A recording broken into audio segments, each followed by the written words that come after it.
Mankind stood on the brink of extinction. The evil god Vindrake appeared in the sky, and monsters ravaged the land. 5 of the strongest mages rose to fight. Setsuna ordered everyone to ready their spells. They unleashed a combined elemental attributes fused into one massive strike. The elemental burst slammed into Vindrake, but he stood unhurt. Their magic was dispelled. Vindrake mocked them, calling humans insects, and laughing at their helplessness. Mana dwindled as monsters pressed in. The mages begged Setsuna for direction. He staggered under a blow, bleeding, the battlefield a chaos of fire and ash. He wondered if this was the end. Tired and desperate, Setsuna chanted again and landed a hit that finally wounded Vindrake.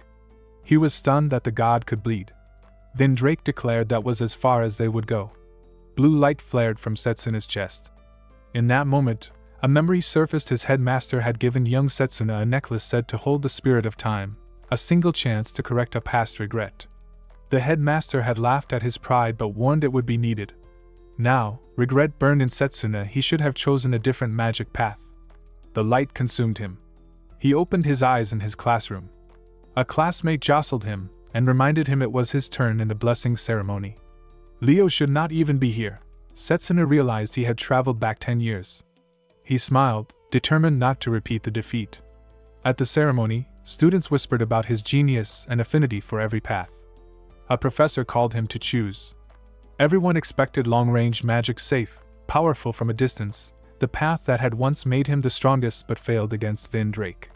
Instead, Setsuna selected close combat magic.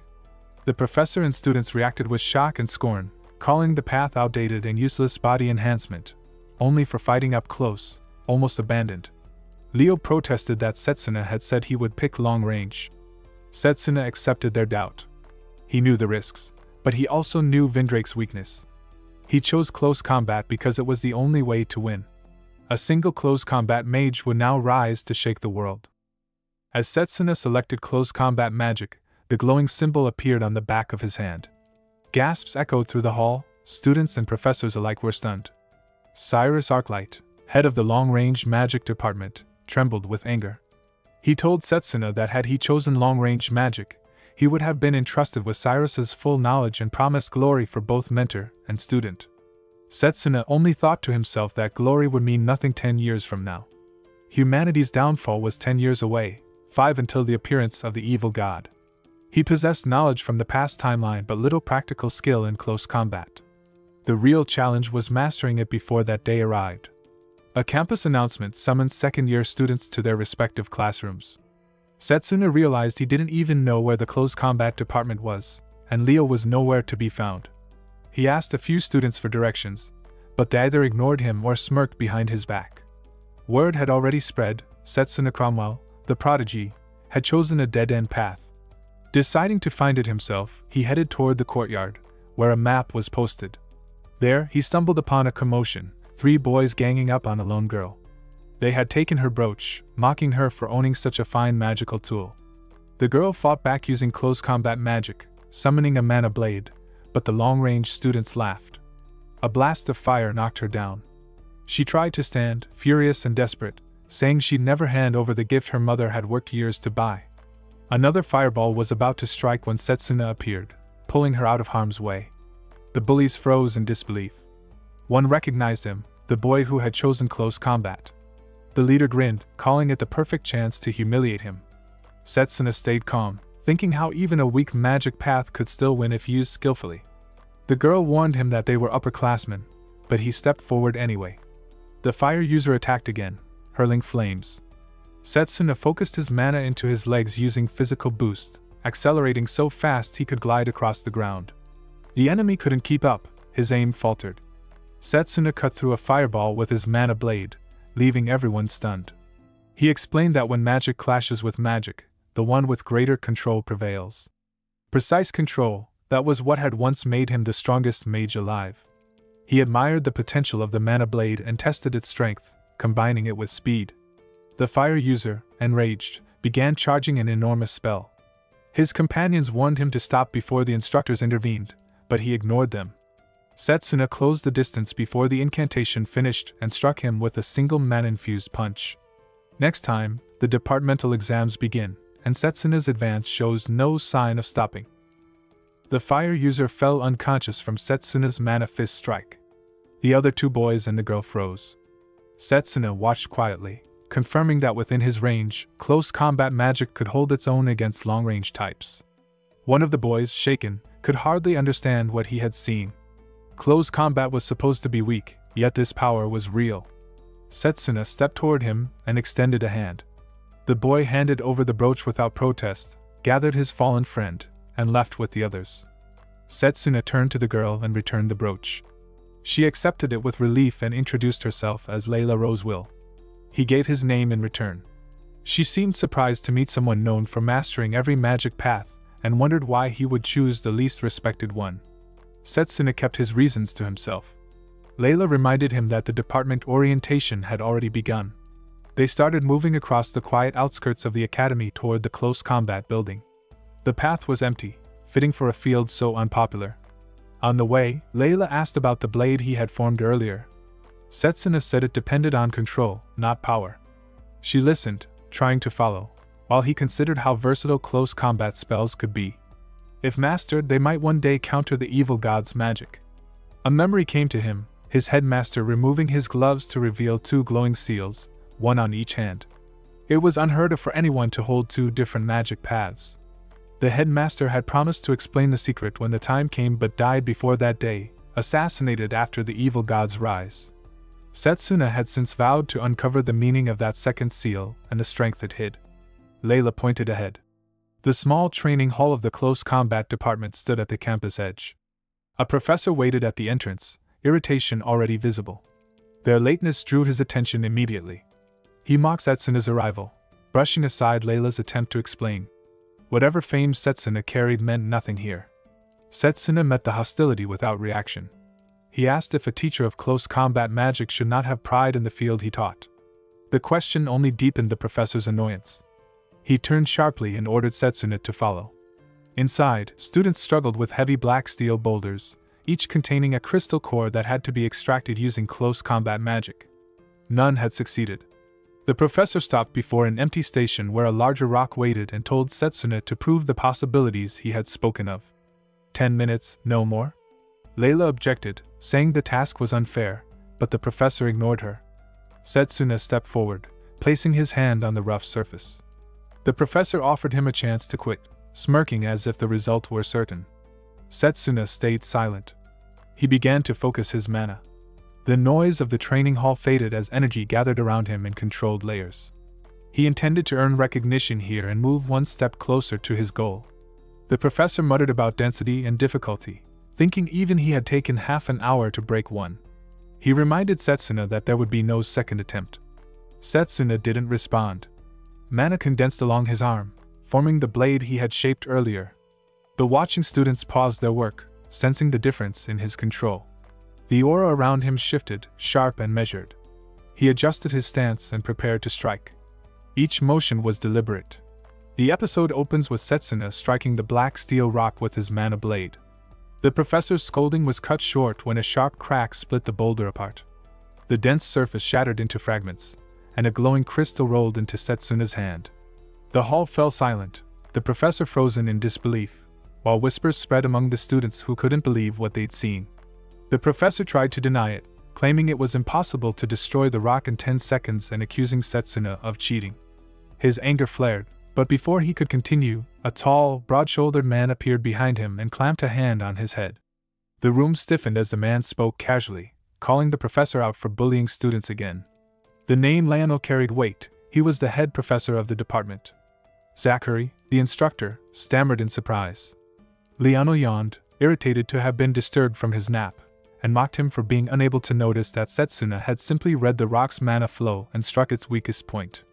He ordered the students to gather, announcing that Zachary would now demonstrate a mana guard. Before Zachary could protest, Lionel's fist met his chest with crushing force, sending him flying across the training hall. Setsuna watched closely, realizing that Lionel's mana control was far beyond normal. Lionel turned back, sizing him up with an approving grin. He said Setsuna had done well for someone in the lower-ranked close combat department, and encouraged him to keep at it. Setsuna replied that close combat magic was no reason to lose to any other department. He would use its strength to reach the top of his grade. Leonel, amused by the determination, said that if Setsuna ever wanted to learn magic, he would teach him personally. As he walked off, he thought to himself that an unexpected contender had appeared, someone with the same reckless drive he once had. He turned again and formally introduced himself as the head professor of the close combat department, announcing that the representative selection for the upcoming exchange match would soon begin. The exchange match was a prestigious event where all 8 magic departments competed in a tournament for honor and recognition. Each department chose one representative. Setsuna remembered that, before his regression, he had been the champion representing the long-range combat department. This time, he couldn't afford to miss that chance again. His eyes drifted to the fragments of the shattered rock. Leonel noticed and mentioned that Setsuna wasn't the only one who had passed the test that day. Another student had already extracted a crystal using nothing but his fists. The fragments scattered around them had come from that earlier attempt. Leonel called out the name of the student, Drago Okred. A tall, red-haired boy stepped forward, the aura around him heavy with raw strength. He recognized Setsuna immediately, and questioned his reason for joining close combat despite having affinity for every other magic path. Setsuna's answer was simple: there were things he needed to accomplish through close combat magic alone. Drago laughed off the reasoning and compared Setsuna's slight build to his own hardened physique, trained through 17 years of family tradition in close combat. As mana gathered around his arm, he swung a powerful punch, not aimed directly at Setsuna but close enough to send a violent wave across the room. He declared that he wouldn't allow someone like Setsuna to take the representative position for a joke. Setsuna assessed him quietly, remembering Drago's name from his previous life, the only close combat mage known across the academy back then. Accepting the challenge, he agreed to face him. Leonel stepped between them, saying their duel would take place in a week's time. Drago warned him not to think about running away. If he was a close combat mage, he should fight until the end. The surrounding students began speculating about who would win. Some placed bets in whispers, others simply watched with excitement. Layla approached Setsuna, asking if he could really win. He replied with calm honesty that he couldn't, not as he was now. The answer stunned her, but before she could question him further, he added that he had a plan. He turned and began walking away.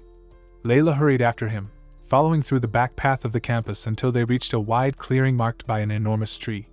She looked around, puzzled by the secluded place. Setsuna explained that it was a hidden training spot he had discovered long ago. It was here, away from the academy's eyes, that he intended to grow stronger, strong enough to surpass his limits. This was where his resolve hardened. Within a week, he vowed to become 3 times stronger. Layla looked up at the towering tree, struck by its size and ancient presence. It had to be sacred, centuries old, maybe even 1,000. Setsuna, watching the light shimmer across its bark, realized the tree was acknowledging him once again. Layla noticed a faint glow and asked what it was. Setsuna explained that the light was the tree's blessing, something granted only to those it recognized. With that holy mana, he could restore his energy completely. He remembered finding this place before his regression and felt a quiet satisfaction. As long as he remained here, he could train without the fear of running out of mana. Layla admired his determination. She thought about how Setsuna had helped her before. This time, she wanted to return the favor by helping Setsuna. Deciding to scout the training grounds, she made her way to the close combat department. Inside, the atmosphere buzzed with disbelief. Drago was in the middle of training, lifting a dumbbell so heavy that most wouldn't have dared to touch it. Students stared in awe.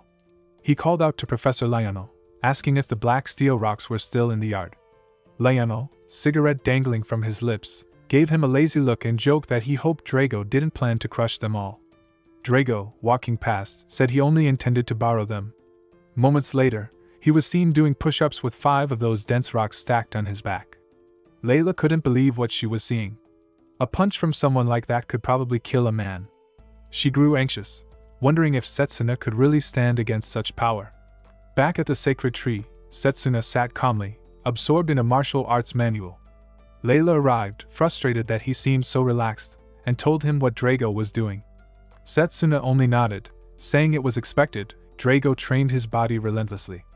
But this, too, was part of his plan. He gathered mana in his eyes and began analyzing the text in front of him. Layla asked what he meant, and he explained that a physical boost was about channeling mana into specific body parts: legs for speed, hands for strength, head for memory. As he spoke, his eyes moved rapidly over the pages, memorizing entire techniques in moments.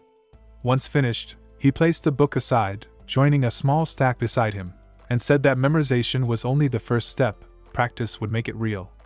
Setsuna began to move, channeling mana through his body as he glided and struck with precision. Layla watched, amazed by his speed of learning, but he was not satisfied. Breath heavy, he admitted that it still wasn't enough. Suddenly, his body convulsed, and he staggered. Layla rushed to his side and noticed his hand turning purple. He assured her it was fine, he was only pushing his muscles to their limit. Now, he would focus on using mana to heal, reinforcing his body through cycles of destruction and recovery. Layla protested, begging him to slow down, but he refused. Competing with Drago required more than half measures. He planned to repeat this painful cycle 1,000 more times before the week ended. She was shocked, unable to imagine enduring even one round of such strain. But Setsuna only smiled to himself, remembering his past. As a child in the orphanage, he had struggled to use even the simplest magic. Day after day, he practiced alone, failing repeatedly. Yet with each failure, his control improved, just a little. The memory strengthened his resolve. If he could endure that time, he could endure anything now. Back in the present, he pushed through the pain with renewed focus. Layla, moved by his determination, began to train alongside him. She realized that people called Setsuna talented, but in truth, his strength came from relentless effort. Days later, the day of the match arrived. Drago greeted him with his usual confidence, remarking that he hadn't expected Setsuna to show up. Setsuna stood firm, declaring that he wouldn't run, he was representing the close combat department and had no intention of backing down. Liano stepped between them, cigar in hand, and asked if they were ready. Both nodded. The match began. The match began with Setsuna's swift strike, his mana blade flashing toward Drago, who blocked it with solid precision. Setsuna quickly realized his opponent absorbed every blow through a dense mana guard. When Drago shifted to offense, Setsuna dodged and deflected, his movements fluid under pressure. The clash of their auras sent shockwaves across the arena, leaving the audience murmuring in disbelief. He deflected another heavy hit, knowing a direct one would finish him. Remaining calm, he focused on defense while Drago's strikes grew more aggressive. To the crowd, it looked like Setsuna was on the verge of defeat, but Liano saw otherwise. Each movement from Setsuna redirected the attack perfectly through controlled mana flow. Drago's frustration mounted. Every swing met resistance, never weakness. His voice carried his anger. The silence from Setsuna's side felt like mockery. He fought harder, pushing his body, while Setsuna stayed steady, reading every motion. Layla's worry grew. After all that training, was he still no match for Drago? But Setsuna understood the fury behind each blow. Drago was fighting for pride, the pride of a close combat lineage looked down upon for generations. Both warriors summoned mana blades, light scattering across the arena. Their strikes collided in flashes of blue and white. Between the clashes, old memories surfaced for Setsuna, the ridicule he'd faced for choosing close combat magic, the quiet determination that followed. Then, at last, his blade connected. The impact sent a sharp crack through the air as Drago's mana blade fractured. Shock crossed his face, disbelief burning into anger. He rushed forward again, abandoning precision for power. Setsuna focused, channeling mana through his body. His movements blurred, faster and lighter, as he activated physical boost acceleration. Layla realized what was happening and felt her pulse quicken. His training was paying off. Liano watched silently.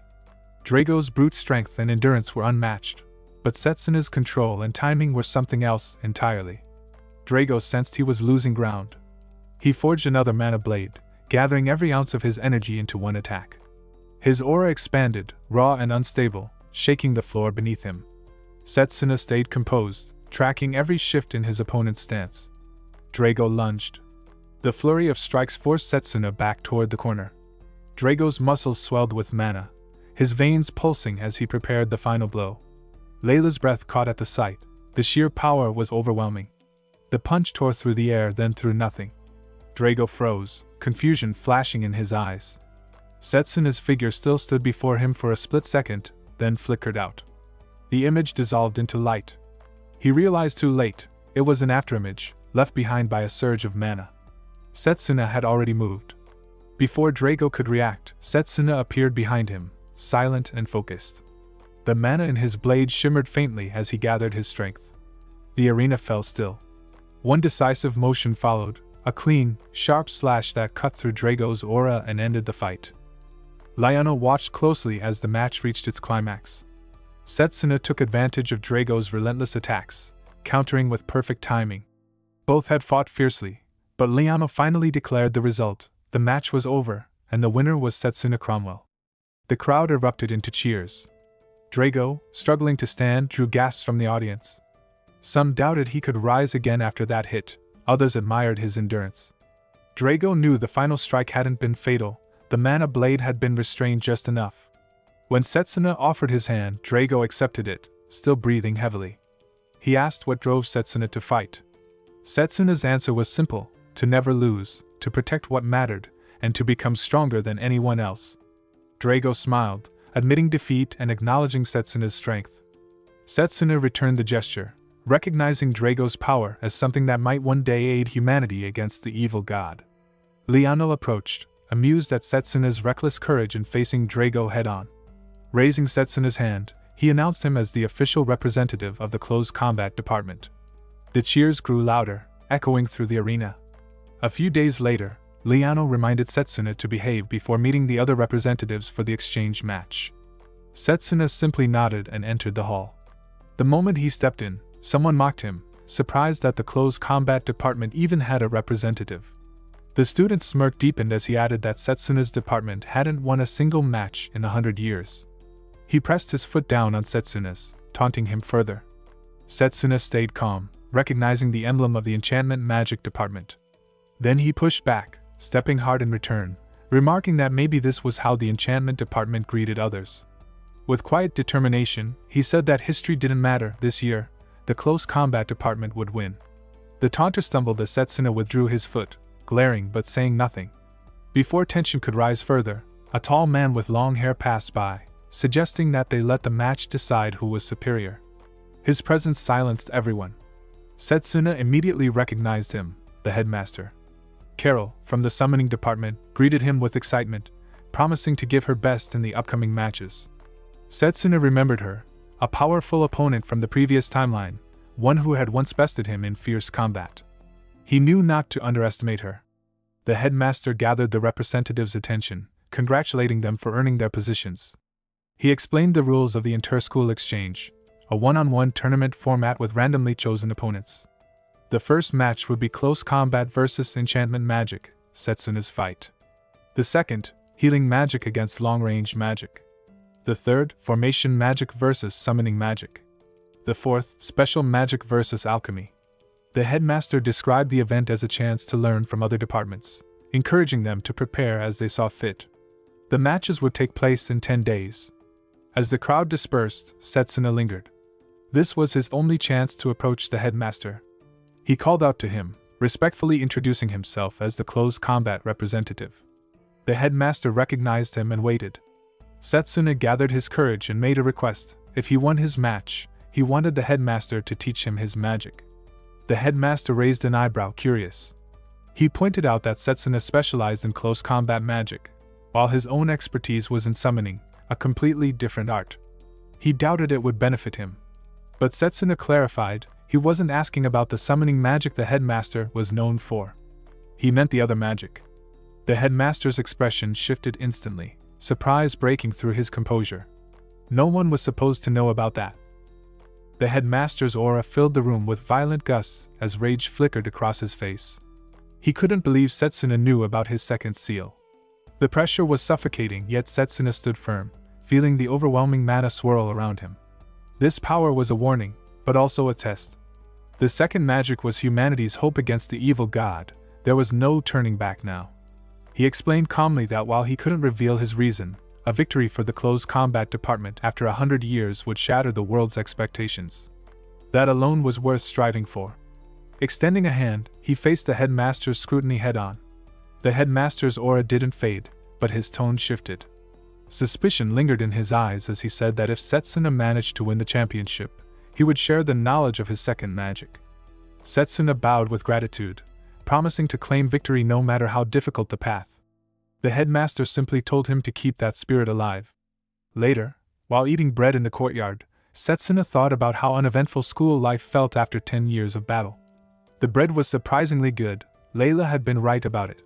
But with only 10 days left before the exchange match, he couldn't afford to waste time. Just then, a voice interrupted him, mocking his preparations. A stone fist came flying. Setsuna dodged instinctively and steadied himself as dust rose around him. From behind a wall, the mage from the enchantment department emerged, laughing that he'd aimed for Setsuna's blind spot.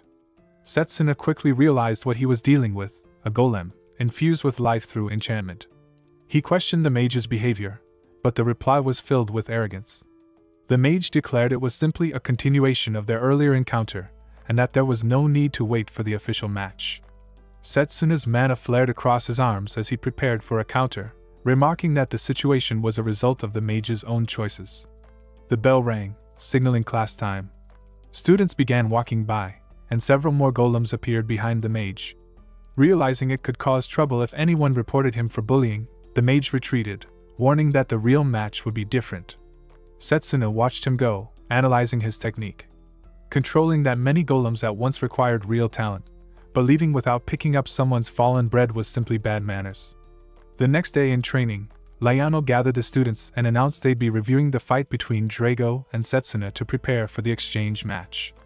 When asked what they had learned, Drago admitted he'd lost control of both his mana and emotions.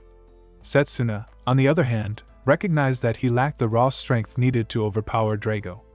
Liano praised their honesty, reminding them that acknowledging weaknesses was the first step toward growth. Layla asked if their training would reflect the upcoming tournament.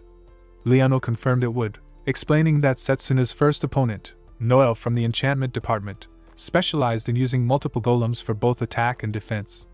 Since those constructs had physical bodies, the battle would resemble close combat more than long-range magic. For practice, Liano assigned Drago to simulate fighting as multiple golems, attacking from all angles, while Setsuna would focus on deflecting and countering. As the mock battle began, Drago charged with renewed determination. His punches came faster than before, forcing Setsuna to rely on instincts alone. His reaction still lagged slightly, but Liano's voice guided him to read Drago's movements, anticipate the feints, and counter precisely. Their fists clashed repeatedly until both fell to the ground, drained but satisfied. Drago admitted it had been a good match. Liano handed them water, remarking that with a bit more training, Setsuna would be able to handle several golems at once. Setsuna agreed, reminding himself never to lower his guard no matter how confident he felt. Watching him, Liano couldn't help but notice how fast Setsuna adapted. Drago had solid fundamentals, but Setsuna's combat sense was on another level entirely. As days passed, the long-awaited event arrived, the 78th Elmridge Magic Academy exchange match. The crowd buzzed with excitement as names and departments flashed across the arena. Some spectators scoffed at the close combat department, calling it a lost cause. Among the crowd, the blonde-haired bully from earlier smirked and said he was betting on Setsuna this time, the dark horse of the tournament. From another section, students pointed out actor from the long-range magic department, relaxed and confident before his match. He was set to face the winner of the opening round. The announcer's voice boomed as the arena's terrain shifted into a vast desert, a randomized stage. Noel's eyes gleamed. The sandy ground favored his style. The audience cheered his name, confident he'd crush the close combat representative. Layla, unimpressed, shouted back for them to watch carefully. Underdog or not, they'd see who would really fall. The arena went silent as the announcer declared the start of the first match. Paired in anticipation. The first match was about to begin. Noel stepped forward, holding a small black steel fragment in his hand, proudly displaying it for everyone to see. He explained that it was a special mineral used to create golems by fusing it with sand. Dropping the fragment onto the ground, he activated his spell, and from beneath the surface, a massive golem made entirely of black steel rose up. He then revealed a pouch filled with more fragments, boasting that Setsuna's chances of victory were nearly impossible. Moments later, Noel scattered multiple fragments across the desert floor, summoning a small army of golems. The crowd gasped in disbelief at their sheer number. Layla tried to count them, but Noel cut her off, declaring that the golems could be created endlessly on this terrain, making it impossible for Setsuna to even approach him. Spectators whispered that the outcome was already decided. It was foolish for a close combat mage to even stand there. Confident in his advantage, Noel offered Setsuna a chance to say his last words. Setsuna only muttered that the whole thing seemed disappointingly predictable, not the trump card he expected. That remark sent Noel into a rage, and he ordered his golems to crush him. As a wall of sand rose and the air filled with dust, visibility vanished. The audience could only hear the sound of thunderous footsteps and crashing stone. Some thought it was over already, while others strained to see through the cloud. Noel laughed, convinced of his victory, until dark silhouettes began collapsing one by one. When the dust began to settle, several shattered golems lay motionless on the ground. In their midst stood Setsuna, his mana blade humming faintly. He had already adapted to the black steel's properties and carved through the constructs effortlessly. Noel's eyes widened in disbelief as he tried to summon more, but before he could complete the spell, Setsuna had already closed the distance. Noel barely registered the blur of movement before a solid punch struck him across the face, sending him tumbling through the sand. As the dust cleared completely, only one figure remained standing. The announcer's voice trembled as he declared Setsuna Cromwell the winner of the first match. The arena erupted into stunned silence before bursting into disbelief. Layla cheered proudly, her voice cutting through the noise. Some spectators couldn't accept the result, claiming it was pure luck or that Noel had overexerted himself. Others were simply amazed. After 100 years, the close combat department had finally won a match. Among the staff, Professor Cyrus Arclight scowled at the conclusion, muttering Setsuna's name under his breath. From the stands, actor of the long-range magic department observed the scene with a cold, calculating look, already planning countermeasures. As the announcer prepared for the next round, Layla called out to Setsuna, waving for him to sit beside her. He joined her, deciding to observe the upcoming battles to pick up strategies for later matches. On the field, Carol from the summoning department battled fiercely atop her summoned beast. Her opponent from the formation department struggled to close the distance, yet even under pressure, their movements were sharp and disciplined. Watching them, Setsuna noted how their coordination and timing could be applied even in close combat situations. Layla commented that other types of magic always look so flashy, but she still wanted to grow stronger as a close combat mage. When Setsuna asked her why she'd chosen such a path, she recalled a childhood memory, how she and her younger brother had once been attacked in the forest, and were saved by a close combat mage. Since then, she'd wanted to protect others the same way.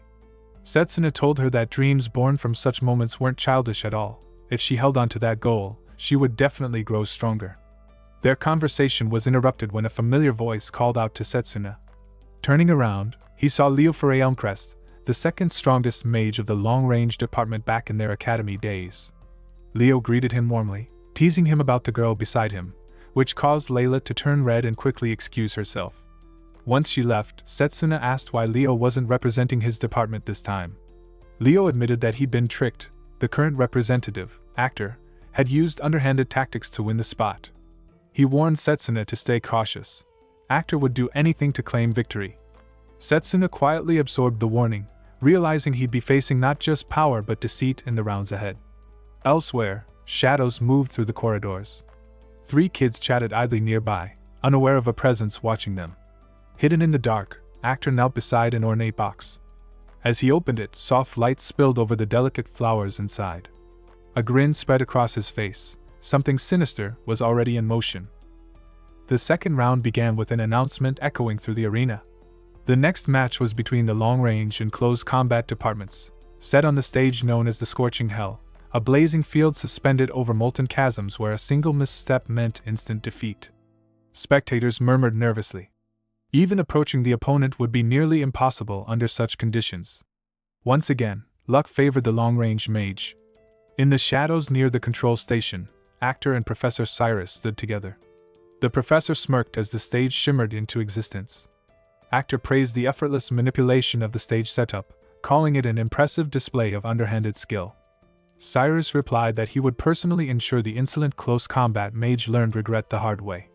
Meanwhile, far from the arena, Setsuna warned Layla not to touch a strange vase placed on the table. He recognized it immediately as a contact-triggered magic tool, likely designed to drain mana from anyone nearby. Layla was startled, demanding to know why such an object was even there. Setsuna explained calmly that it was another trap meant for him, the 7th one so far. When she asked if he was alright, He said he had been careful enough not to trigger any of them. Inwardly, he was certain of the culprit. Actor had grown bold, setting traps without leaving even a trace of evidence. A knock interrupted their thoughts. When Layla opened the door, 3 young children stood outside, smiling shyly and holding a bouquet of flowers. They explained that someone nearby had asked them to deliver it to Setsuna.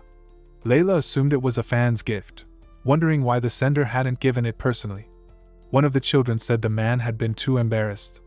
Before she could respond, one of the kids began coughing violently. The bouquet slipped from her hands and fell onto the floor. Setsuna froze, his eyes widened as he recognized the dark spots appearing on the girl's skin. He had seen those same markings long ago, on the battlefield. Without hesitation, he kicked the bouquet away. Layla, alarmed, asked what was happening. Setsuna replied that the flowers were venenum, a poisonous plant notorious for its deadly toxins. Within seconds, all 3 children began coughing and collapsed to the floor, their breathing shallow. Rage flickered through Setsuna's eyes. Using innocent children as weapons was beyond cruelty. He quickly examined them and muttered that they wouldn't survive without immediate treatment. Only a skilled healing mage could neutralize the toxin. Layla asked if their lives were truly in danger. Setsuna nodded gravely and told her to stay back, warning that the poison was contagious through mana flow. But Layla refused to retreat. Instead, she took off her mana brooch and held it close, her voice steady as she told Setsuna to trust her this time. Setsuna's eyes widened slightly. He recognized that brooch. A rare magical artifact capable of storing mana. As she activated it, a soft light enveloped the children. Layla explained that her mother had embedded a healing spell into the brooch long ago, to be used in emergencies. Under the glow, the dark spots on the children's bodies began to fade. Relief washed over Setsuna. Layla confessed she never thought she would actually use it for something like this. Setsuna thanked her sincerely before grabbing the poisonous bouquet, mana flaring around him. He said he would take care of the rest. He ran through the streets, his mana burning against his veins. Venenum released its most lethal toxins the moment its flowers bloomed. If he tried to dispose of it near people, countless lives would be lost. As he sprinted toward the forest, faint markings began to spread across his own skin. The poison was already seeping in. He reached the sacred ground where the ancient mana tree stood, glowing faintly in the distance. With the last of his strength, Setsuna hurled the bouquet into the air and cleaved it apart with a single strike of his mana blade. The petals scattered in a flash of light, the poison dissipating into harmless motes. The mana tree shimmered brightly in response, purifying the air around him. Exhausted, Setsuna collapsed briefly to one knee. His body felt heavy, the poison eating away at his strength. Still, he forced himself up and began staggering back toward the arena. Back at the tournament, the audience whispered in confusion. The announcer checked the time and regretfully declared that Setsuna had failed to appear, and therefore, by rule, would forfeit the match. Actor smirked confidently from his side of the stage. But before the sentence could be finished, a strained voice interrupted Setsuna's. He stumbled into view, his body covered in faint purple spots, his breathing uneven. Despite the poison's toll, his eyes burned with resolve. He declared that he would not forfeit. Actor's grin widened as he looked him over with mock amusement, remarking that it was foolish to challenge anyone in that miserable state. Setsuna didn't reply. His gaze stayed fixed on the opponent before him, the true cause of all this. The second round began under the blazing arena lights. Actor stood confidently, amused that his earlier gift of poison had reached its mark. Setsuna recognized the taunt and the cruelty behind it. He knew innocent children had suffered because of Actor's scheme, and the anger in his eyes made that clear. Actor only feigned confusion, pretending to know nothing, his smugness feeding Setsuna's resolve. The signal to start the battle echoed through the arena. Actor unleashed a volley of storm magic, sending violent gusts slicing across the field. Setsuna evaded each strike, moving through the turbulence with effort. His breathing was uneven, his mana flickering irregularly. Drago, watching from the stands, noticed how Setsuna's energy seemed distorted. The remnants of poison were still circulating in his body, slowing his reaction and numbing his focus. Though the sacred tree had purified most of it, the recovery was incomplete. From the audience box, Cyrus watched with a satisfied grin, confident that the plan to humiliate Setsuna was unfolding perfectly. Setsuna's mind, however, was elsewhere for a moment. He looked toward the stands, hoping Layla had managed to get the poisoned children treated. The concern distracted him just long enough for another burst of wind magic to graze his shoulder, drawing blood. Actor saw the stumble and pressed his advantage, circling him with relentless attacks. The crowd's impatience grew.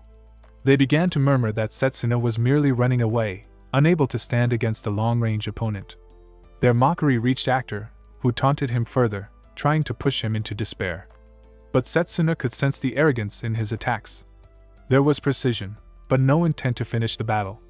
It puzzled him until he realized the reason.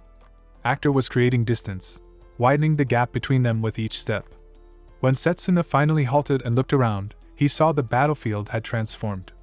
Streams of molten lava now divided the ground, leaving him isolated on a crumbling platform. Actor stood safely across the chasm, a faint smirk on his face, pleased by the perfect trap he had constructed. The spell had been cast quietly during their exchange, a slow manipulation of terrain disguised within his wind magic. With the advantage now absolute, Actor summoned another powerful storm spell, his magic flaring across the arena. Cyrus watched in satisfaction, convinced that Setsuna would not withstand the next barrage. But just as the attack built up, a familiar voice from the stands broke through the noise. Layla had returned and shouted that the children were safe. The moment her words reached him, Setsuna's expression shifted from exhaustion to focus. His movement steadied, and a light of determination flared again. The change startled Actor, who realized that Setsuna's aura was no longer fading but strengthening. Setsuna had been activating his own cells throughout the fight, using his physical boost to burn away the poison within him. While Actor was busy manipulating the battlefield, Setsuna had been enduring, waiting for the right moment. Now that his body was freed from the toxin, his movements regained their sharpness. He saw through Actor's remaining spell preparations and understood the rhythm of his casting. The lava between them was still dangerous, but not impossible to cross. Actor unleashed another strike, confident that Setsuna had no footing left to counter. But Setsuna used the surge of his mana blade to repel the storm itself, forcing the energy back in a violent flash. The crowd gasped, stunned by the reversal. Even Drago could not hide his shock at the precision behind that counter. Actor attempted to nullify his own magic to prevent backlash, thinking that would end the exchange. Yet, in that same instant, Setsuna moved, closing the impossible distance in one motion. His leap was fast enough to blur the air. Before Actor could react, Setsuna's blade stopped inches from his neck. The wind died, the arena fell silent. Actor collapsed, defeated. Setsuna stood tall, his breathing heavy but steady, and looked down at his fallen opponent. There was no triumph in his gaze, only quiet anger for the harm done to the innocent. He left Actor with a single thought: to seek forgiveness from the children he had endangered. The crowd erupted as the announcement declared Setsuna Cromwell the winner. The stage trembled, the rocks beneath their feet beginning to crumble, marking the end of another fierce battle. The rocks beneath their feet began to crumble as Setsuna and Actor teetered on the edge of the arena, moments from plunging into the lava. Setsuna realized Actor was unconscious and leapt from boulder to boulder, managing to catch him before he fell. Carol's summoning magic intervened just in time, lifting them both to safety. The audience erupted in relief as Carol praised her summoned beast for a job well done, while Setsuna received first aid. Carol remarked that he would have been fine even without her help, and Setsuna acknowledged her timely rescue. He recalled Carol from the summoning department, one of the strongest contenders for companionship, talented and composed. If she continued to win, he knew he'd face a fierce opponent ahead. In the stands, murmurs spread about the close combat representative's victory. Many doubted him before, but if this continued, it would be an unprecedented streak. Watching from afar, Cyrus seethed with rage, vowing never to forget the humiliation dealt by Setsuna Cromwell. Rejoining his companions, Setsuna was welcomed by Layla, who congratulated him on his performance. Drago, having heard from Layla, noted how hard the battle had been. Setsuna asked about the children affected by the poison, and Layla reassured him they were resting in the infirmary and would recover soon. Relieved, Setsuna thanked her, until a chill ran down his spine. He sensed an ominous, cold presence filled with killing intent. When Layla asked what was wrong, he simply remained alert, wondering what sinister force lurked within the tournament grounds. Days later, Setsuna trained alone, reflecting that the final match was only a week away. That mysterious aura still haunted him. He needed a new power to counter it, and he knew exactly who possessed it. He called out to Lionel, who approached with mild confusion. Setsuna asked for his guidance once more, addressing him by a name that startled the professor, Fist of Comet. Lionel hadn't heard that title in years. Setsuna had only known it from stories within the Magic Corps before his regression, tales of a close combat mage so powerful he could defeat dragons with a single blow. Bowing, Setsuna requested to learn Lionel's magic. Though surprised, Lionel asked why he sought even more strength when he was already formidable. Setsuna's answer was simple: his current power wasn't enough. He refused to lose to anyone, not even a god. Amused by his determination, Lionel agreed to teach him, despite the risks of such training for a still-growing body. Setsuna watched as immense mana gathered in Lionel's fist, the air trembling from the sheer energy. Lionel explained that this was the very technique that earned him the title of Fist of Comet, a spell consuming vast mana, usable only once per battle. When he struck, the force carved a clearing into the ground, the earth itself shuddering from the blow. Setsuna could barely believe the sight. Lionel warned that the technique required continuous mana accumulation, making it unsuitable for tournament duels. Setsuna, unfazed, accepted without hesitation, determined to master it. Lionel nodded, impressed, and led him away to begin their training. Elsewhere, Carol enjoyed a calm tea break, chatting cheerfully with a companion about reaching the finals. When asked about her confidence against a close combat opponent, she answered modestly that victory or defeat often came down to luck, and she only hoped for a fair, good match. Offering another cup of tea, she rose, unaware of the faint glow forming at the back of her neck. In the next moment, a seal appeared, and Carol collapsed unconscious. Her companion watched quietly, his expression unreadable. Whether she won or not no longer mattered. What mattered was that if circumstances shifted, the plan would still proceed. The chapter opens with Setsuna training under Professor Lionel. After finishing another intense session, Setsuna asked for his evaluation. Lionel was genuinely impressed. He hadn't expected Setsuna to memorize the entire sequence of the technique in less than a week. Privately, Lionel admitted that it had taken him over 2 years to master it himself.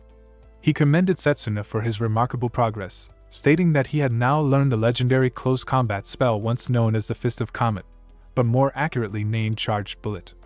Soon after, the arena echoed with the announcer's voice, declaring the long-awaited final match of the 78th Elmbridge Magic Academy Exchange. The favored champion, Carol from the Summoning Department, was set to face the rising underdog, Setsuna from the Close Combat Division. Excited chatter filled the audience. Many bet on the undefeated summoner, while others had begun to cheer for the newcomer who had surprised everyone. In the crowd, 3 children from before waved, calling out their encouragement to Setsuna.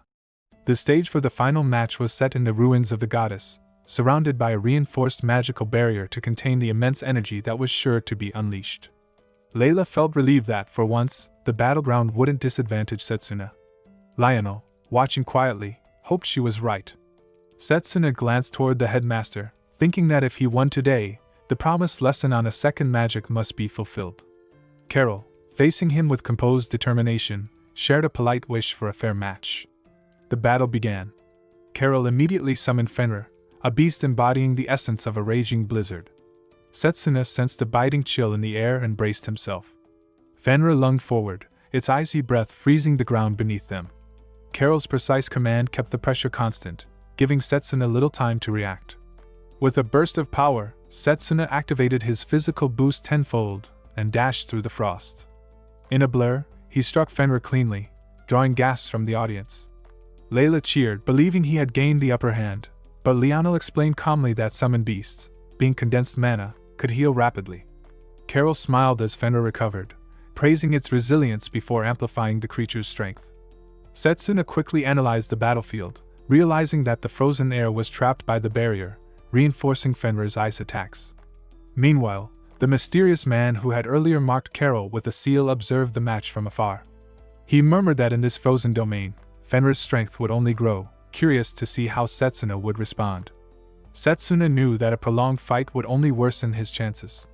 Against 2 long-range summons, endurance meant defeat.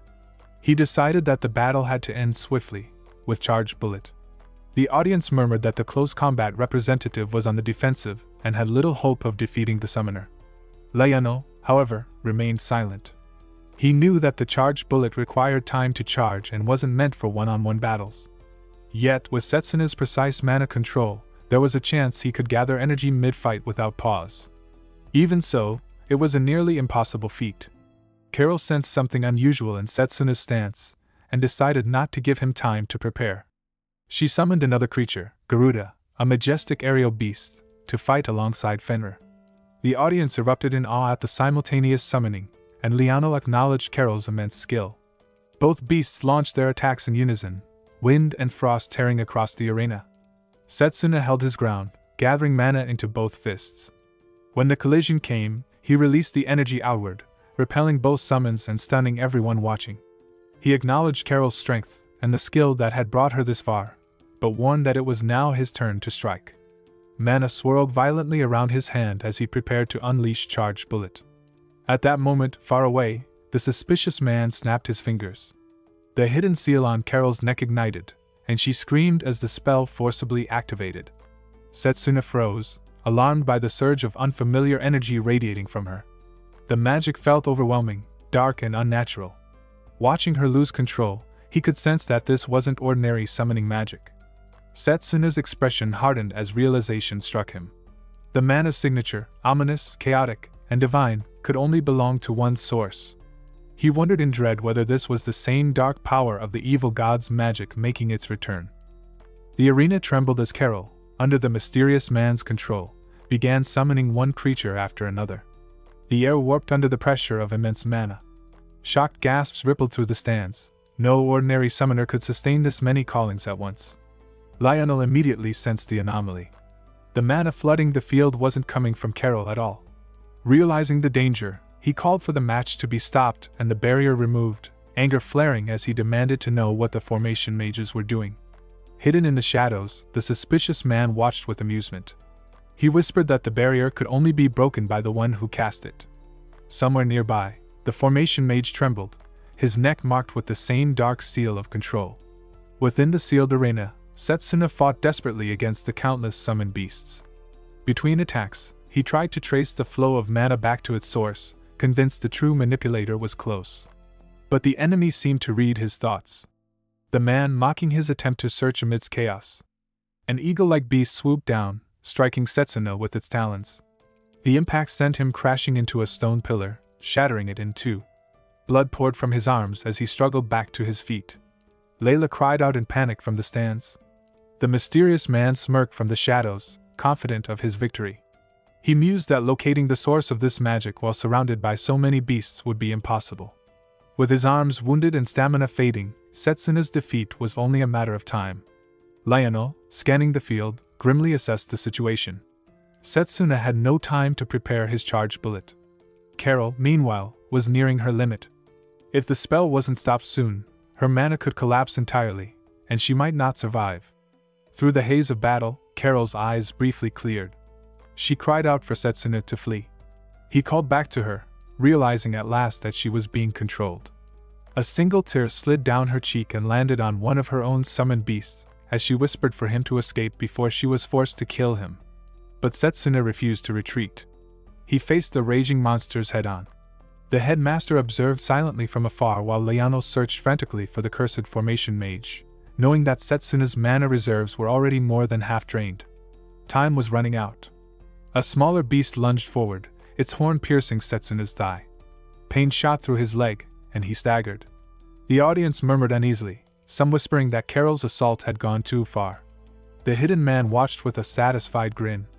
With Setsuna immobilized, he commanded the beasts to finish him. Fenrir lunged, its massive jaws clamping down on Setsuna's left arm. A scream tore through the air. At that instant, fragments of memory surfaced, Leano's lesson during training. He had once asked his students what mattered most in battle. Drago had answered strength, while Setsuna had said minimizing damage while closing distance. Lionel had corrected them both, saying the true core of close combat was unwavering fighting spirit, the will to strike back, no matter the pain. Now, with his arm trapped in Fenrir's fangs, Setsuna finally understood. Through gritted teeth and fading strength, he focused his mana into his remaining arm. The hidden man's expression turned to horror as he realized what was happening. Setsuna had been charging his attack all along, disguising the buildup behind his injuries.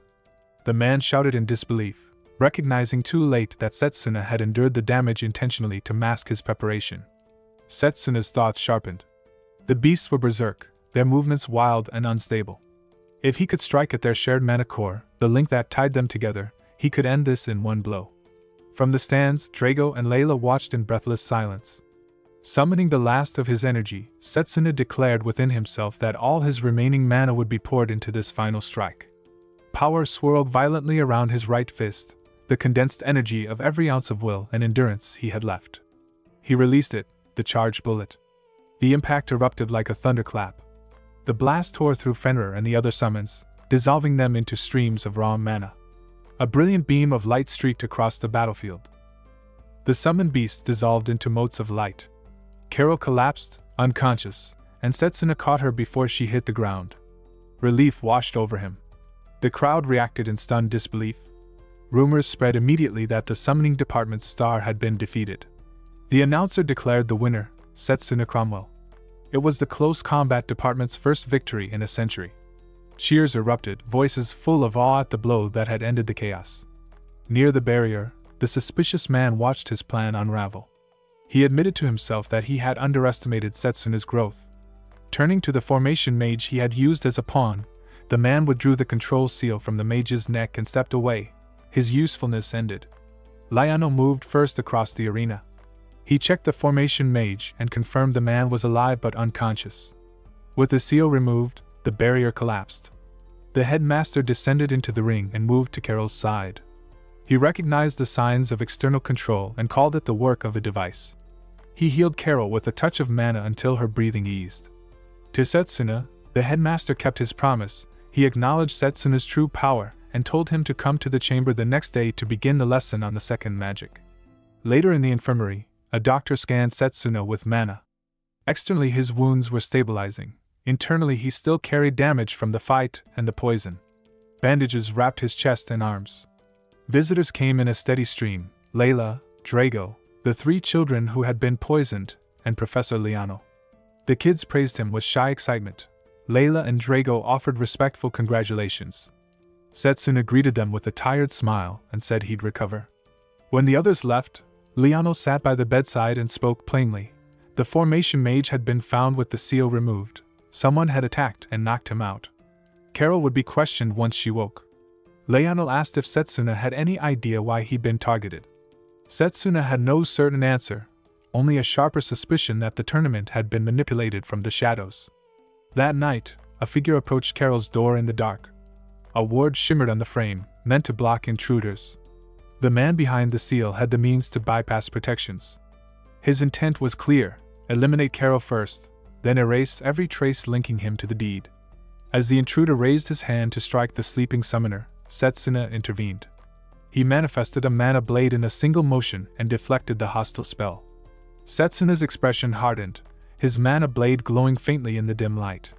His words carried both disappointment and resolve. He did not like meeting Leo like this. Leo laughed, admitting that he was surprised to be exposed so soon. He had been sure no traces were left behind. Setsuna, though, was already convinced after witnessing his actions moments earlier. Suggesting they talk elsewhere, Leo led him out of the infirmary, away from the scent of medicine.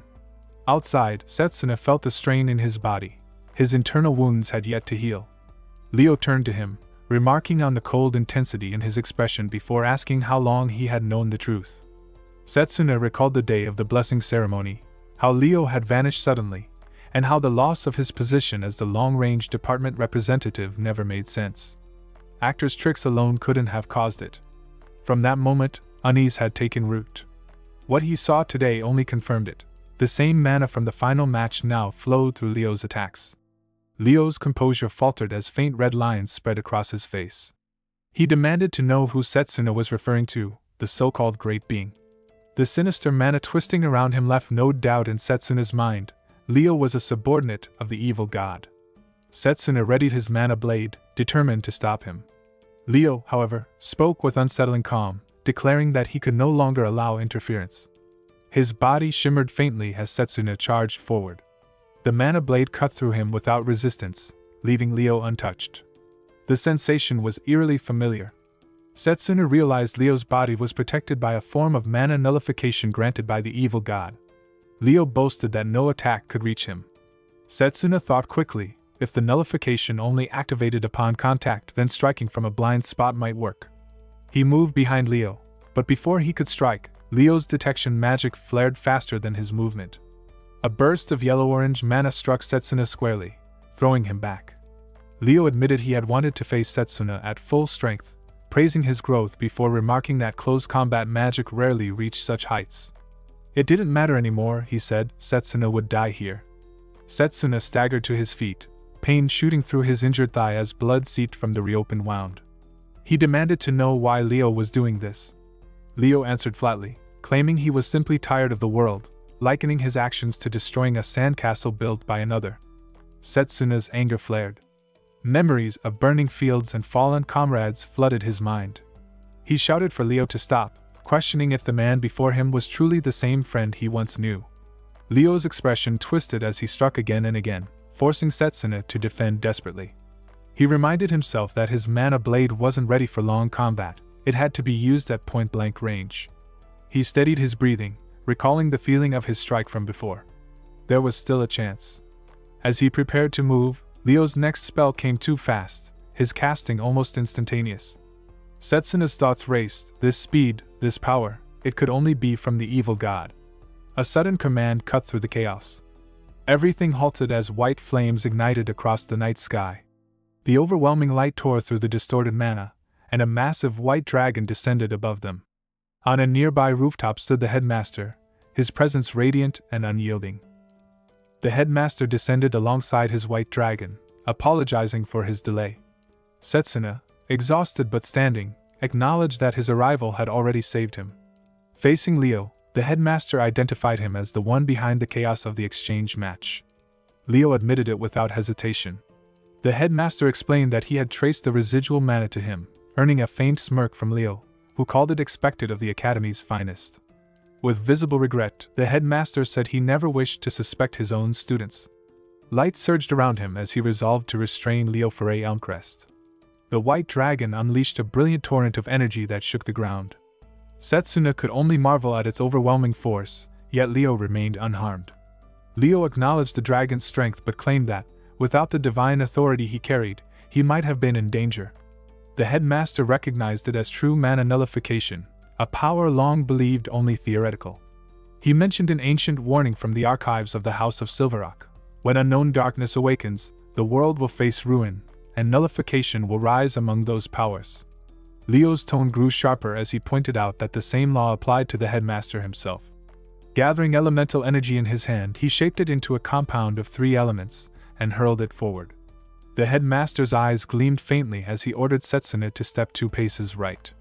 They moved just as the blast tore through the space where they had stood, leaving Leo briefly stunned that it missed.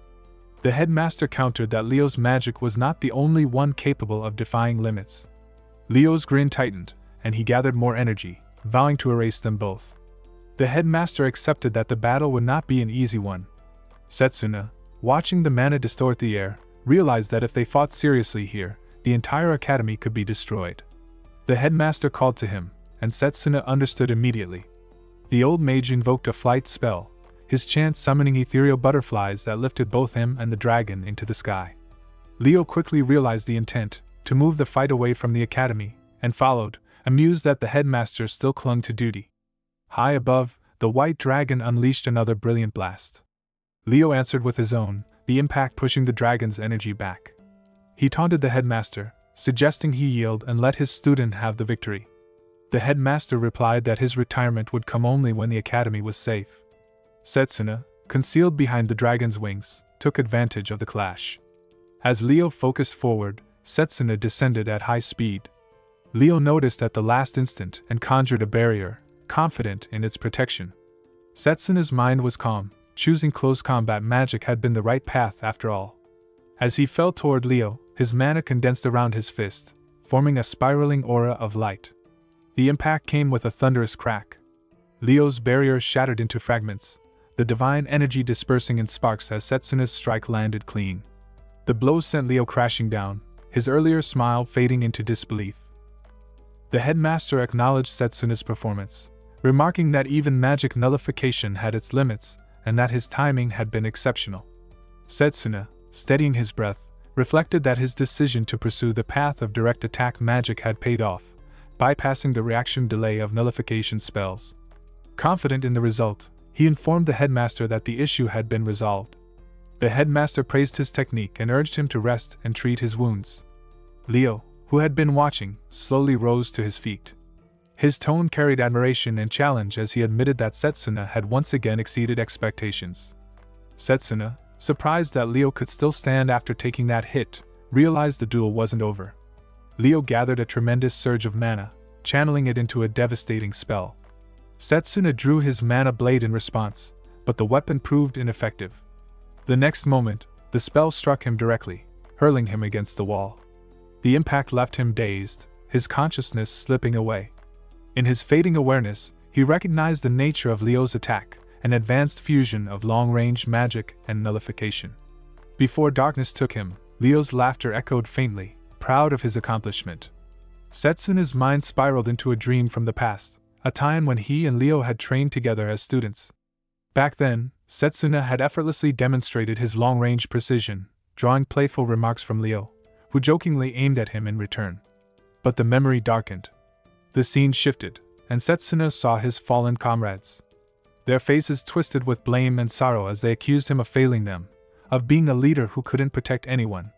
The guilt and pain of their voices echoed until everything dissolved into silence. He awoke suddenly, gasping for air. Layla was beside him, her expression a mix of relief and concern. She explained that he was in the academy infirmary and had been unconscious for 3 days. Setsuna processed the information with quiet disbelief, defeated twice now, once by Leo and again by the power of the unknown entity behind him. When he asked about the headmaster, Layla mentioned that he was likely in his chamber after a meeting with Leano. Despite his injuries, Setsuna insisted on going to see him. Layla tried to stop him, worried about his condition, but he apologized softly and left. At the headmaster's chamber, the meeting was just concluding. The professors departed with brief words, some feeling uneasy about the burden they were now expected to bear. Leano, on his way out, patted Setsuna on the shoulder, half amused and half sympathetic about his recent defeat, before leaving him with a reminder that Layla and Drago had been worried. The headmaster welcomed Setsuna with calm reassurance, glad to see him awake. Setsuna bowed his head slightly, apologizing for having disappointed him, and asked about what happened after he had lost consciousness. Pain rippled through his body as he struggled to stay upright. The headmaster urged him not to push himself and began recounting the events. After Setsuna's collapse, Leo had stood victorious but visibly drained. He admitted to overexerting his mana yet seemed amused by the fight's outcome. Before departing, he expressed his intent to meet the headmaster again someday and disappeared into a portal of swirling energy. The headmaster had considered pursuing him but stopped, sensing something beyond that portal unlike anything he had ever encountered. Returning to the present, Setsuna's expression grew grim as he recalled the strange presence he had sensed from within the portal. He realized it was not merely Leo's power, it was something greater, something foreign. When the headmaster asked if he knew what it was, Setsuna hesitated, understanding that the truth he carried was heavier than words could easily convey. In that moment, he knew the path ahead would not be easy. Defeat had shaped him once, strengthened him twice, but this third time, it would define him. Setsuna's next battle, the one that would determine his destiny, had already begun. The headmaster removed the glove from his left hand, revealing the second seal etched into his skin. He studied Setsuna carefully, asking if there was something more he knew beyond this. His tone softened as he admitted he wanted to believe him, yet needed to understand how he knew what he did. Setsuna hesitated. The idea of revealing the truth about the future clawed at his mind. Images of fire, the evil god, and a city reduced to ashes flashed through his thoughts. Even if he spoke of what he had seen, could anyone believe it? The headmaster's voice broke through his silence, asking if there was a reason he couldn't speak. Something clicked in Setsuna's mind. He asked the headmaster to examine the necklace of revival. When the headmaster did, his expression changed. The blessing of the spirit of time had vanished, its power spent. That could only mean one thing: it had been used in another timeline. Setsuna confirmed it. 10 years in the future, he had activated the necklace's power because he carried too many regrets. The headmaster listened quietly, understanding the weight of the revelation. The pieces fit together: his own death, the destruction of the world, and the evil god's return. Though the truth was difficult to accept, The evidence was undeniable. The headmaster acknowledged that such a reversal of time would have required immense sorrow. Placing a hand on Setsuna's shoulder, he commended his strength for bearing such tragedy alone, and assured him that he would no longer face it by himself. For the first time in a long while, Setsuna allowed himself to smile. Gratitude replaced the heaviness in his chest. Perhaps, with the headmaster's help, there was still hope to rewrite the world's fate. The headmaster decided to teach him something new, a form of magic unknown to standard systems, a technique meant to counter the evil god itself. They left the chamber and arrived beneath the sacred tree, an ancient place filled with memories of their training. Setsuna felt a wave of nostalgia, recalling how he had once practiced there as a student. The headmaster explained that spirit magic was unlike ordinary techniques. It fused one's essence with that of the spirit world, using mana as a bridge, and granted abilities that defied normal boundaries. Setsuna was intrigued by the possibilities, though the explanation barely scratched the surface. The headmaster's golden eyes glowed faintly as he decided to demonstrate rather than continue explaining. Setsuna noticed that same golden light, the same he had seen during the battle against Leo. The headmaster smiled faintly, proposing a small test. Though Setsuna found the idea strange, he understood the lesson behind it. Despite multiple attempts, he couldn't win even a single exchange. The headmaster revealed that the glow came from the spirit of time itself, a precognitive power that allowed glimpses a few seconds into the future. He spoke of other spirits as well, each granting unique gifts: the spirit of wind enabling flight, the spirit of water allowing passage through solid matter. Setsuna was stunned. If he could master such a system, he could blend it with his combat magic to create something far beyond his current skill. Yet there was a condition. Spirit magic required forming a contract with a spirit, and that process began with a preliminary step. The headmaster decided to let him try immediately. Closing his eyes, he merged his mana with the surrounding air, his body glowing faintly. He instructed Setsuna to quiet his mind, to feel rather than think, and to let his awareness blend with the world around him. Setsuna obeyed, reaching out with his senses. He called out inwardly for the spirit's power, but felt nothing.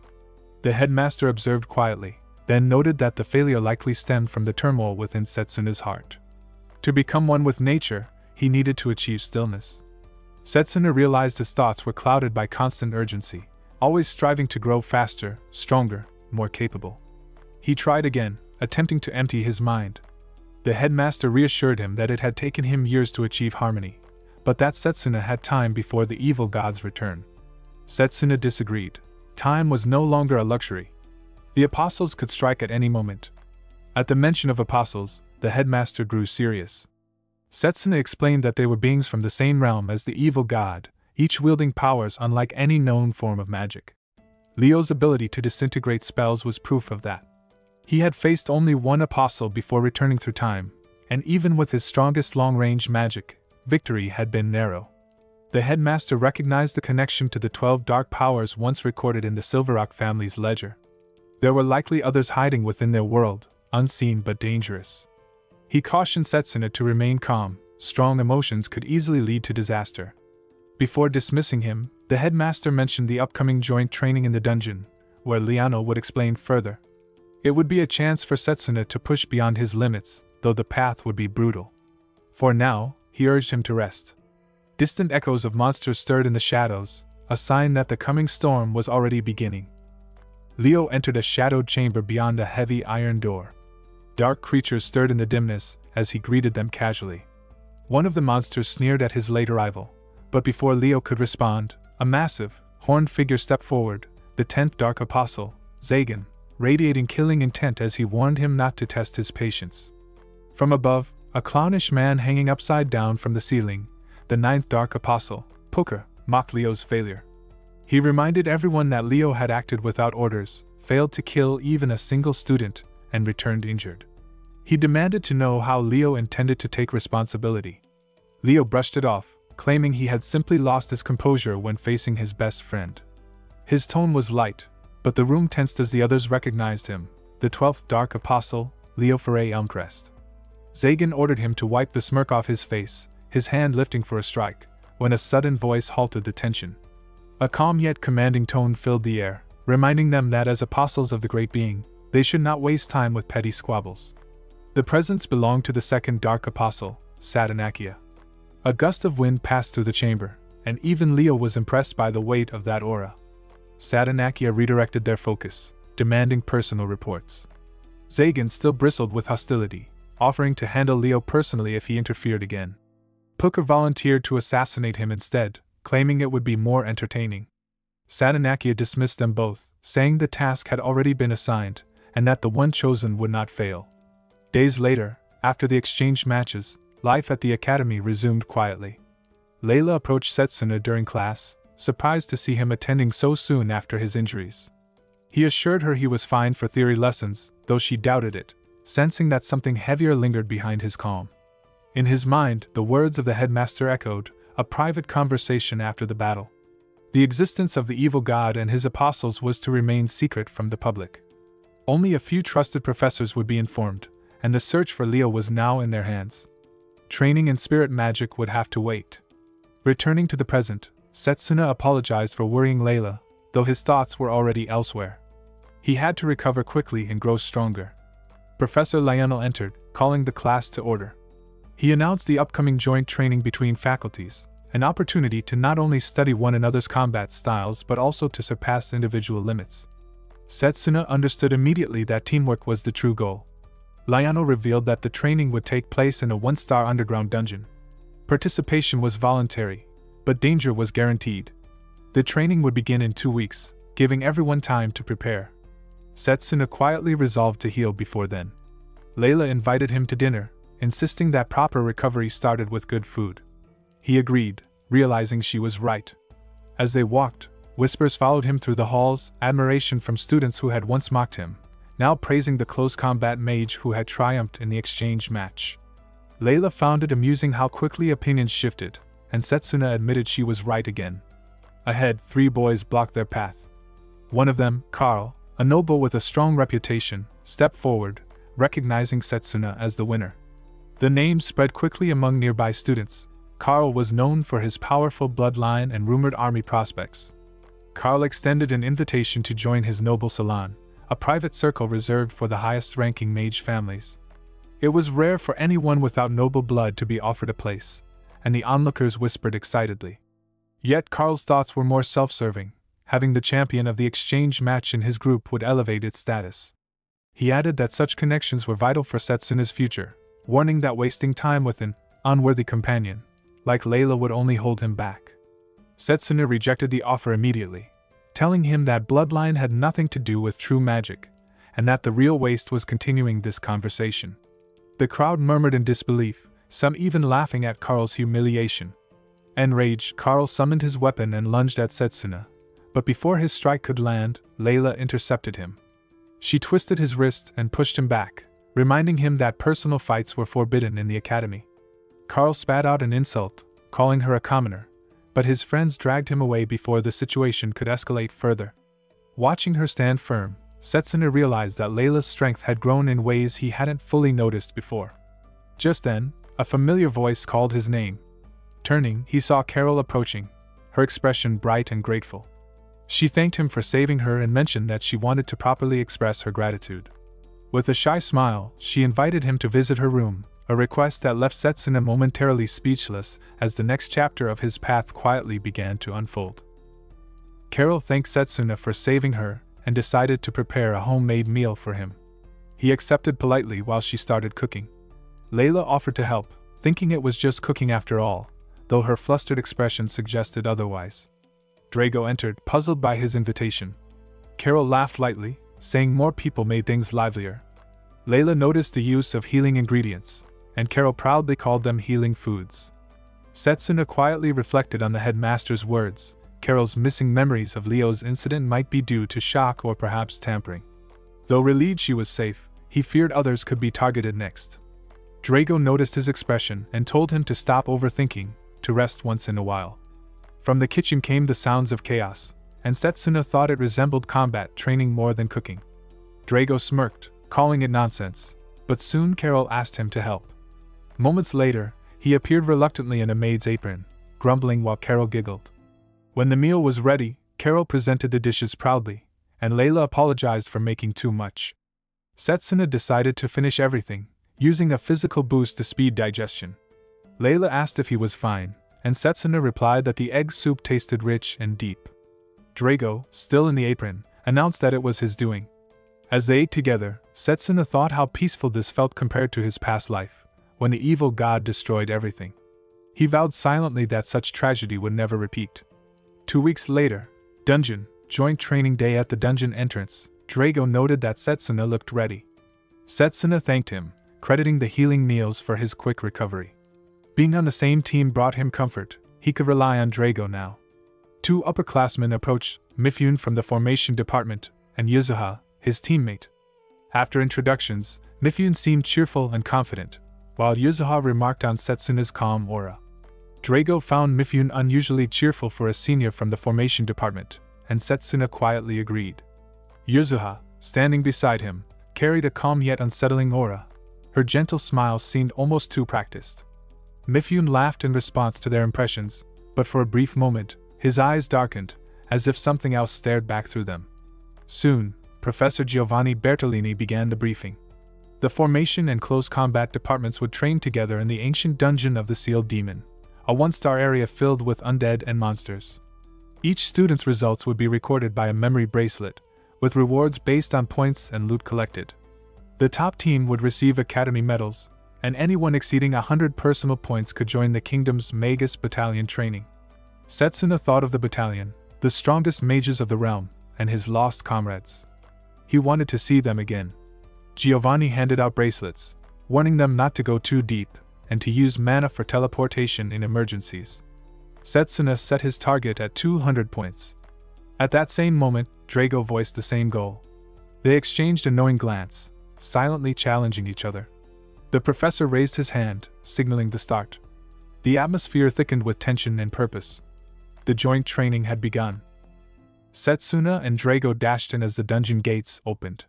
The ruin of the Sealed Demon, a 1-star dungeon built by an ancient civilization, spread out before them, its depths still mostly unexplored. Every creature inside would treat them as intruders.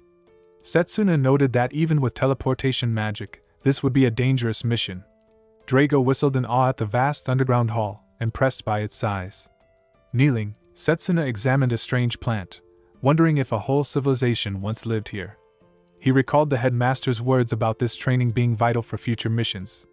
His current goals were clear: master spirit magic and earn every possible point. Mifune and Yuzuha soon caught up. Mifune laughed about their speed, while Yuzuha pointed deeper into the ruins. Students gathered to discuss splitting paths. One suggested turning back, but Mifune insisted the deeper route held the real rewards. Setsuna quietly admitted that for a point-based challenge, Mifune wasn't wrong. When asked if he was worried, he tapped a wall, saying it felt hollow. Drago confirmed curiously, and Setsuna pointed out that the vegetation looked out of place. He suspected a hidden chamber. Mifune dismissed it as coincidence, but before Setsuna could finish explaining, Drago smashed the wall with a single punch, revealing a new passage. The group stared in surprise. Mifune grinned, calling it a splendid sight and praising Drago's strength. As they advanced, a huge boulder crashed towards Setsuna, but Drago cleaved it apart with his mana blade. Setsuna complimented his energy, and Drago replied that he wanted close combat mages to earn respect, and didn't plan on losing him. A glow flashed behind Setsuna, and he narrowly dodged an arrow aimed at his neck. White light erupted from a magic circle ahead, forcing them to react quickly. Drago admired Setsuna's sharp response and suggested clearing traps to ease the senior's path. They spotted a treasure chest. Just as Drago reached for it, Mifune fired a mana arrow, claiming it for himself with a smirk. His bracelet glowed, 15 points. Drago gritted his teeth. The same thing happened twice more, with Mifune outpacing him each time, earning 30 and 40 points while Drago stayed at 0. Even when Drago battled an armored demon, Mifune stepped in at the last second, landing the final blow and stealing the credit. Nearby, Yuzuha calmly fought demons beside Drago, collecting 30 points to his 10. Another chest appeared. Mifune reached it first again, raising his total to 55. Breathing hard, Drago heard Mifune remark that while he was strong, he lacked vision, and would never catch up that way. Their current points stood at Mifune 55, Yuzuha 30, Setsuna 25, Drago 10. Setsuna frowned, calling out Mifune's behavior. Dungeon exploration, he said, required fairness and sharing rewards, yet Mifune was robbing his juniors. Feigning innocence, Yuzuha turned to Mifune, who only chuckled. He said using others was part of human nature, and if Setsuna disliked it, he could try to stop him. Setsuna studied Mifune carefully. The man's dual formation circles gave him teleportation ability and a tactical edge, but even that had limits. Yuzuha, too, remained oddly detached from earning points. Her calm expression hid something deeper, something Setsuna couldn't yet name. Mifune smiled as he strode ahead. Their scores climbed, Mifune 80, Yuzuha 50, Setsuna 35, Drago 10. Then Setsuna paused. The air in the next chamber felt wrong, heavier than before. Mifune spotted another chest radiating faint dark energy and approached eagerly, declaring it his. Setsuna tried to warn him, but Mifune ignored it, claiming that only fools hesitated. The chest snapped open, unleashing a surge of corrupted mana. A massive shadow took form before them, far beyond the level of a one-star dungeon. Setsuna's heart sank. Whatever this creature was, it didn't belong in ordinary training. Setsuna froze when he saw the figure emerging from the shadows, a skeletal face crowned with twisted gold, snakes slithering between its jagged teeth. It was the King of Death. His dark flames radiated a nightmare-like aura that chilled the air. Setsuna could barely believe a being like this existed in a one-star dungeon. The creature's gaze burned through them, its voice cold and ancient as it cursed the intruders who had disturbed its rest. Drago, still trying to process the situation, glanced towards Setsuna. He understood the danger immediately, and told Drago to take Mifune and escape while he held the monster back. Drago, ever confident, simply wondered how many points a monster like that would be worth. The thought made Setsuna smirk for a moment, finding his friend's spirit reassuring even in a crisis. A massive magic circle formed around them. The King of Death began his assault, releasing volleys of black fire that shattered the floor. Drago noticed the creature's strategy, magic circles hidden across the room, each ready to strike. If not for his mana guard, he would have been caught in the first blast. Setsuna analyzed the spell structure and quickly realized this enemy's intelligence and magic level were equivalent to a 4-star mage. The danger was beyond what they had trained for. When another magic circle appeared near Mifune, Setsuna called out, warning him just in time. Together, Drago and Setsuna attacked, their movements sharp and instinctive. Drago reached Mifune and extended a hand. Though hesitant, Mifune took it. Their brief truce was uneasy but necessary. Across the chamber, 2 glowing circles formed above Yuzuha, who seemed distracted by something unseen. Setsuna rushed to her side, blocking the attack. She smiled faintly, her calmness strangely out of place in such chaos. Something about her composure bothered him, but he pushed the thought aside. Realizing they needed to end it quickly, Setsuna called for Drago's attention. Without needing words, both knew what to do. Drago grinned, already anticipating their next move. Mifune, standing at a distance, watched them with thinly veiled envy, thinking about how he could still turn this to his advantage. His smile hid his greed as he pretended cooperation, while secretly plotting to steal the points once the battle ended. Drago sensed his deceit but ignored it for the moment, focusing on the real enemy. Setsuna, meanwhile, thought back to his unfinished training with Liano. He remembered struggling with a charged bullet technique that had failed against Leo in their previous mission. That failure had driven him to push harder. He recalled how Liano had given them magic-infused weight bands, an old but effective method to build strength, and how he had worn them ever since, despite the strain. Now was the moment to release them. The bands dropped to the ground, heavy and clattering against the stone floor. Setsuna felt the surge of power rush through his limbs. Mifune, confused, wondered what kind of training they had undergone. Setsuna's aura flared as he enhanced his body with physical boost magic. Drago seized the opening, delivering a powerful kick to the King of Death's skull. The monster tried to summon one last spell, but it was too late. Their combined strength overwhelmed it completely. The King of Death collapsed, his flames flickering out like dying embers. Silence filled the chamber. Both Setsuna and Drago checked their bands and saw the result of their teamwork. Each had gained 50 points. Setsuna noted that their strikes must have landed simultaneously, splitting the reward evenly. Mifune could hardly believe what he had witnessed. He had underestimated them, assuming they were holding back. Now he realized their true strength and understood why they were feared among the close combat mages. Setsuna turned toward him, noticing a wound along his arm. He stepped forward to examine it, asking where Yuzuha had gone. Before anyone could answer, the ground began to tremble violently. Cracks spread beneath their feet, and the stone floor gave way. Mifune stumbled toward the edge, but Setsuna caught his arm just in time, pulling him back to safety. Below, the ruins shifted and revealed swarms of undead crawling through the darkness. Their hollow eyes glowed faintly, filling the chamber with a cold dread. Drago realized the danger and urged retreat before they were surrounded. As they pulled back through the collapsing tunnels, Setsuna couldn't shake a lingering thought. Something about this dungeon was far more sinister than they'd been told. Whatever force was at work here, it wasn't just a one-star anomaly. As the undead swarmed from all sides, Setsuna focused his energy, aiming precisely for their heads. Even with their teamwork, the creatures kept coming, their bodies collapsing and rising again under the pull of dark magic. Mifune grew frustrated. No matter how many they defeated, the points on his band didn't increase. Setsuna quickly realized why. The darkness itself was reviving the fallen. Drago gritted his teeth, slashing through another wave. There seemed to be no end to them. Mifune muttered that something was off, that these monsters didn't belong in a one-star dungeon. Setsuna, scanning the surroundings, sensed a sinister current beneath their feet. The true source of the magic was coming from the lower floors. He asked if the others could feel it, though Mifune doubted him. Setsuna, however, was certain. The energy might even belong to Yuzuha. Drago suggested they head downward. Mifune tried to object, unsure if he wanted to follow, but Setsuna pointed out that staying behind alone would only mean a slower death. Mifune bristled, accusing Setsuna of underestimating him. Setsuna replied calmly, saying he was only being realistic. Mifune's skills so far had been limited to stealing Drago's points. Mifune scoffed that such tactics were simply part of his strategy, cursing the undead in the dungeon but reluctantly agreeing to follow. As they moved deeper, Mifune noted how easily Setsuna and Drago coordinated in battle. They seemed used to fighting together. Drago smirked, telling him to save his breath for combat. Setsuna's senses sharpened. The source of the dark magic was close. Ahead, an eerie presence awaited them, an enormous eyeball creature, pulsing with black veins and floating midair. Setsuna had never seen anything like it.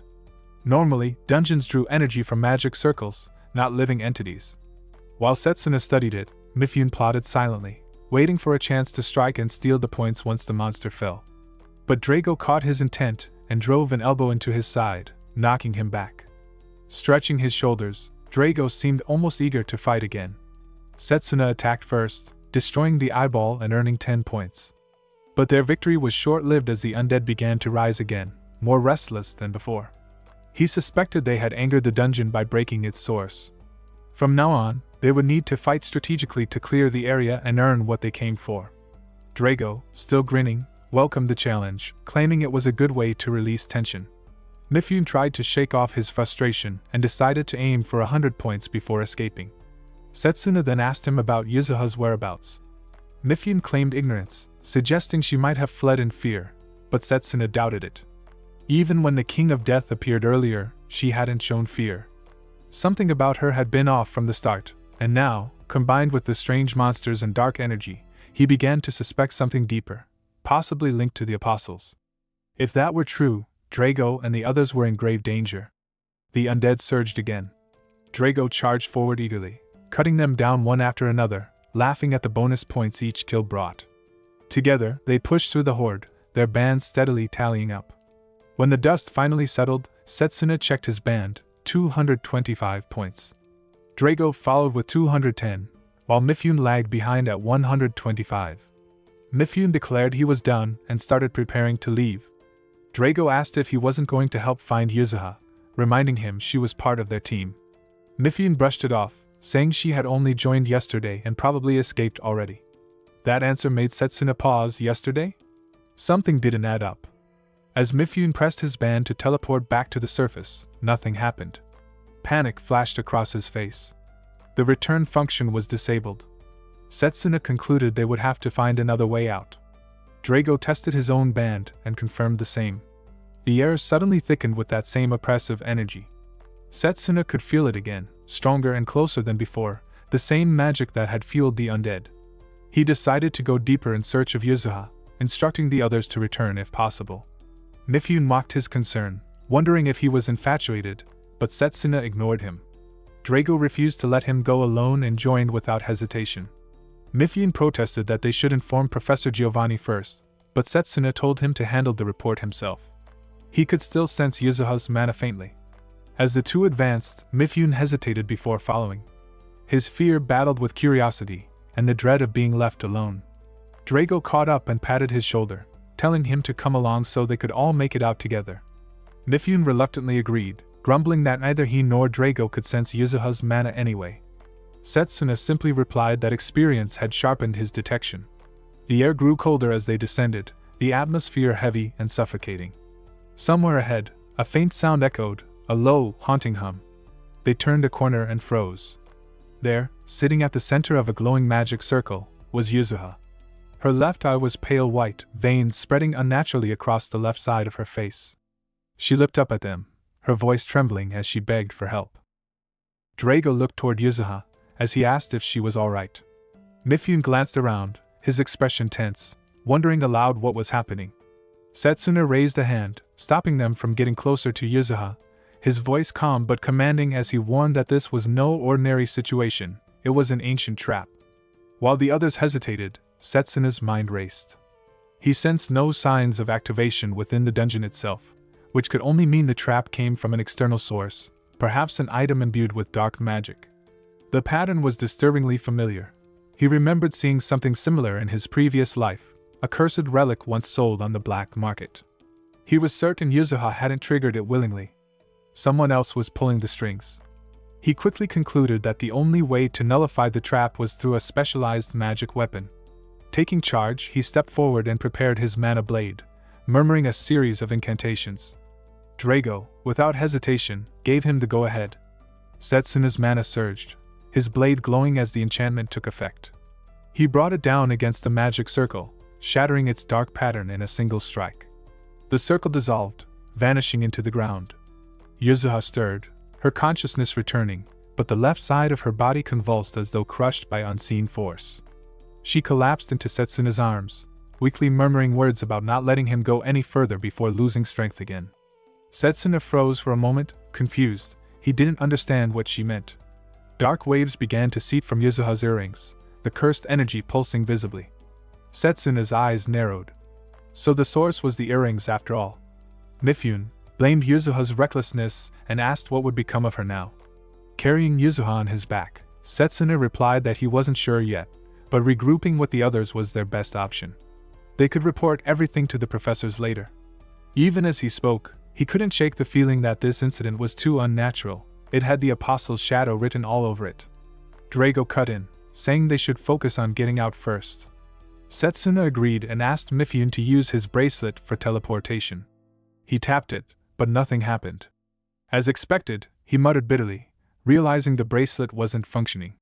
Suspicion fell on Giovanni, wondering if he had provided defective magic tools.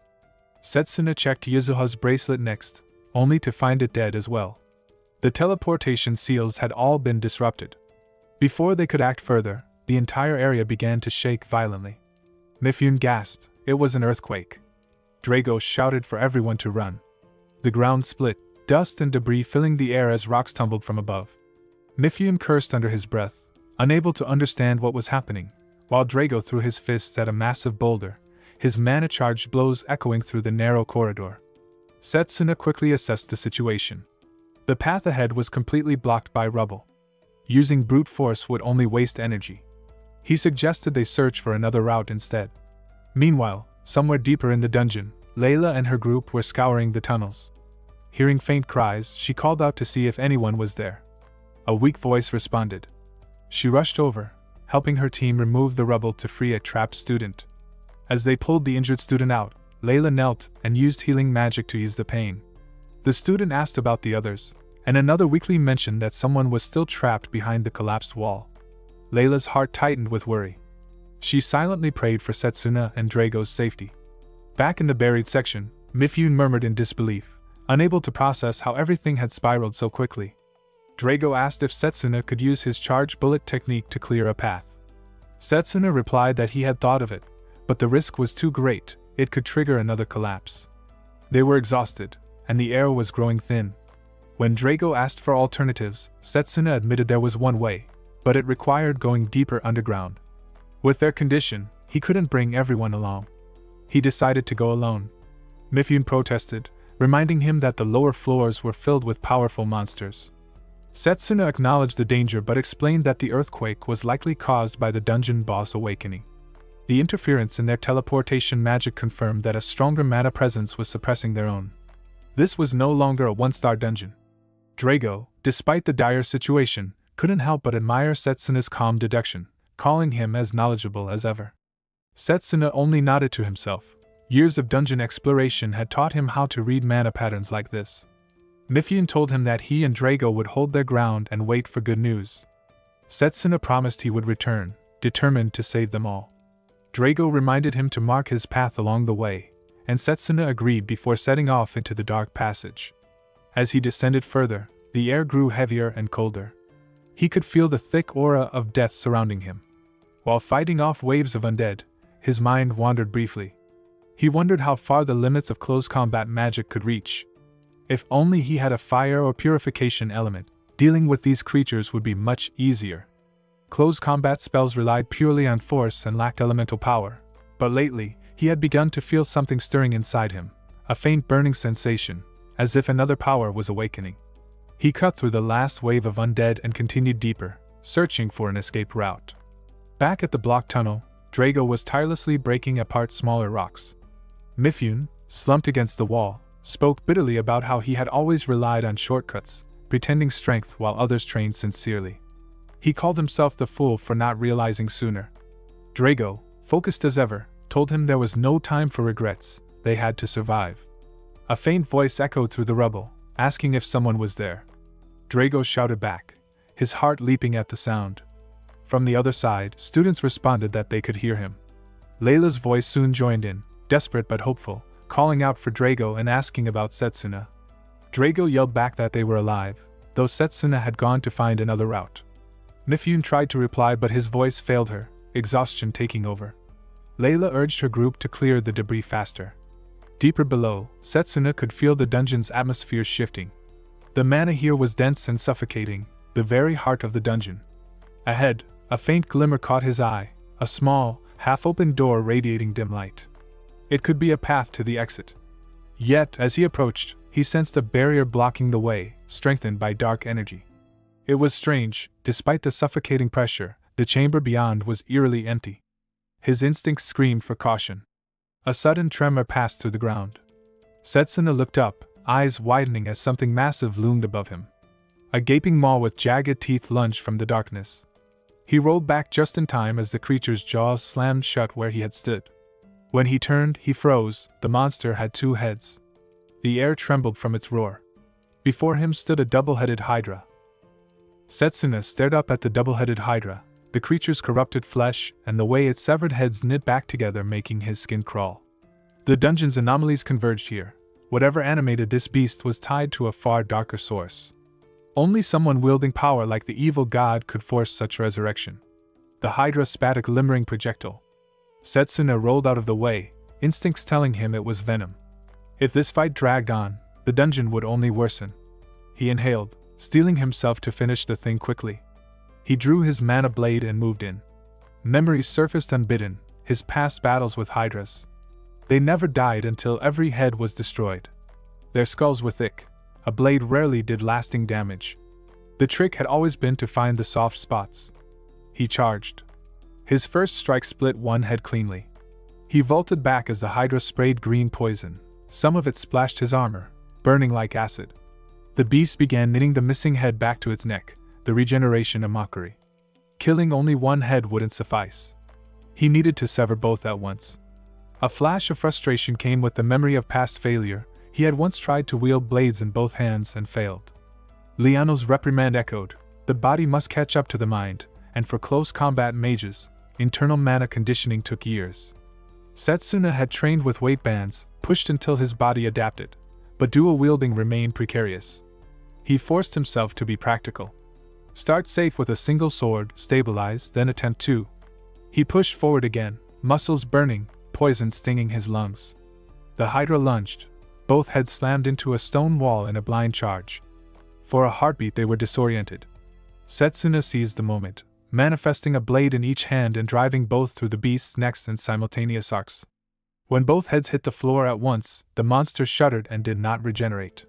The exceptional recovery that had sustained it faltered when all heads were taken together. Setsuna's double blade trembled in his grip.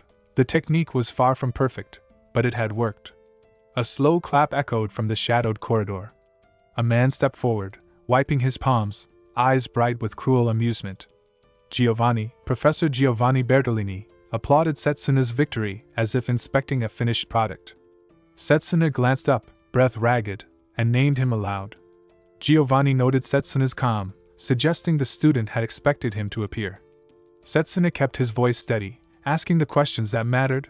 Was Giovanni an apostle, and why push so far to turn students into puppets? Giovanni's smile twitched. Watching Setsuna in the exchange matches had sparked something in him, an idea that thrilled his darker curiosity.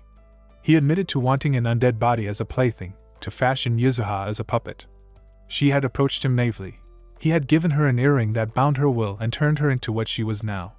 She should have been grateful to be remade, he scoffed, calling her foolish for not appreciating the gift. Rage flared hot and bright in Setsuna's chest. Words failed. Giovanni's casual cruelty was a blade itself. He stepped forward, knuckles white, promising retribution for every violated life. Students clawed at the rubble until one of them gasped that he could not move. Drago yanked free the trapped youth and heaved him into the open, breathless and alive. Layla rushed over, relief breaking across her face as she checked the rescued student. Around them, others helped pry away fallen stone. Dust settled. For the first time in hours the earth seemed to quiet. Drago laughed hoarsely, grateful and exhausted, and thanked everyone for their effort. They had escaped to the surface at last. Layla scanned the horizon and noted that the tremors had subsided, and the red glow that had suffused the dungeon was dimming. Drago guessed that Setsuna must have defeated the boss. Mifune, checking his bracelet, announced that the device's mana signature had returned. Layla urged them to move up so the teleport function could send them back to safety. Drago hesitated only a moment before telling Layla he would go check on Setsuna. He left the group in her care and plunged back into the dark. Layla nodded and promised to wait at the rendezvous. Drago sprinted onward. Deep in the collapsed chamber, Setsuna stood over Giovanni, blade still wet with Hydra ichor. His voice was low and cold. The professor had engineered this, he would pay for it. Giovanni only smiled, amused by the hatred in the young man's eyes. Setsuna launched himself forward. He used Frost Phantom, a trick of speed and cold that blurred the air around him. An ice shard flashed up from the floor and sliced at Giovanni's cheek, but the professor merely chuckled. He praised the move as effective against a direct-attacking close-combat mage and taunted the limits of such tactics. Setsuna realized the depth of Giovanni's preparation, formation magic woven into traps and counterattacks, the professor's circuits triggering at predetermined moments. His own mana was already drained from the Hydra fight. Giovanni's formations required prearranged anchors, teleport spots and activation nodes, much like Mifune's setup.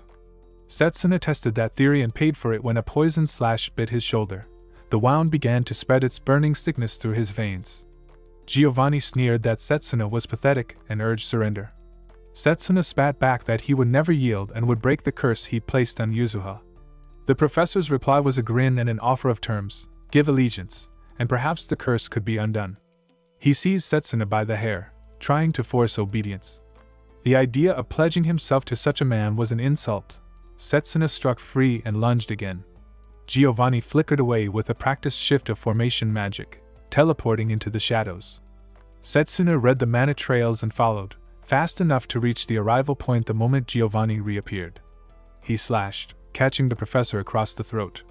Giovanni's shock was genuine. Nobody had unraveled his teleport pattern so quickly.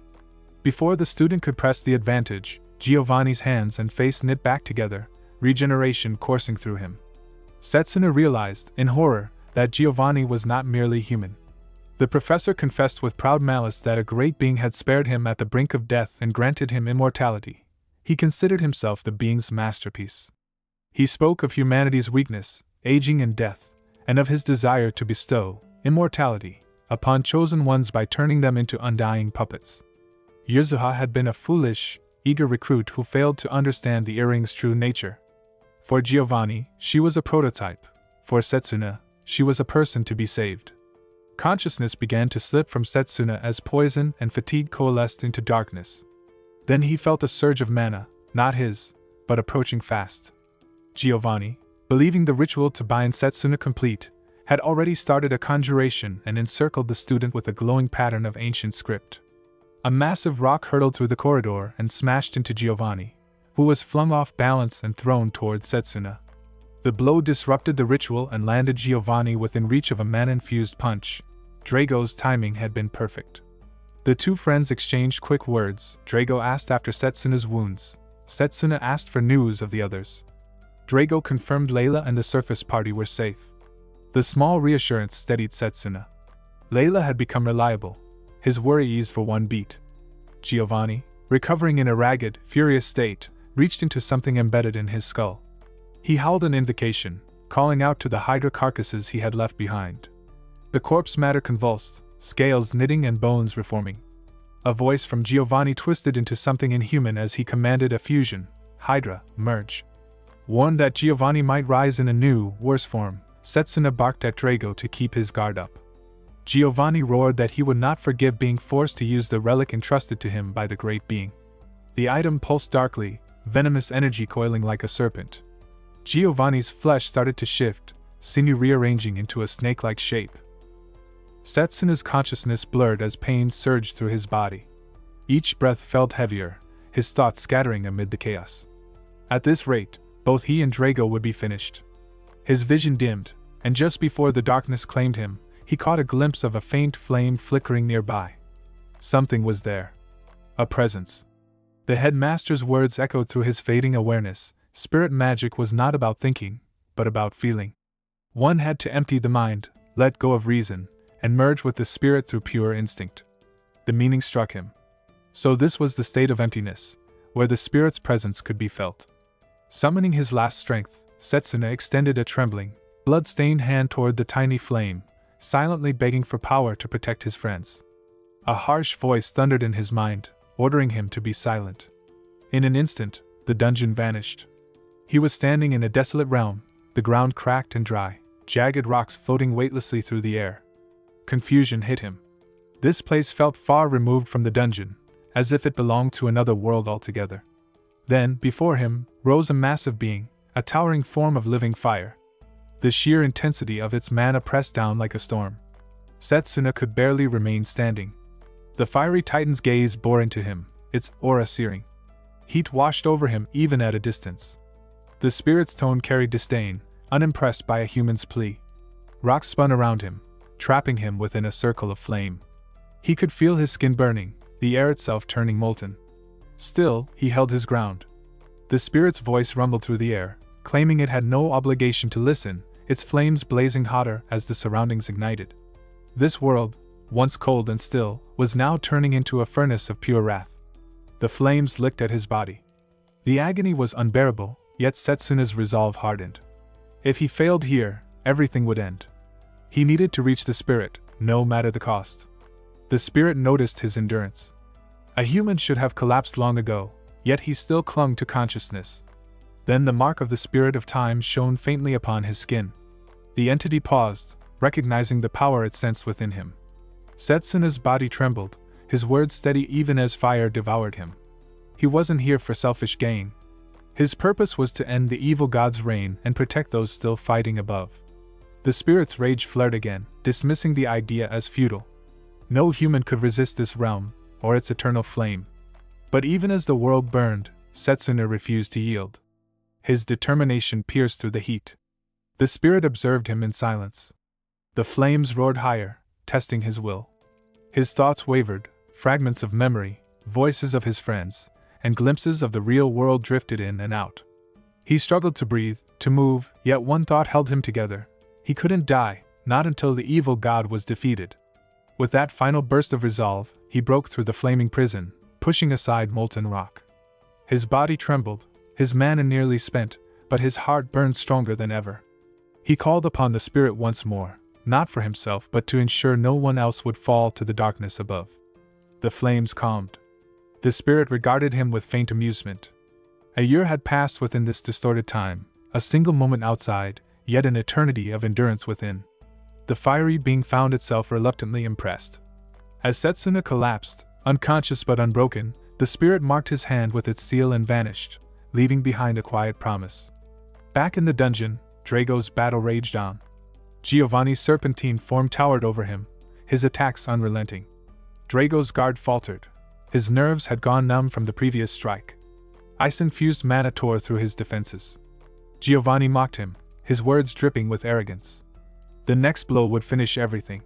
Drago's body refused to respond, but in the depths of his fading mind, he saw his parents, his father's proud smile, his mother's warmth. He remembered his father's words, to be the shield that protects others, to embody the strength of the close combat mage. He whispered a silent apology, knowing he could no longer move. Giovanni laughed, preparing to end it, until he paused. The air trembled. Drago was no longer where he stood. A surge of heat cut through the cold. Flames rippled through the dungeon's shadows. Giovanni turned, eyes narrowing as an unfamiliar pressure filled the air. A figure stepped between him and Drago, hair now glowing orange, eyes blazing with the same fire that once tried to consume him. Setsuna had returned. Setsuna moved in a burst of blinding speed, carrying Drago to safety before vanishing again. Giovanni blinked, confused by the sudden disappearance. A scorching heat followed. Setsuna had already reappeared behind him, his attack landing before Giovanni could react. For the first time, Giovanni felt unease. The strike was more than physical, it burned through his regeneration. The flames clung to him, defying logic. This wasn't ordinary magic. A realization struck him: the human possessed two different magical crests, two lines of power etched into his very being. A tremor ran through Giovanni's frame. The thought of fear crept in, but he rejected it with rage. He was undead, a being beyond life and death. Poison surged through his veins as he unleashed a vortex of venomous mist, convinced that nothing living could withstand it. Yet Setsuna's mana flared, and the flames formed a shield around him. The poison evaporated on contact. Giovanni's composure faltered.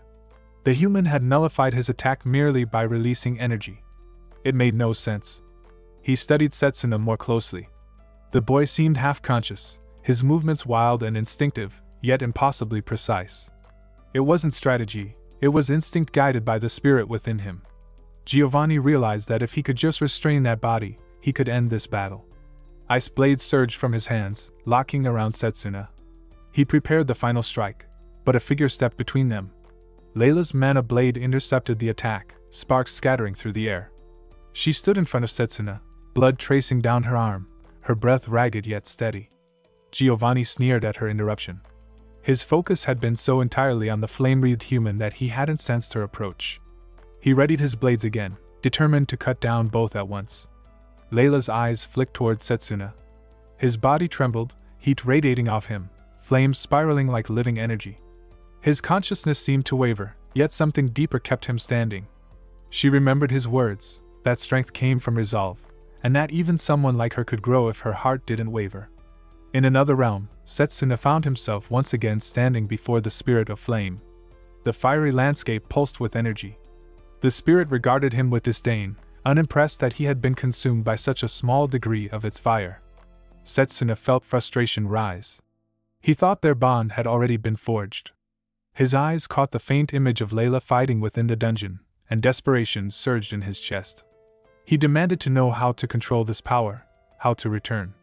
The spirit's response was indifferent. It claimed no responsibility for guiding him. This was the first time it had ever shared its power with a human, and the rest, it said, was for him to discover. Back in the dungeon, Layla fought fiercely, her mana blade clashing against Giovanni's ice. Each strike left her weaker, yet she held firm. The memory of Setsuna's encouragement echoed within her, to trust her resolve, to never rush but to never give up. The spirit's voice rumbled through Setsuna's mind, challenging him to prove his will, to show whether he would perish with the woman he sought to protect, or rise above fate itself. The words reignited his strength. Setsuna's eyes snapped open. His body burned with renewed vitality as he surged forward, flames trailing behind. Giovanni barely had time to turn before the attack struck. The impact was devastating, a manifestation of spirit and human will fused into one.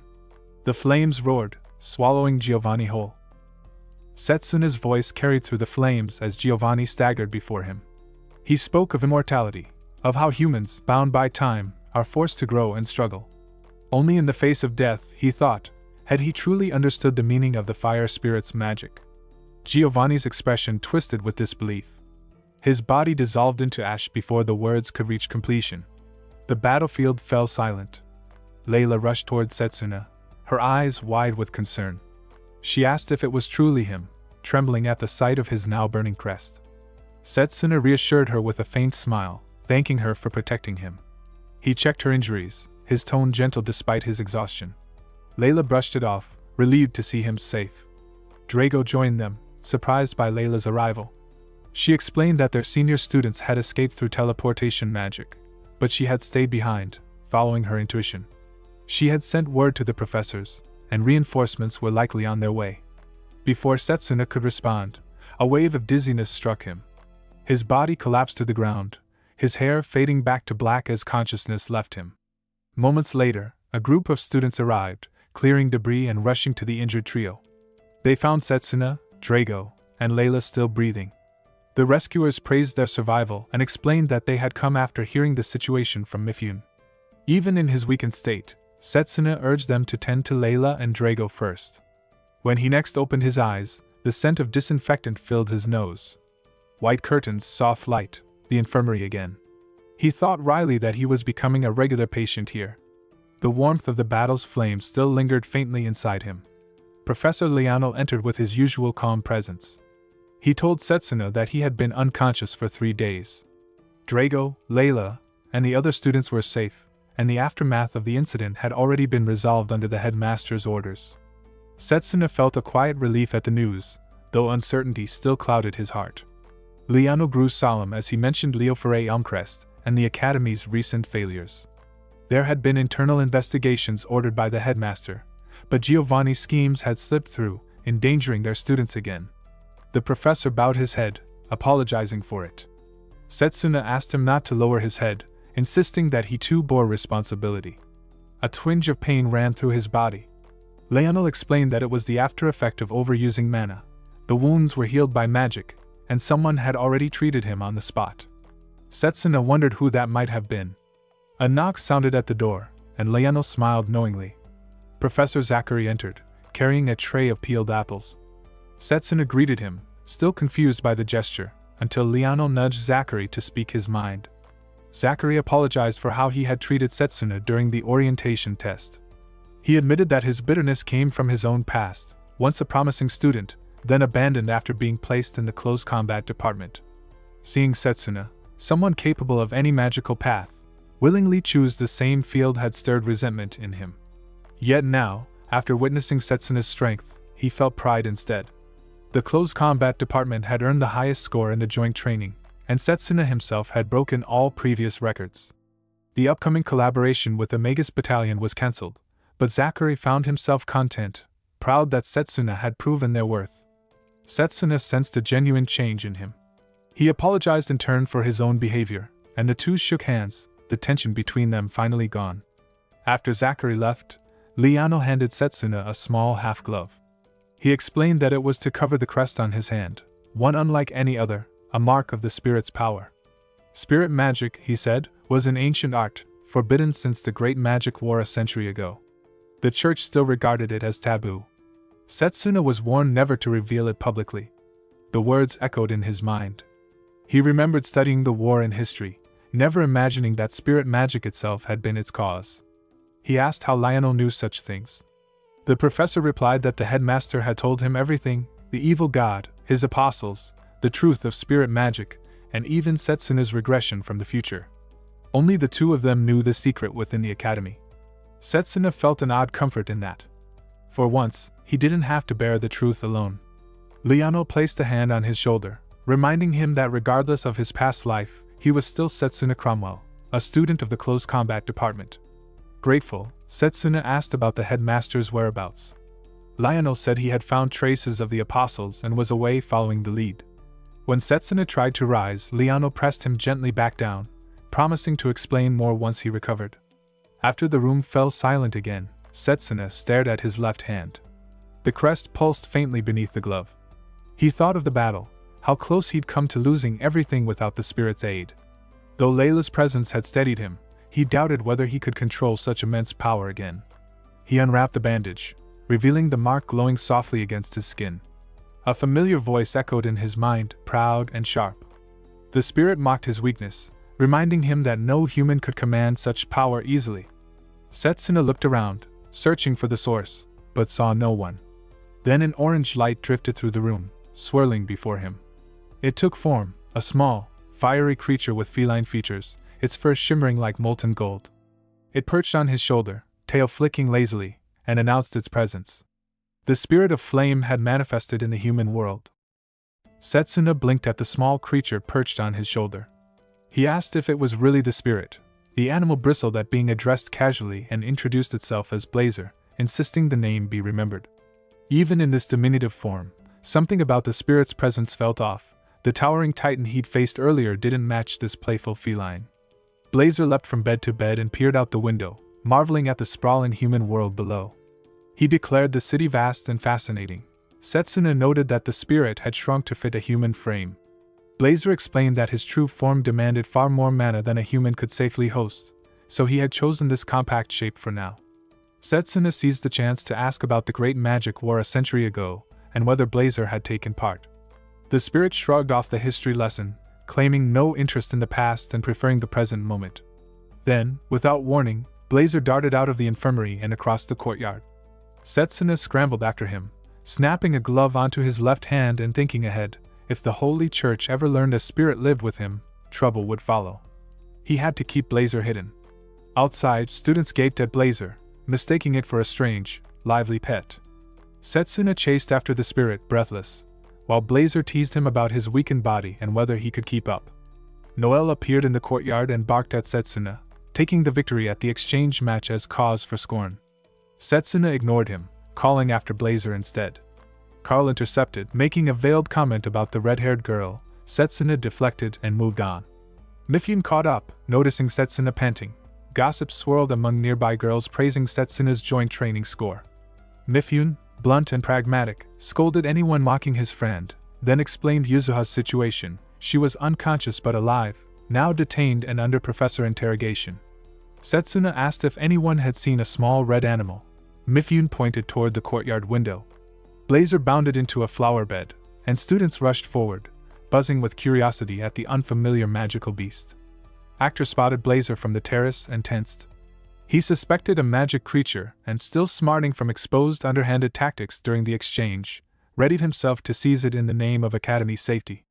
Blazer reacted before Actor could move, repelling the attempted capture with a sudden flare of flame that sent Actor stumbling back. The courtyard fell silent for a beat. Had that small creature really breathed fire? Blazer, tail flicking, took a haughty tone, scolding anyone who'd attacked him. The students muttered uneasily, agreeing it was best to leave the matter alone. Layla appeared, drawn by the commotion, and looked at the little flame beast with wary curiosity. Blazer, not missing a beat, offered a half-joke about burning anyone who bothered him, obviously teasing, but the warning carried an edge. Setsuna called down from the terrace to warn Layla, then moved at once, only to be stopped by a sharp stab of pain in his leg. He winced, thinking the little spirit would scorch anyone who threatened her. Layla sensed something in the air and turned just as Blazer, small and furious, announced that he was already on guard. She crossed the gap and softly thanked the creature for saving Setsuna in the dungeon, sitting down to offer the apple she'd brought. Blazer accepted the gift with a huff and a grudging compliment. Setsuna noticed the spirit's mood had shifted from savage to oddly domestic. At the cafeteria, Drago watched Setsuna eat with an amused grin and asked about the strange animal on Layla's lap. Setsuna kept Blazer's true nature private. If the Holy Church learned a spirit lived with him, trouble would follow, so he called it a magical beast and tried not to reveal too much. Layla brushed off thanks with modesty, saying she was only returning a favor. Around them, students buzzed about Setsuna's top score in the joint training and craned for a look at the odd creature.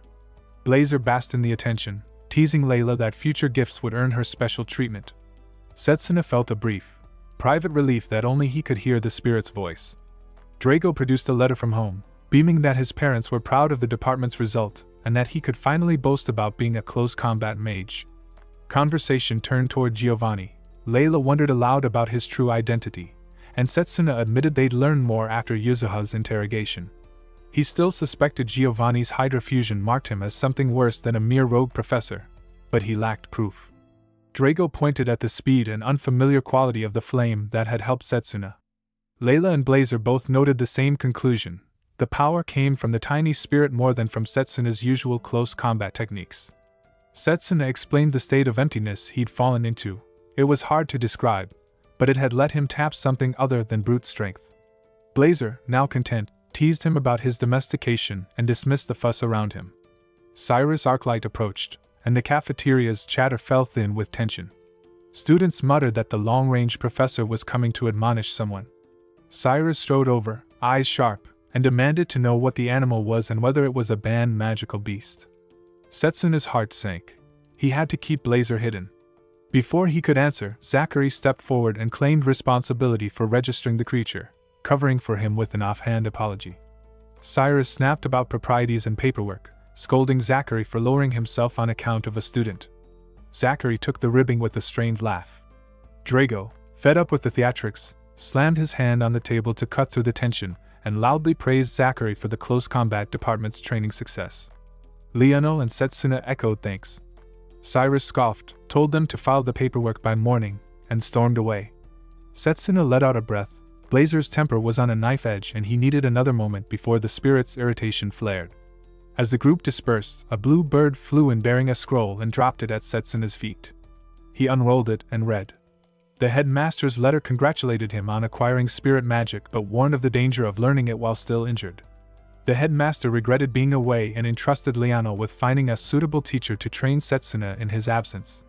Setsuna's chest tightened with gratitude and a new, weighty responsibility.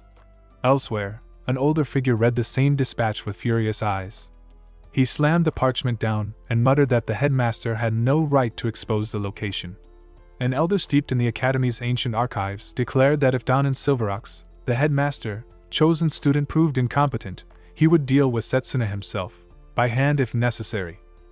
The urgent magic conference had dissolved into chaos.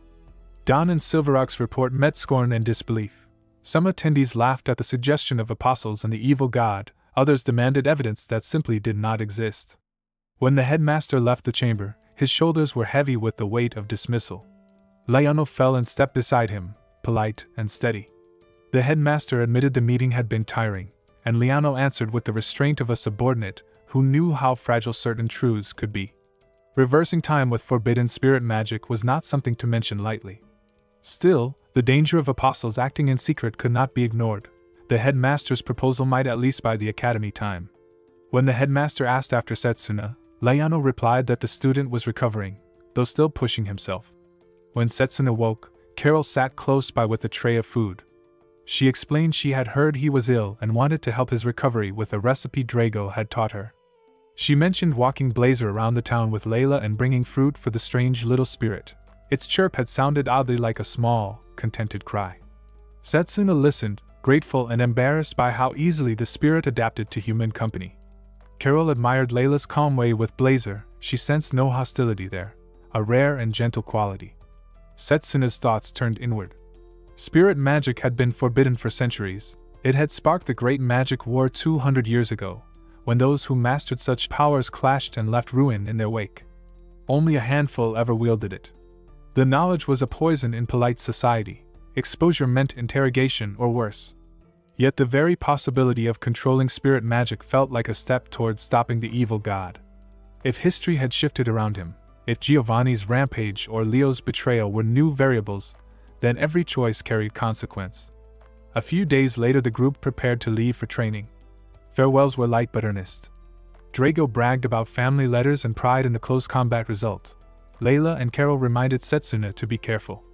The journey would be long and they would travel by lizard carriage, awkward for many, but familiar to Setsuna from his prior life. He mounted easily and settled in, the rhythm of travel already steadying his mind. The road offered a rare quiet. Between stretches of chatter, Setsuna and Liano talked about motion sickness and the unfamiliar sway of the carriage. Then, ahead, human figures stood in the path. Liano slowed. The three women were not bandits. Their calm, precise bearing felt wrong for passers-by. They introduced themselves as servants of Morgana, a name Setsuna had seen in the headmaster's letter. The voice that answered them seemed layered, not merely one person but a chorus tuned to another presence. Leonel watched carefully. He too recognized the danger. These were not ordinary humans. Setsuna suspected constructs, dolls animated by alchemy or spirit craft, and when they spoke it became clear their master was far from benevolent. Their challenge hung in the air, testing whether Setsuna himself had been chosen by fate or by mere happenstance. Leonel's demeanor shifted from diplomatic to ready. He drew a great mana sword with an effortless motion, the edge humming as arcane energy gathered along the blade. Setsuna readied himself beside him. The servants moved in synchronized grace, and the first clash of magic against metal shattered the road's fragile calm. Setsuna braced himself. To gain Morgana's recognition, he would have to defeat the dolls. Leonel stood ready beside him, resigned to the inevitability of combat. The enemy moved first, a sphere of compressed water forming between their hands.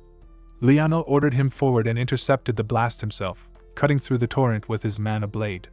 The impact rippled through the clearing, scattering droplets like shards of glass. Their opponent observed calmly through the dolls. Setsuna's eyes caught the glint of another weapon, water infused with lightning, its energy writhing with lethal intensity. Leonel warned him to stay alert. Even a touch would be enough to paralyze. Setsuna focused, recalling how dangerous elemental attacks were for close combat magi. Unlike those who fought at range, their mana was intertwined with their bodies. One wrong movement and the backlash could tear them apart. The voice of Morgana's projection drifted through the battlefield, condescending and clear. She mocked the old art of close combat, declaring it obsolete in an age ruled by golems and summoned constructs. Her dolls pressed harder, their strikes fast and synchronized. Setsuna admitted to himself that the woman had a point, but he refused to yield. Close combat magic was not yet at its peak. He dashed forward, breaking past the rhythm of their assault, and struck two dolls hard enough to send them crashing into the ground. They were not destroyed, merely forced into temporary stasis. Drawing on instinct, he recalled the weapon most suited for this terrain. The mana blade in his hand shifted form, adapting to the uneven ground, his body moving with the precision of countless hours of training. Leonel's presence grounded him. When another doll darted toward the professor, Setsuna called out, adjusting their positions through practiced coordination. Every movement built on their shared understanding, technique layered upon technique, mana weaving through muscle and will. Together, they began to turn the tide. Then the dolls clasped hands, forming a circle. Energy gathered in the air, coalescing into a massive sphere of mana-infused water. The barrier pulsed like a living thing, impenetrable by ordinary means. Setsuna calculated quickly, even charged bullets would dissolve on contact. A familiar voice echoed in his mind. Blazer scoffed at the spectacle, dismissing it as a mere trick. Setsuna barely had time to react before the crest on his hand flared, his hair and eyes igniting in hues of amber flame. The spirit's power surged within him, wild and hungry. Blazer's excitement crackled in his thoughts, urging him to unleash destruction and end it in one blow. But Setsuna pushed back. This was a test, not a battle to the death. He needed Morgana's recognition through his own strength, not borrowed power. The light dimmed, his breathing steadied, and the fire receded. Moments later, the dolls lowered their hands. The hostile energy faded. Morgana's distant voice returned, this time calm, commanding her servants to guide the intruders. Confused but cautious, Leonel and Setsuna followed as one of the dolls led them deeper into the forest. Inside an ancient grove, a figure awaited them. The true Morgana regarded Setsuna with quiet curiosity. She spoke of his restraint, how he had chosen not to wield spirit magic, even when pressed to the edge. Setsuna explained his reasoning. The danger was too great, the risk to nature, and the lives within this forest too heavy a price. Morgana's eyes softened, a flicker of respect hidden beneath her sharp tone. She called him soft-hearted, but praised his discipline and judgment. Recklessness, she said, would have ended him before he reached her domain. With that, she acknowledged him, a rare honor, and agreed to guide him in taming the spirit within. Blazer bristled immediately, indignant at the idea of being tamed. Morgana smirked, calling him a boastful pet bound to a fragile form. The spirit's pride flared. His power surged through Setsuna's body without restraint. Setsuna gritted his teeth, forcing control over the torrent of energy as flames licked the ground around him. The pressure grew suffocating, threatening to ignite the entire grove. He steadied his breath, feeling Morgana's gaze linger on him, not with disdain, but with interest. If he lost focus, the forest would be consumed in seconds. Yet amidst the chaos, a strange calm filled him. He had no need to prove strength through destruction. This moment would instead become the lesson that marked the beginning of his true mastery over the spirit's power. Blazer unleashed a surge of fire toward Morgana, the air twisting under the heat. Setsuna instinctively reached for balance, and before the flames could strike, Morgana raised her hand. The lake stirred, its still surface rippling to her call. Liano, watching, realized she was drawing power from the water itself. The lake rose in a spiral, taking the form of a vast serpentine dragon that coiled above them, radiating raw, elemental energy. With one motion, she sent it crashing down. The fiery spirit was engulfed in a wave of blue, its flames smothered beneath her command. Setsuna, caught within the surge, felt the pressure of both fire and water clashing around him. Morgana's tone was steady as she explained that the spirit within him had yet to form a true bond. Its strength was wild, its nature untamed. Only through genuine recognition could he ever control its power. Setsuna, steadying his breath, understood the gulf between mastery and force. Morgana spoke of the path ahead, unity with nature, entry into the spirit realm, and earning a spirit's trust. He had skipped the first step, she noted with faint disapproval, blaming the headmaster's lax teaching. Setsuna thought her remark almost irreverent, yet she was right. The forest around them pulsed faintly with life, and she declared it his training ground. Beginning the next dawn, he would live among the spirits until they deemed him worthy. Setsuna trained without pause, his body tested under waterfalls, his will shaped through combat and meditation. In time, he sensed the quiet rhythm of nature flowing through all things. Morgana acknowledged his progress, impressed that he had reached that state within 2 weeks. It was enough to begin the next trial. In the spirit world, she said, strength meant nothing, only will endured. The spirit he sought to tame was ancient, fierce, and far beyond his command. She would accompany him to ensure his consciousness survived the process. Blazer's distant presence pulsed with scorn but also anticipation. Setsuna met that challenge with calm resolve, intent on earning the spirit's acceptance. Morgana warned Liano that while their minds wandered beyond the veil, their bodies would remain vulnerable. Liano promised to guard them. Setsuna steadied himself, entered the same stillness Morgana had taught, and the world around him faded. The spirit realm unfolded, a horizon of fire and molten sky. Blazer emerged in full form, majestic and burning, its eyes filled with primal power. Morgana observed quietly, conceding that the creature's pride was well-earned. Setsuna could now sense the spirit's essence clearly, every spark alive with intent. Blazer tested his will, its flames roaring in defiance. Morgana wove a barrier to protect his consciousness, warning that even a flicker of hesitation could shatter his mind. Setsuna stood firm, unmoved by the heat. Spirit power, like magic, answered only to balance. He had learned that harmony, not domination, was the key. The realm trembled as their wills collided, fire against focus, pride against resolve. Back in the physical world, Liano felt the shift. The air grew dense, charged with energy. He muttered that it had begun and that Setsuna would endure. Then, an unfamiliar aura pressed against the hideout, dark and heavy, distinctly hostile. The door creaked open, and a figure stepped through with quiet ease. Liano recognized him instantly, Leo Ferre Elmcrest, the missing student. His casual tone hid an unmistakable malice. Liano's expression hardened as the air behind Leo warped, revealing another figure cloaked in black-violet energy, Zagan the 10th Dark Apostle.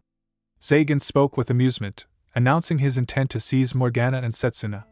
Leo dismissed the plan, saying his business was with Setsuna alone. Liano's grip tightened on his weapon, the atmosphere crackling with pressure. Both men radiated power, their presence suffocating. For a brief moment, Liano considered the odds, then steadied himself. No teacher from his academy would ever abandon a student. Drawing his mana blade, he faced the intruders head-on. Blazer demanded that Setsuna prove his earlier words. Setsuna steadied his resolve, reminding himself that this world was ruled by willpower. In the real world, Morgana sensed something dark approaching. The forest had already fallen under an evil force. Realizing what it might be, Setsuna urged her to go on ahead. Morgana warned that breaking the barrier could burn him by the spirit's will and risk his return, but Setsuna accepted it, determined to overcome the trial alone. She left, telling him to come back alive. Facing Blazer again, Setsuna apologized for the delay. The spirit questioned his obsession with power that was far beyond his reach, asking if he wished to destroy himself. Setsuna revealed that in the world before his regression, everything had been lost: the army manipulated by the apostles, the collapse of humanity, the death of his comrades and mentors. That grief had awakened the time spirit's power and sent him back to this era. This time, he vowed to protect what remained. Blazer found his motivation petty yet fascinating. The courage to face despair without fear intrigued him. Accepting the challenge, Blazer declared that Setsuna sought not just a fragment but the whole of his power. Shrinking to human size, he prepared for a clash of wills. Both lunged forward, fists colliding with blazing energy. Meanwhile, in the real world, Liano battled Zagan. Despite repeated heavy techniques, Zagan's strength only grew. As he struck, Morgana's alchemy doll intervened, releasing a wave of magical energy that forced Zagan back. The air trembled with mana. Liano realized Zagan's power wasn't fading but rising unnaturally. Leo joined in, launching his attacks while keeping his distance. A sudden light burst across the battlefield. Morgana had returned, fully awakened. She scolded them for their noise before preparing to engage Zagan herself. Together, she and Liano struck, yet their combined assault seemed ineffective. Morgana noted that Leo's ability nullified magic, but his decision to dodge hinted at a limitation. She theorized that his nullification required direct focus, leaving openings at close range. Leo countered calmly, noticing her attempt to strike from beneath, but Morgana was already forming an immense sphere of water overhead. Her intention was to engulf both him and Zagan in one devastating sweep. Leo admitted the scale was impressive but countered swiftly, shattering the sphere and turning the flood into a heavy downpour. He revealed that his disintegration extended even to long-range attacks. Realizing her tactics were failing, Morgana prepared her last resort. Leo taunted that it would serve as a fine farewell to the underworld and gathered a final purple orb of destruction. Just as he unleashed it, his attack was interrupted. His face met the blazing fist of Setsuna, now returned in his fiery spirit form. Morgana watched, relieved and astonished, recognizing that he had succeeded in defeating the spirit. Zagan and Liano's attention turned toward Setsuna. Liano, battered and bleeding, managed a faint smile as he watched the boy stand wreathed in searing flames, flames so intense they should have consumed the forest, yet Setsuna kept them perfectly restrained. Zagan studied him with a sharp grin, amused by the fiery aura. Blazer's presence flared within, remarking that the foes before them seemed worthy of burning, but Setsuna stayed alert, warning him not to underestimate them. Blazer teased him for his humility, amused that the man who had bested a spirit would still speak with restraint. Moments earlier, in the spirit world, Setsuna and Blazer had traded fierce blows that shook the ground. Blazer marveled at the boy's sheer willpower even as he noticed the tremor in Setsuna's bloodied hands. The spirit wondered why his opponent was trembling yet smiling through the pain. Setsuna's grin widened, battered but unbroken, declaring through his resolve that he would win. He evaded the next strike and countered sharply. Blazer pressed with full force, surprised that a human could withstand the full brunt of his strength. Setsuna, panting, explained that Blazer's undefeated nature was his weakness. One who has never known defeat cannot understand how to rise again. Setsuna had fallen countless times before, and each failure had taught him to stand taller. That unyielding will, he said, was what led him to victory. Their final clash erupted like a storm, fists colliding in a blaze of crimson fire and spirit energy. When the dust cleared, Blazer stood silent, astonished. He acknowledged Setsuna's victory and asked when he had grown strong enough to claim it. Setsuna replied that in the midst of their battle, he felt Blazer's fierce will merging with his own, two flames becoming one. Realizing this, Blazer recognized him as an equal and entrusted his power, meeting his fist with pride. Setsuna smiled in gratitude as their spirits aligned. Now back in the present, Zagan advanced, his claws gleaming with malicious mana. Liano tried to warn Setsuna about their danger, but Setsuna finished his thought, already aware that they could drain magic from anything they touched. He knew this enemy well, the same apostle he had faced before returning to this era. Zagan's authority, the devourer of all, allowed him to absorb the mana of whatever he slashed, a power that once obliterated the entire northern kingdom and its alchemical wonders. Zagan smirked, confident that Setsuna could not win even knowing his secret. Leo, rising painfully to his feet, admitted the earlier hit had been brutal but revealed he had lessened the impact with magic disintegration. Setsuna, surprised yet impressed, noted how far Leo had come. Zagan growled at Leo to stay back, and Leo reluctantly complied. Setsuna recalled the last time he fought this monster, how he had barely managed victory through long-range tactics. But Zagan had since honed his close combat ability. One wrong step could mean death. Still, Setsuna was different now. He struck first, each blow driving Zagan back. The apostle roared in disbelief as Setsuna's movements blurred faster than his eyes could follow.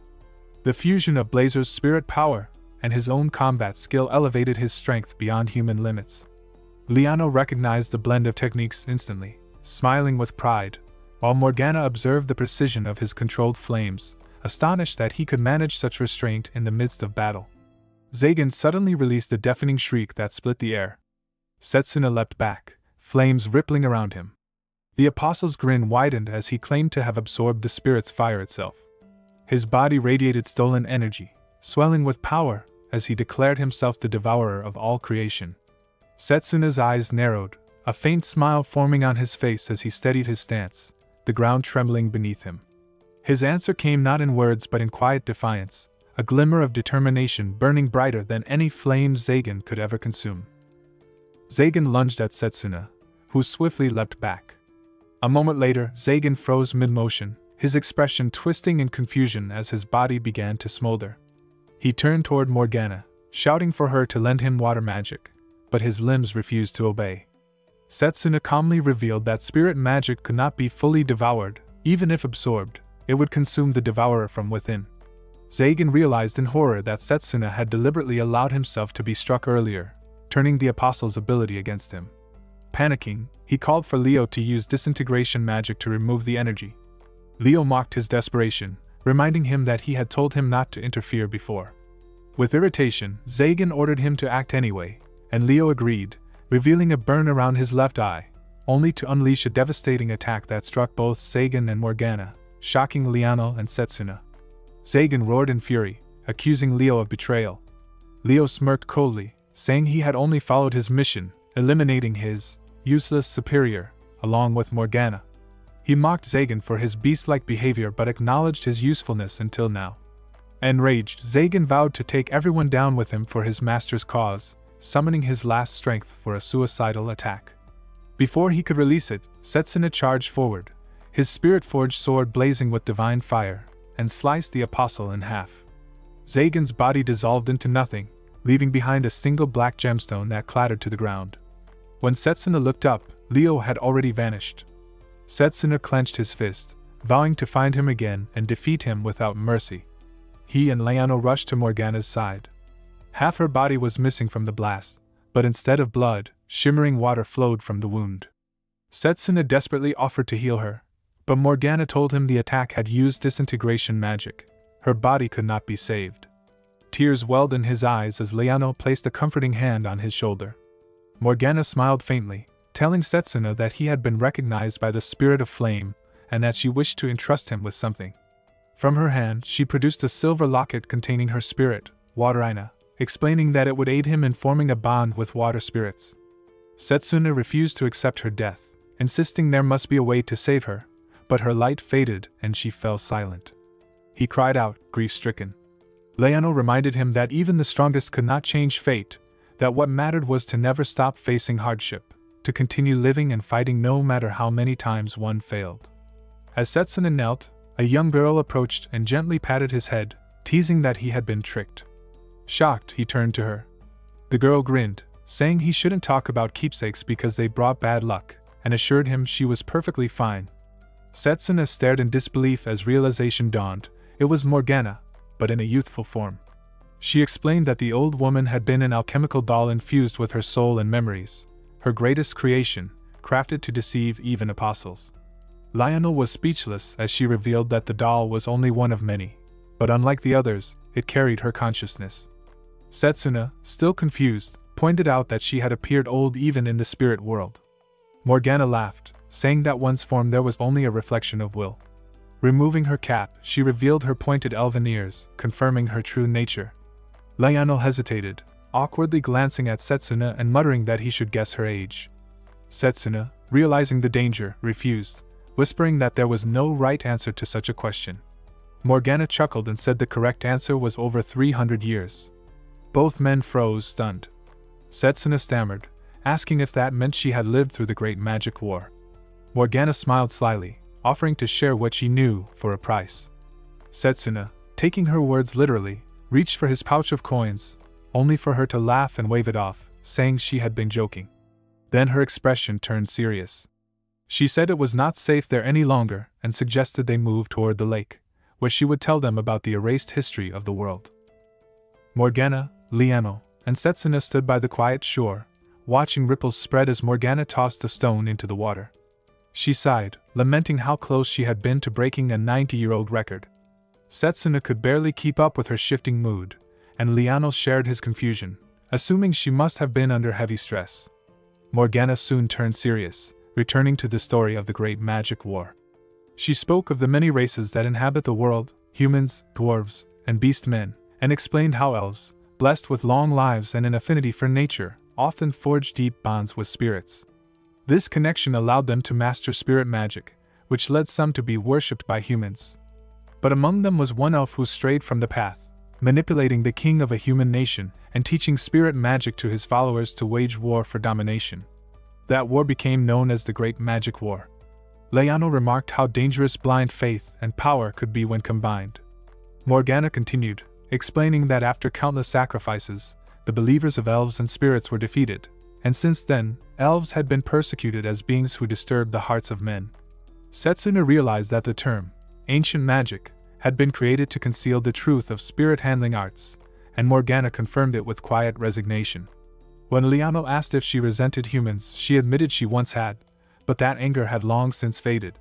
Even so, she still kept her distance, for centuries of hatred had not yet vanished. Her double had been a way to hide from those who hunted elves. When Setsuna asked why she revealed her true form to them, she said that Dahanan had trusted them deeply, and after seeing Setsuna's tears, she felt it was right to show her true self. Setsuna protested in embarrassment, making Morgana and Liano laugh. As the conversation faded, Setsuna's gaze drifted to the crest on his hand, remembering the price of forbidden power used in the Great Magic War. Morgana thanked them for their help, saying they would part ways there. Setsuna expressed his gratitude, while Liano asked about her plans. She said she would go into hiding again since her location was exposed, and that they might never meet. Setsuna bowed, asking her to lend humanity her strength again when the time came. Morgana smiled faintly, telling him to ask Dahanan if such a day arrived, and mentioned that she still exchanged letters with him. Blazer appeared in his cat form, boasting that he would burn Setsuna to ashes next time, which only made Morgana tease him about getting drenched again. After their goodbyes, they all went their separate ways. On his lizard-drawn carriage, Setsuna thought back to a memory of his sister. Her words echoed in his mind. True strength was not about great power, but about how one chose to use it. He finally understood, vowing to use the spirit's power only for justice. Elsewhere, in a dark chamber, Satanakia, the second Dark Apostle, declared that everything was ready. Pucker berated Leo for failing to kill Setsuna and abandoning his comrades. Leo pleaded for mercy, insisting he had completed the mission to kill Morgana. When Satanakia asked if he had confirmed her death, Leo hesitated, assuming she could not have survived the attack. The Apostle's glare silenced him, his presence alone forcing Leo to his knees. A woman entered, mocking Leo for returning empty-handed and wishing he had at least retrieved Zagan's body so she could create an undead using his powers. Leo mentioned that Setsuna's knowledge of Zagan's authority hadn't been part of their information. Satanakia, unfazed, said that Setsuna must be hiding something, and they needed to reassess him. Pucker taunted that another undead had been lost too, the one called Giovanni. Satanakia turned toward the woman and asked if she could handle the matter. With a sly grin, she agreed, exhaling a trail of smoke as her figure emerged from the shadows.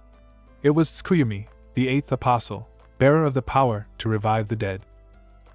Liano mentioned they were about half a day away from the academy. Setsuna wondered aloud how everyone was doing. Liano laughed, saying Drago was probably pushing himself too hard with training, and Setsuna agreed.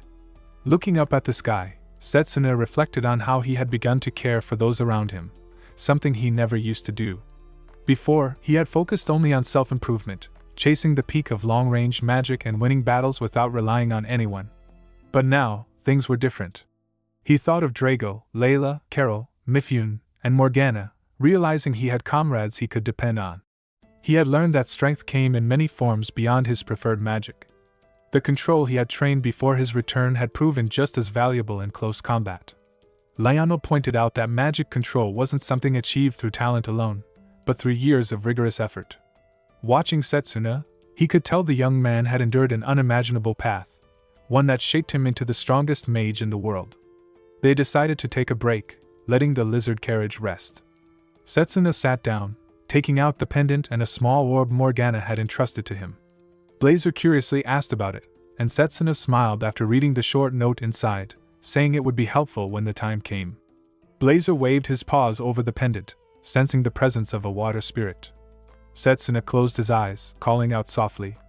A calm voice echoed from the pendant, identifying him as Setsuna Cromwell. Both Setsuna and Leano were startled, but the voice reassured them. The spirit, Wateraina, said she had seen him alongside Morgana and would lend him her power if he could overcome her trial. Setsuna, remembering the ordeal with Blazer, braced himself for a tough challenge. But the spirit's next words caught him off guard. Her trial was not a battle, but simply to move her, to stir her heart. Blazer scoffed at the idea, muttering that he could never get along with her kind. Yet Wateraina playfully said she didn't dislike him. Setsuna was unsure what to make of it, until Leano placed a hand on his shoulder, claiming to have a story so moving it would surely work. He began narrating the tale of two heroes, Ordino, the indestructible blade, and Wallace, the iron wall, whose courage saved the kingdom. The story stretched deep into the night, and by sunrise, Blazer was asleep while Leano was still passionately talking. Setsuna decided they would continue the trial later, once they were back at the academy. Back at the academy, Layla and Carol sat on a bench with Blazer curled up on Layla's lap, while Drago and Setsuna stood nearby. Layla mused about the trial that moves hearts, and Drago asked if something had happened during Setsuna's trip. Setsuna said it was just a bit of training. Layla invited everyone to an art museum, mentioning she had a friend there who might help. Drago and Carol both agreed enthusiastically. At the museum, Layla's friend shared an emotional tale, but the pendant remained silent. Drago tried next, proudly showing off his hardened physique to no effect. Carol's summoning beast created a snow replica of itself that delighted everyone, until Blazer pounced on it in a fit of excitement, ending the attempt. Later, Setsuna returned to train at the sacred mana tree. Blazer praised his progress, acknowledging how far Setsuna had come in mastering his power. Setsuna smiled, saying his new technique was nearly complete. As the first snowflakes began to fall, he realized winter had arrived, and with it, the time of a coming crisis. He admitted he hadn't yet formed a contract with Wateraina and decided to put the trials on hold. When Blazer asked if his training was over, Setsuna replied that it was just the right time. The sacred tree's mana was depleted after their intense sessions and needed years to recover. Bowing respectfully, he thanked the tree for its guidance, feeling confident in his mastery of Blazer's power. As they prepared to leave, Setsuna said the long academic break was near, but there was no time for rest. Blazer asked if a major battle was coming. Setsuna's expression turned grim. He said that before his return, humanity had been defeated by the evil god, and that one of the 4 great causes of that defeat would occur in just 7 days. Blazer asked what the 4 great causes of defeat were. Setsuna explained that among the invasions by the evil god, there had been 4 particularly fatal events: the Great Plague of Dragon Silence, the destruction of the Magus army, the overnight disappearance of the royal capital, and in 7 days, the army of the underworld would begin to move. It would be a sudden appearance of massive undead forces, causing tremendous losses to both the Magus army and civilians. Blazer frowned. Undead weren't usually that much of a threat, were they? Setsuna shook his head. That would be true if they were ordinary undead, but these were once heroes, highly respected and admired across the world. He suspected the existence of a power that could turn the dead into special undead.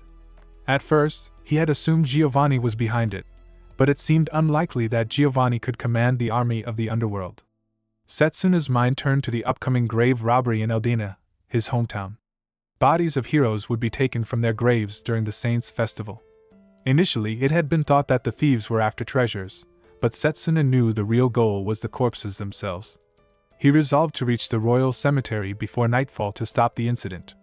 At the cafeteria, Layla asked Drago if he was going home for the winter break. He nodded, explaining that his father would teach him the family's secret close combat techniques. Carol chimed in, saying she would spend time with Fenrir in her family's icy plains, and asked Blazer if he would come along. Blazer refused. Layla remarked on the impressiveness of Carol's family territory, thinking to herself that as an innkeeper's daughter, she could hardly imagine such wealth. Then she turned to Setsuna. "How will you spend your time?" she asked.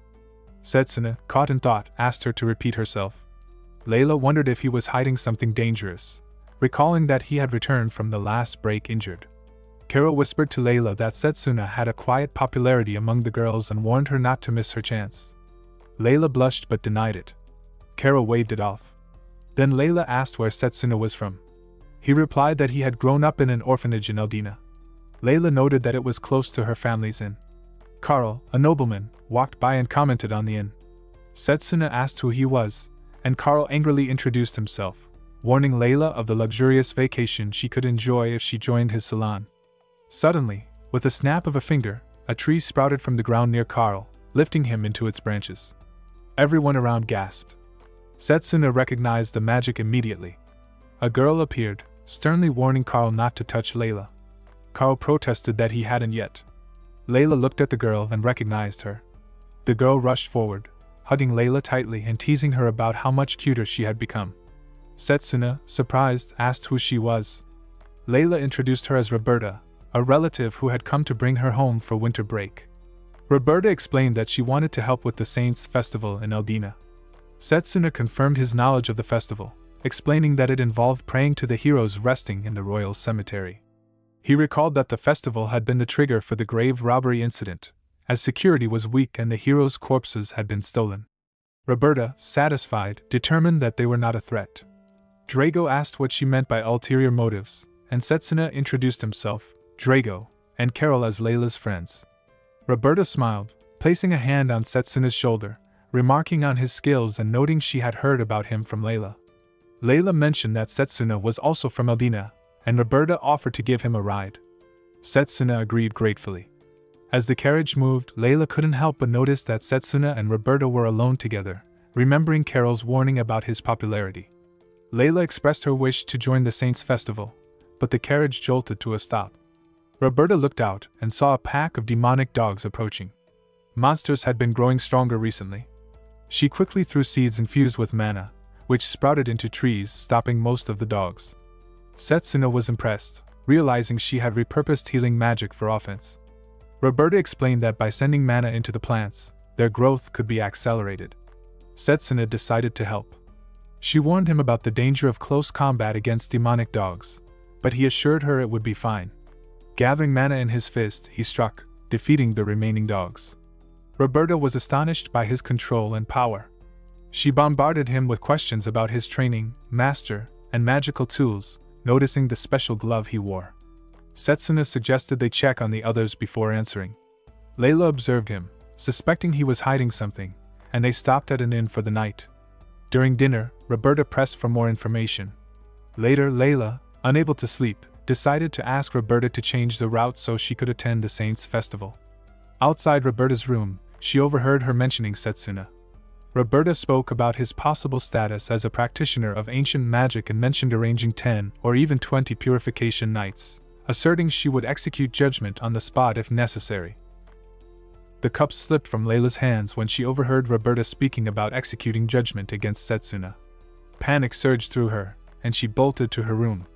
The crash drew Roberta out, but she only saw the spilled contents on the floor. Later, Layla sat down to breakfast, while Roberta greeted her cheerfully. Layla returned the greeting, though her mind was elsewhere. She couldn't shake the memory of Roberta's words from the night before. She wondered whether Setsuna was really using ancient magic, something she had only heard of in old tales, often misused by evil magi. The thought made her uneasy, and she worried about what she should do if it were true. Setsuna returned from his morning training and greeted them politely. Roberta noted that he had been training since early morning and suggested breakfast, while also recommending the sauna at the inn. Blazer, curious as always, tilted his head and asked what a sauna was, prompting Setsuna to decide he would give it a try. Inside the sauna, Blazer stretched and muttered that the heat wouldn't break him. Setsuna teased him for being weak to heat despite controlling infernal flames. Roberta entered, sitting down beside Setsuna, noting that the sauna was mixed gender. Setsuna moved slightly away to give her space. Roberta's eyes lingered on his glove, noticing he had not removed it, and she wondered what secret it might hide. She discreetly blocked the entrance with a "No entry, cleaning in progress" sign. Roberta suggested that the glove must be uncomfortable and encouraged him to remove it, but Setsuna refused, saying it was important. She guessed it might be a gift or something he was hiding. As she reached to touch the glove, the door suddenly opened, and Layla rushed in, ensuring that Setsuna remained safe and not caught off guard. She thought it had been the right decision to keep an eye on him, believing that no matter what he was hiding, he could not be a bad person. Outside, in front of the carriage, Roberta announced they would head to Layla's home. Layla asked to accompany them to Eldina, expressing a desire to see Setsuna's hometown and help at the orphanage. Setsuna welcomed her, and Roberta silently considered that having Layla nearby might make him lower his guard. When they arrived at the Eldina orphanage, Setsuna paused for a moment, surveying the familiar place. Children ran toward him, calling him Big Brother, and one asked curiously about Blazer. Setsuna smiled warmly, feeling a wave of nostalgia, remembering how long it had been since he was last home. Thomas, the orphanage representative, appeared to greet Setsuna, expressing gratitude for his continued care of the children. Setsuna placed a hand on Thomas's shoulder, acknowledging that the orphanage was still running thanks to him, and noting how Thomas had become like a brother to him. Thomas, modest as always, explained that he was merely giving back what he had received as an orphan himself. Friendly banter followed, and Layla noticed a softer, more personal side of Setsuna. Thomas remarked on Setsuna's choice of close combat magic, noting that it seemed a difficult path for someone aiming to rise to the top in the Magus army. Setsuna reassured him confidently that he was indeed aiming high with close combat magic. Layla admired his determination, and Thomas reflected that with someone like Setsuna on their side, everything would be fine. Later, Setsuna knelt at a grave, paying respects to Sister Deborah, the founder of the orphanage and his benefactor. Without her, he knew he would not have survived or held hope in the world. Layla acknowledged the importance of Sister Deborah to him, while Roberta encouraged Setsuna to share some memories, though he declined, stating that he had business to attend to. At the royal cemetery, Setsuna observed from a vantage point, noting the lack of concern with the approaching Saints' festival and the potential dangers. The barrier protecting the cemetery had been lifted, leaving it vulnerable to attack. The heroes resting there were high-ranking mages who had once defended the nation. If the grave robbery succeeded, they could rise as undead enemies. Blazer reassured him that their strength would not falter, no matter who they faced. Setsuna reminded Blazer not to use magic in front of Roberta, sensing that something about her seemed suspicious. He silently resolved that the decisive battle would happen the night after next and that he would fulfill the vow made long ago. Roberta asked Thomas about Setsuna's time in the orphanage, but Thomas hesitated, explaining that Setsuna preferred not to talk about it. She revealed her Inquisitor badge, making it clear that her request was no longer optional.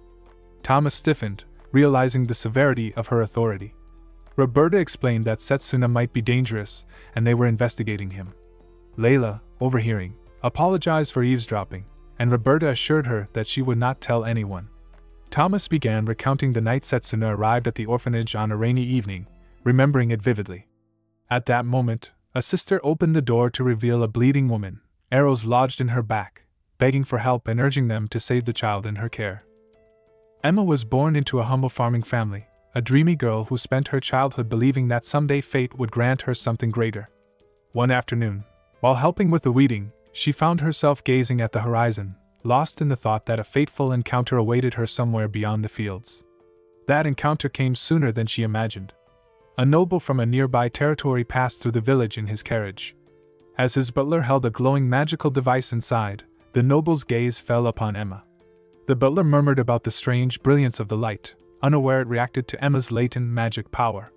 The noble, intrigued and captivated, invited her to come with him. Overwhelmed and enchanted by the sudden turn of fate, Emma agreed, wondering if this was all just a dream. She was brought to the prestigious Schneider family and given a room that seemed to belong to a princess. Yet her joy was short-lived. The noble had many concubines, and Emma was only one among them. His visits became rare, leaving her alone in luxury but starved of affection. She began to believe that bearing his child might rekindle his love. Time passed, and she gave birth to a baby boy. The noble seemed pleased at first, smiling at the infant in Emma's arms. She felt hope bloom again, until the butler returned with the same magical device. This time, the item did not glow. The noble's smile faded, and without a word, he left the child with her and walked away. That brooch was a magical tool used among nobles to gauge latent magical power, essential for ensuring superior bloodlines. The noble's interest in Emma had never been love but the power hidden within her body. When her child failed to inherit that potential, disappointment replaced affection. The realization shattered Emma. In despair, she turned her frustration toward the innocent child. Tears blurred her vision as she held a knife, whispering that if only the boy had talent, she might have been loved again. But as she looked into Setsuna's smiling face, her trembling hand loosened, and the knife fell to the floor. She wept until exhaustion claimed her. A knock came at the door. The butler entered, his tone cold and formal, announcing that he had come to take the child. In noble society, an unwanted offspring could bring dishonor. Take was merely a polite way to say, dispose. He reasoned that Emma should not be burdened and should focus instead on bearing another superior heir. Emma agreed quietly, asking for time to prepare. But when the butler returned, the room was empty. The windows stood open, curtains fluttering in the night breeze. Furious, he ordered the guards to capture both mother and child, alive or dead. Emma fled through the darkness, wounded and exhausted, carrying Setsuna in her arms. When she finally collapsed, she had reached an orphanage. The sisters there found her covered in blood and bandages, barely conscious. Lying beside the sleeping baby, Emma spoke in a trembling voice, blaming herself for bringing her child into a family that never wanted him. She imagined a simple life, working the fields, raising Setsuna with love, even in poverty. That would have been enough. Her regret turned into anguish. She cursed her foolish heart for believing the noble's affection and, with her final strength, begged the head nun, Sister Deborah, to take care of her son. Sister Deborah promised she would. No matter who the boy's parents were, she swore to God that Setsuna would grow up loved and free, that he would find happiness through his own strength. Emma smiled faintly, whispered her thanks, and passed away. 7 years later, Sister Deborah called out to Setsuna. He turned, revealing bruises and a swollen cheek. Thomas, one of the boys, rushed over in shock. Setsuna explained that during play, he had tried to stop a fight. Raka, the eldest son of the Hakanins, had struck another child. When Setsuna intervened, Raka shoved him away using magic. Setsuna confessed that Raka mocked him, saying commoners could never match nobles because their magic power was inferior. He looked at Sister Deborah with earnest eyes, asking if that was true, if praying to God could change it. She smiled softly and told him to pray, not for help, but to swear that he would prove them wrong. His mother had been strong. He only needed to find that same strength within himself. Then she handed him a worn book, something she had kept safe all these years. It was one Emma had taken from the noble's library during her escape, believing it might help her son one day. Sister Deborah told Setsuna that if he lacked magic power, he should find another strength within himself. Curious, Setsuna opened the book she had given him and found a section titled Magic Control. The idea fascinated him, though he could barely understand the complex diagrams and formulas inside. When he asked Sister Deborah about it, she smiled and decided to show him a demonstration.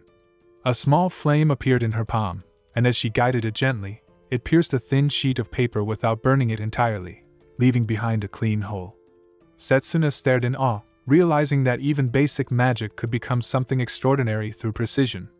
Sister Deborah explained that by controlling the flow and direction of mana, one could evolve magic beyond its normal limits. Though he was still too young to use formal spells, he could begin learning control from now. Setsuna nodded eagerly, promising to try, even if the book was far beyond his level. Sister Deborah chuckled softly, saying she would study it with him until he understood. From that day forward, Setsuna devoted himself entirely to training. Day and night, he practiced magic control, never missing a single day, even when he was exhausted. 5 years later, at the age of 12, he stood behind the orphanage with sweat on his brow, practicing once again. Thomas watched him from a distance, impressed by how far the boy had come. When asked what kind of mage he wanted to become, Setsuna said that long-range magic seemed the best match for his control techniques. If he could master both mana and elemental flow, he could reach a new height of precision. Yet, he also wanted flexibility. Once a mage underwent the rite of mastery, Their mana core became fixed to a single system, so he planned to study them all before choosing. Thomas laughed, saying his explanation sounded far too serious for a child his age. Their conversation was interrupted when a boy came running toward them, shouting that Raka had been taken into the forest by Slain. Setsuna immediately ran off, ignoring Thomas's call to stop. Deep within the forest, Raka was surrounded by several students.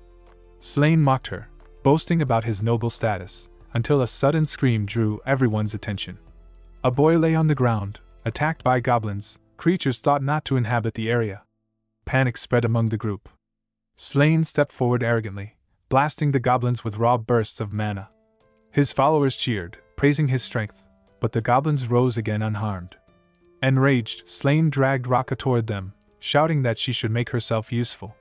Before the monsters could strike, Setsuna appeared, shielding her with his body. He told Slain that simply releasing magic power without focus would never defeat an enemy. Slain sneered, recognizing him as a commoner, and ordered his friends to retreat while Setsuna fought alone. As Slain fled, his followers ran in different directions, leaving Slain alone for the goblins. He stumbled to the edge of a cliff, terrified, when Setsuna caught up. The boy confronted him calmly, saying he hadn't come to help but to make him atone for what he had done. Slain tried to appeal to pride, offering to make Setsuna his vassal, but the words meant nothing. Setsuna's mana flared, steady, refined, and precise. Slain, trembling, accused him of using tricks to compensate for weak talent. He claimed that in the end, talent was what defined a mage. Setsuna admitted that his mana was limited, but recalled the years he had spent honing his control.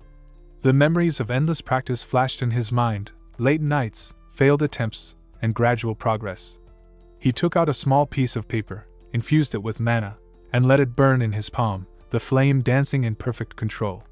In that quiet moment, he declared through action what words could not express, that skill born from perseverance could surpass talent granted by birth.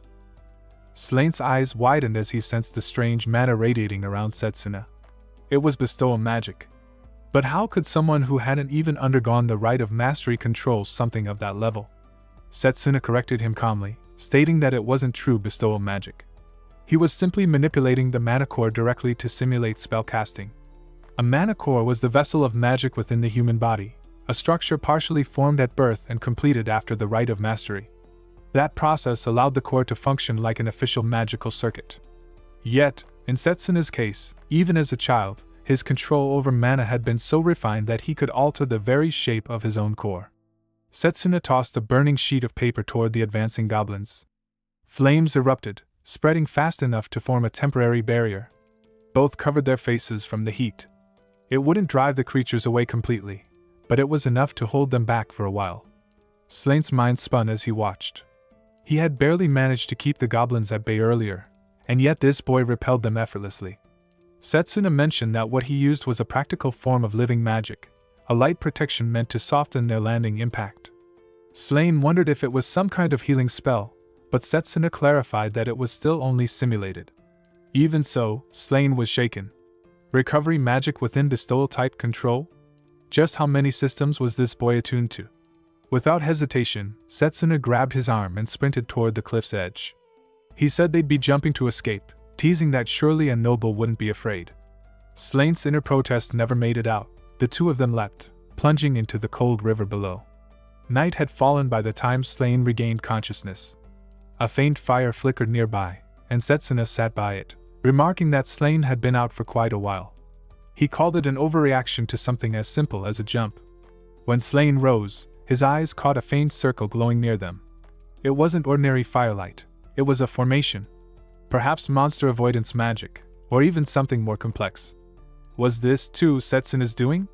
The thought that a mere commoner could possess such skill was something Slain couldn't easily accept. Yet Setsuna only dismissed the idea of being called a genius. What he achieved, he said, was simply the result of daily effort. Then he added coldly that once they returned to the village, Slain would answer for what he'd done to Raka. Back at the orphanage, Thomas scolded Setsuna for his recklessness, but Setsuna brushed it off with a grin, thanking him for protecting Raka. He then turned Slain toward her, saying the Hakkinen family's search party was nowhere nearby, and Raka could decide what to do with him. If she wished, they could even return him to goblin territory. Slain tried to apologize, but Raka's response came in the form of a swift kick that sent him doubling over. She shouted for him never to come near them again.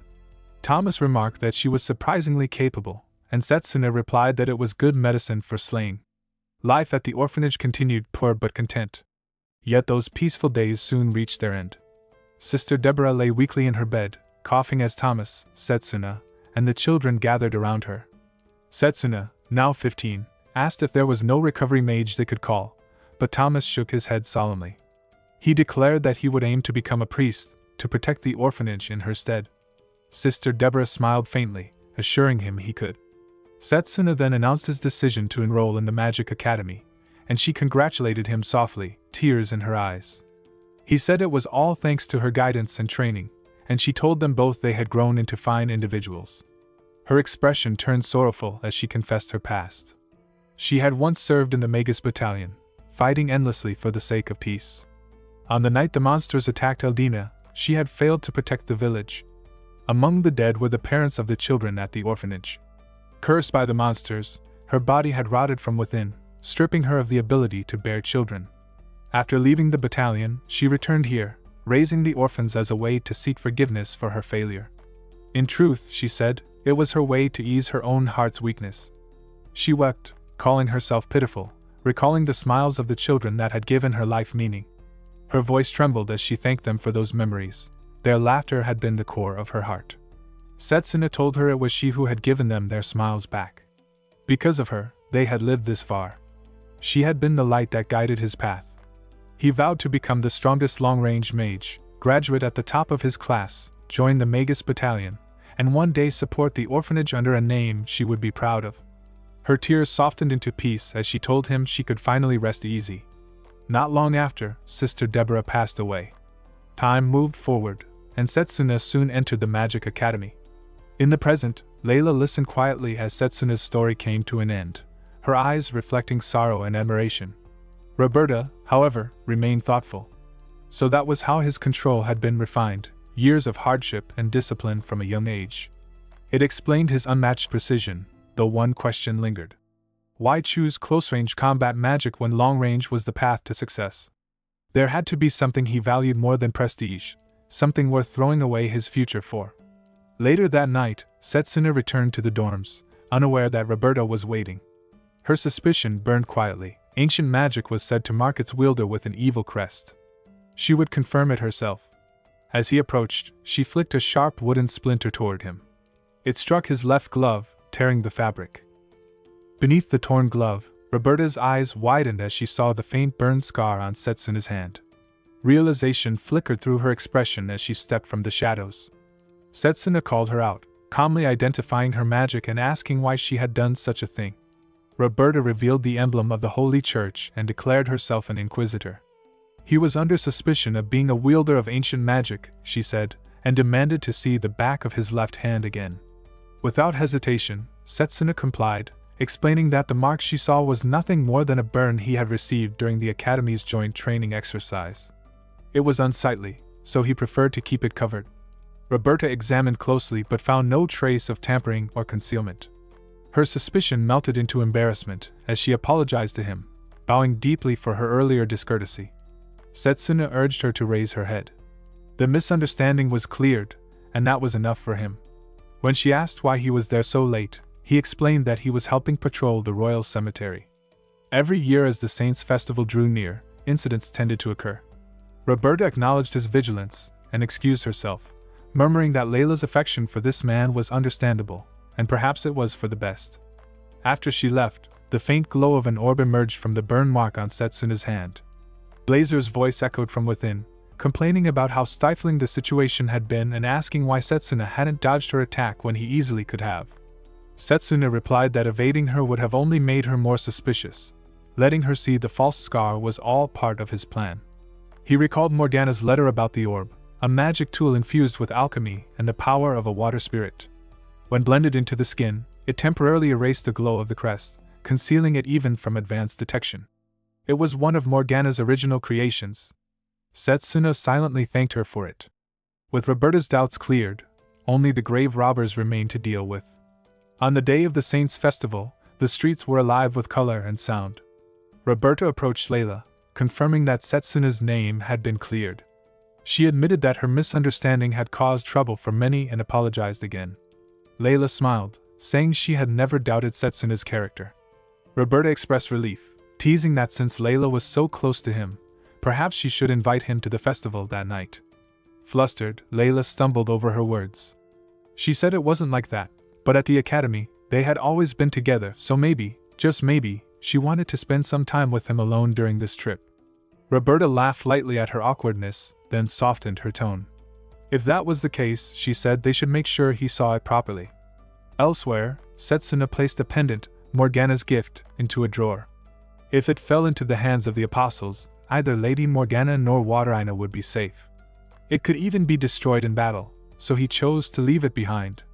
He called out to Blazer that it was time to leave, but the spirit played idly with the orb, tossing it toward a cabinet where it bounced and rolled away. Before heading out, Setsuna ran into Thomas. The man asked if he was going to the festival, but Setsuna explained he was only patrolling and warned him to keep the children indoors. Thomas was confused until Setsuna told him something terrible might happen. He remembered the past. Before his regression, on the day of the Saints' festival, the children had vanished. They had been caught up in an incident, and Thomas himself had died trying to protect them. Setsuna's mind flashed with the memory of fire and ash, of the orphanage burning, of Thomas's charred body. He swore that this time, he would stop it before it began. As he was leaving, Roberta gave Layla a small push that sent her stumbling into his back. Embarrassed, she apologized and asked if he would attend the festival with her. Setsuna declined gently, saying he had duties to patrol the royal cemetery. Roberta tried to urge him to adjust his schedule, but Layla quickly told him to be careful instead. Setsuna thanked her, and Layla prayed quietly for his safety as he walked away. At the cemetery, 2 guards were patrolling the grounds, chatting idly about the festival. One joked about hearing the lively sounds of celebration even from such a distance, though his partner laughed at the impossibility of it, until the ground itself began to shake. The laughter died instantly. Purple magic circles spread beneath their feet, and from them, corpses began clawing their way to the surface. The guards tried to fight back, shouting in panic as the undead advanced, but Setsuna arrived in a blur. His mana-charged fist struck through the corpses like lightning, forcing them back. He ordered the guards to evacuate, introducing himself as a support officer for the patrol. They hadn't heard of any reinforcements, but there was no time for questions. Setsuna drew his twin mana blades, urging them to flee. Against so many enemies, they would only be in his way. He dashed into the swarm with blinding speed, each strike cutting through corrupted flesh. The guards could barely follow his movements. The battlefield was a storm of blue light and flying embers, the sound of blades slicing through the dead. Setsuna's expression was calm, focused. Waiting in ambush had been the right decision after all. Before the night of the festival, as Setsuna sat on his bed, Blazer spoke to him about the nature of the undead. Setsuna replied that the ones they had fought within the Legion of the Underworld had been equally strong in life and death. Ordinary undead were merely bodies possessed by wandering spirits, but this was different. These creatures retained their minds, controlled completely by the apostle's authority. Even for an apostle, to seize someone's consciousness so completely was unnatural. Setsuna now, while fighting the undeads, realizing why this incident had occurred 5 years before the Legion's appearance. The apostles must have been preparing all along, stealing the wills of fallen heroes over time. These revived souls were not yet at their full strength. That was his only advantage. He had to locate and defeat the apostle before they regained their power. Far away, the 8th apostle, Tsukuyumi, smiled faintly while observing the disturbance. Some of the undead had already been defeated. It could only be Setsuna Cromwell's doing. She had been monitoring him for some time. He had repelled 2 apostles already, and his movements suggested he knew more than he should about their abilities, their plans, even their locations. His power was dangerous, but his insight was far more unsettling. Even so, she told herself he couldn't reach her. He had bested Zagan in close combat once, but that power had been temporary. The dead would always outnumber the living, and in this vast graveyard, exhaustion would eventually claim him. Yet something was wrong. The tremors of battle had gone still. Her expression tightened. There was no way he could have fallen so easily. Before she could move, a presence appeared behind her. Setsuna's voice cut through the silence as he emerged from the shadows, eyes burning with quiet determination. He had found her at last. The time to end her schemes had come. Setsuna advanced, his mana blade glowing faintly as he swung toward Tsukuyomi. She stood calm in the moonlight, her eyes narrowing with quiet amusement. His mind flickered to a memory, the image of Yuzuha. Setsuna asked her about Yuzuha. A faint smile curved her lips as if the thought itself entertained her. She acknowledged it easily, admitting that Giovanni, in his devotion, had always sought to create shadows of her image. Yuzuha, she said, was chosen because she resembled her. Her voice carried a trace of curiosity, as she acknowledged how quickly he had arrived, questioning the method behind it. Setsuna's focus stayed unbroken. He recalled how he had strengthened his hearing through a physical boost, tracing every echo of movement until he had followed the trail of the undead back to its center. Among the lingering traces of dark energy, he had felt something unique, the faint signature of genuine apostle magic flowing through an earring he now carried. That path had guided him straight here. Tsukuyomi seemed intrigued by his explanation, recognizing that his sharp instincts went beyond normal combat skill. She noted that Giovanni's obsession with him now made sense. Yet she still wondered what had led him to appear at this exact time. As she spoke, the atmosphere thickened. Setsuna noticed faint ripples of mana forming around them, the undead, gathering in silence, closing in from every direction. Her stalling made sense. She had been waiting for her army to assemble. Realizing her plan, Setsuna steadied his breath and raised his weapon again. He had no intention of letting her drag this out any further. But Tsukuyomi, still calm, lifted her hand. A dark circle of runes spiraled beneath her feet, and her expression shifted into a smirk as the ground shook. Two enormous figures began to rise from the soil, each cloaked in ancient armor, their presence unmistakable. The air turned heavy, their auras filled with stories of countless battles. Setsuna's heart tightened as he recognized them. These were not ordinary undead, they were the legendary pair from the old Academy tales, Walas, bearer of the Iron Wall, and Ordino, wielder of the Severing Iron. The shield and spear that had once protected the world now stood against him, bound to the will of an apostle. The sight alone stirred memories of Liano's stories, standing for 3 nights on a narrow bridge, defending the helpless against 1,000 monsters. And now their souls had been chained to darkness. Setsuna could almost hear their echoing pride, buried deep beneath Tsukuyomi's control. She sat lazily atop a heap of corpses, surrounding herself with the undead as though enthroned upon decay, mocking his anger with cruel satisfaction. The corruption of such heroic spirits burned through Setsuna's chest. To turn the protectors of humanity into puppets was something he could never forgive. While Setsuna faced the resurrected legends, far from the battlefield, Roberta had been moving with restless suspicion. Her earlier conversation with Layla replayed in her mind. She remembered how Setsuna had insisted on patrolling near the cemetery despite it being his homecoming, how his behavior had seemed uncharacteristically distant. Following her instincts, she entered his room quietly, ignoring Layla's protests. The space was spotless, too neat for someone living in constant movement. Her eyes caught something small on the desk, a blue orb faintly glowing. As she touched it, the light flickered and the crest on her hand vanished. That moment was enough. She realized what it meant, the crest hidden on Setsuna's hand, and the power he had tried to mask. Fear and duty mixed within her. Declaring her intention to restrain and question him, she ordered Layla to stay behind, though the girl's worried voice followed her down the corridor. Back at the graveyard, Tsukuyomi grew impatient. The undead shifted uneasily, and Setsuna, aware he was running out of time, closed his eyes for a heartbeat. The only way forward was through stealth. He began suppressing every trace of his mana until his presence disappeared completely. The undead, unable to sense life without mana perception, faltered and turned aimlessly. Tsukuyomi barked orders, unaware that her prey had already vanished from their senses.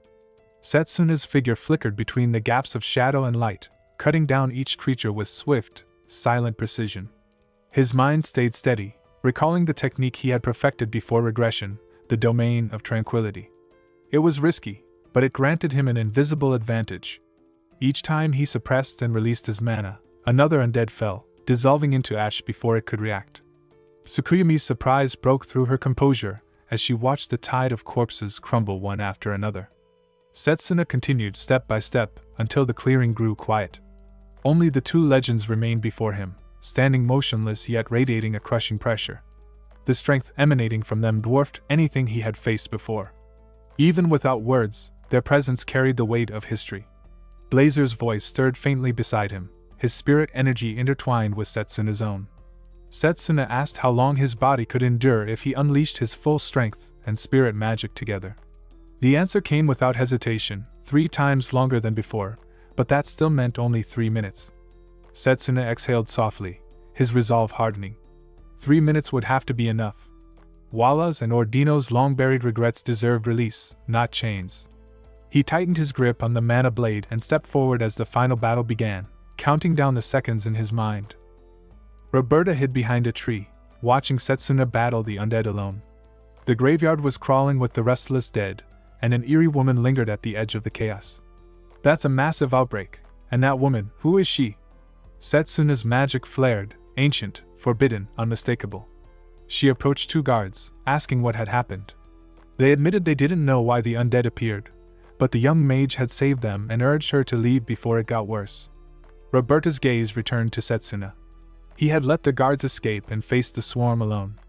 Was he really trying to do the right thing? A memory flickered, the church head's warning about ancient magic, how one mage had once destroyed a city, and their mission to protect innocent lives. Back in the present, the thought sharpened, even a good person wielding ancient magic could bring ruin. Layla's safety weighed heavily on Roberta. She remembered herself holding young Layla and promising to be her protector. Resolute, she readied her seeds, anyone threatening Layla would be eliminated. Tsukuyomi analyzed the undead with a cold calm. These were no ordinary enemies. Setsuna prepared to combine his double fake clone with Domain of Tranquility. He rushed Tsukuyomi, but her defenses were formidable, forcing him to switch to spirit magic. More undead surged around him, overwhelming and relentless. Suddenly, branches snared him, yanking him back. Roberta had intervened, standing between him and the threat. She reminded him that while he wasn't out of danger, she wouldn't allow Layla to lose him.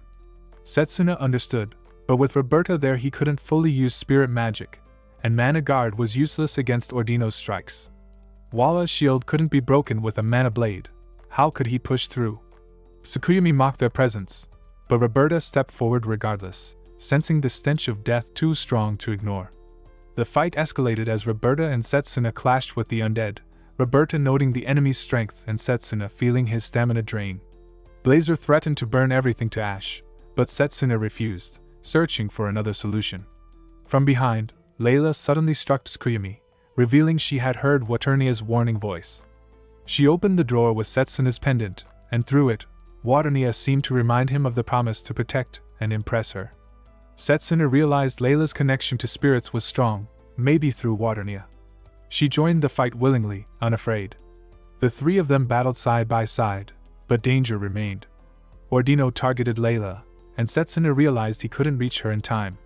Roberta moved to protect her, taking the fatal strike instead. Layla's scream tore through the battlefield as Roberta fell, urging her to escape.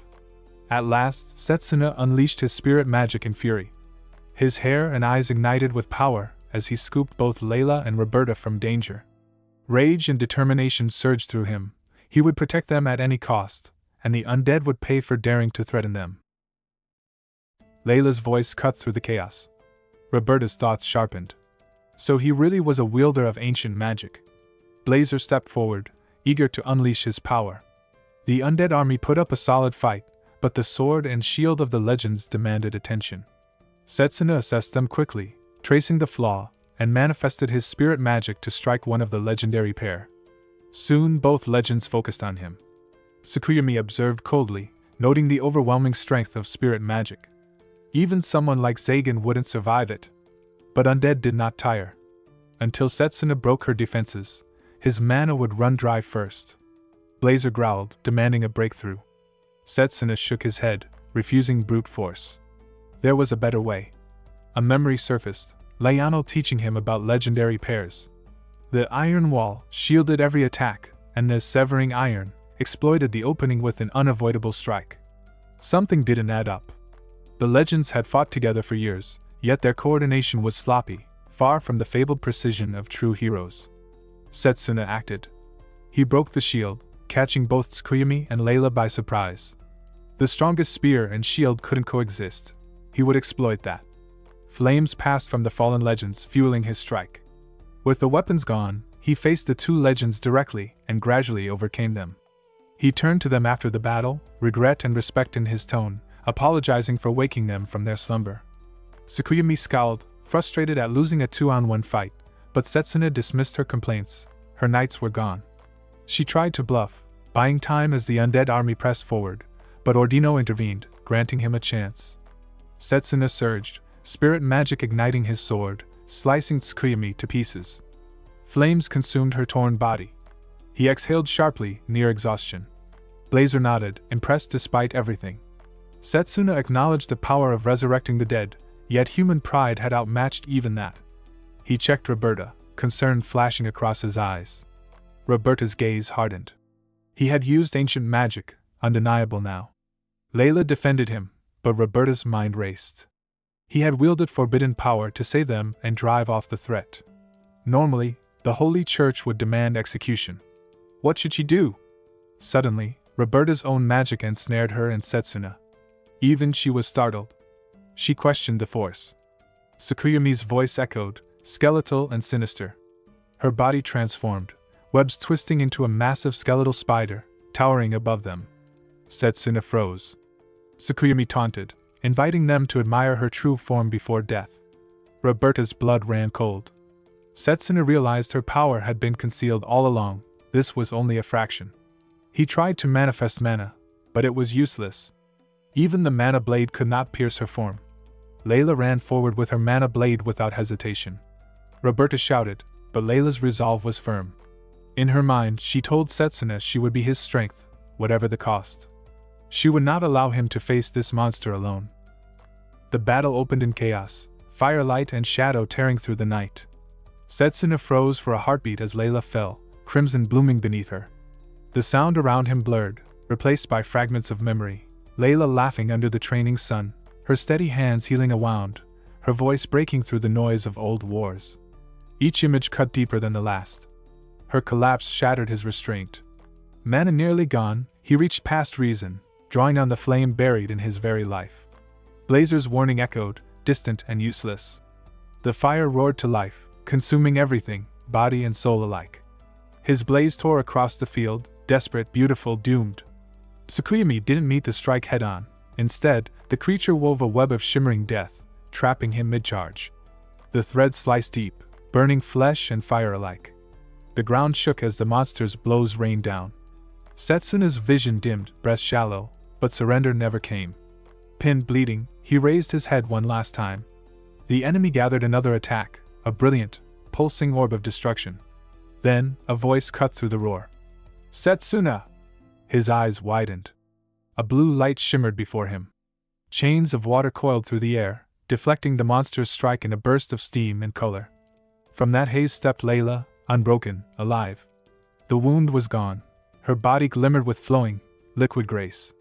Layla blinked at him, water beating along her skin like scattered gems. Setsuna asked if she was okay. She nodded, explaining that when the blade struck, her body had become water and the wound vanished.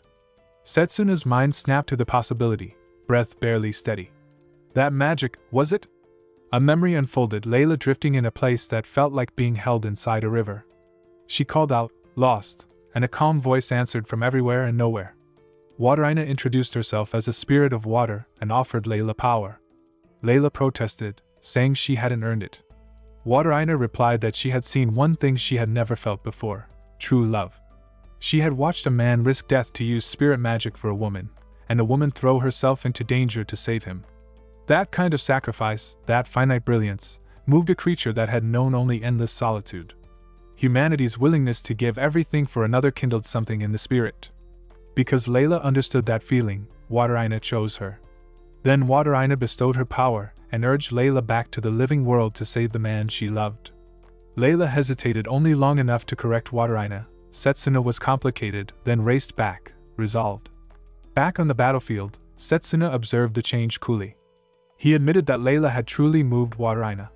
The spirit acknowledged it, saying the bond between them left a deep impression.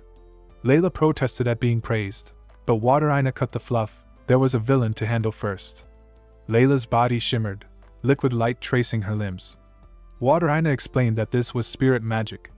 Roberta called out, but Layla's thoughts were private and stern. Sorry, Roberta, but she had to do this. She told Setsuna to rest and that she would handle the rest. Setsuna watched her steady resolve and trusted it. He saw that Layla could commune with a spirit without formal training and that her determination held even in desperation. He stepped back into normal form and left the fight to her, telling her to go all out. Water Aina encouraged Layla to try any technique she could imagine and promised to lend strength.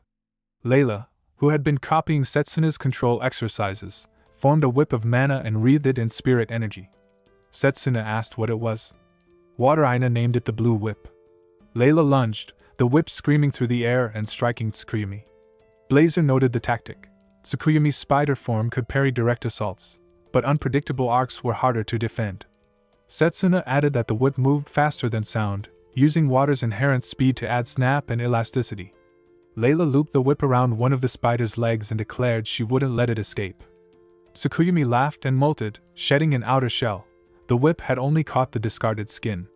She mocked them, claiming her beauty and resilience would save her. You might catch the skin, but not the whole.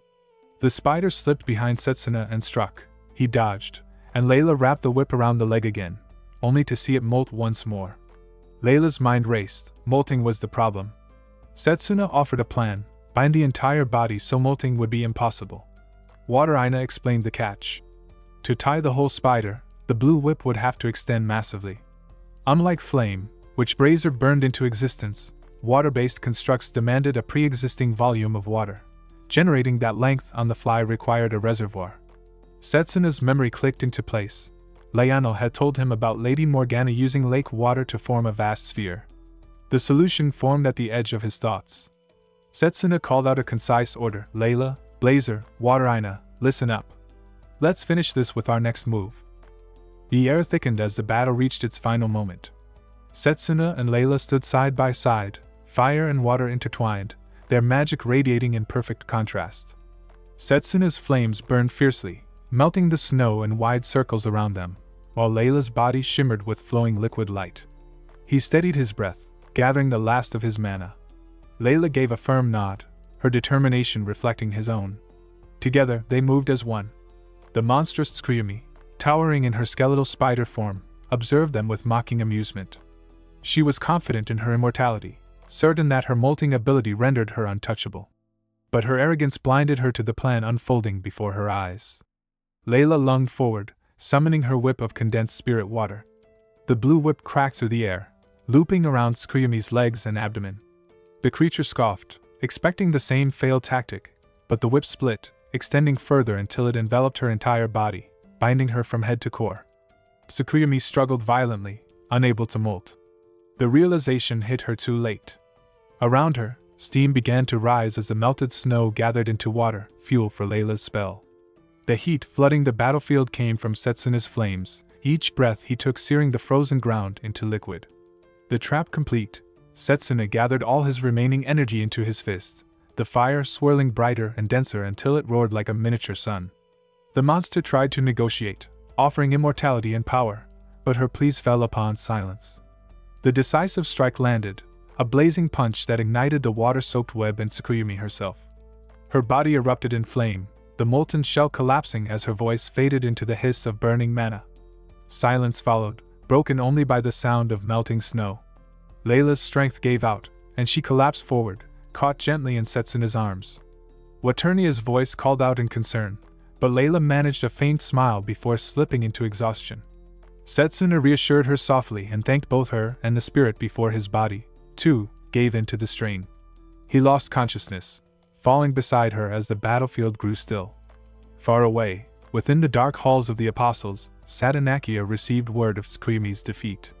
Puka reacted with laughter, while Satanakia analyzed the report in cold silence. It was too clean a victory to be mere chance. Suspicion stirred. He ordered Puka to observe Leo closely, suspecting the existence of a spy among them.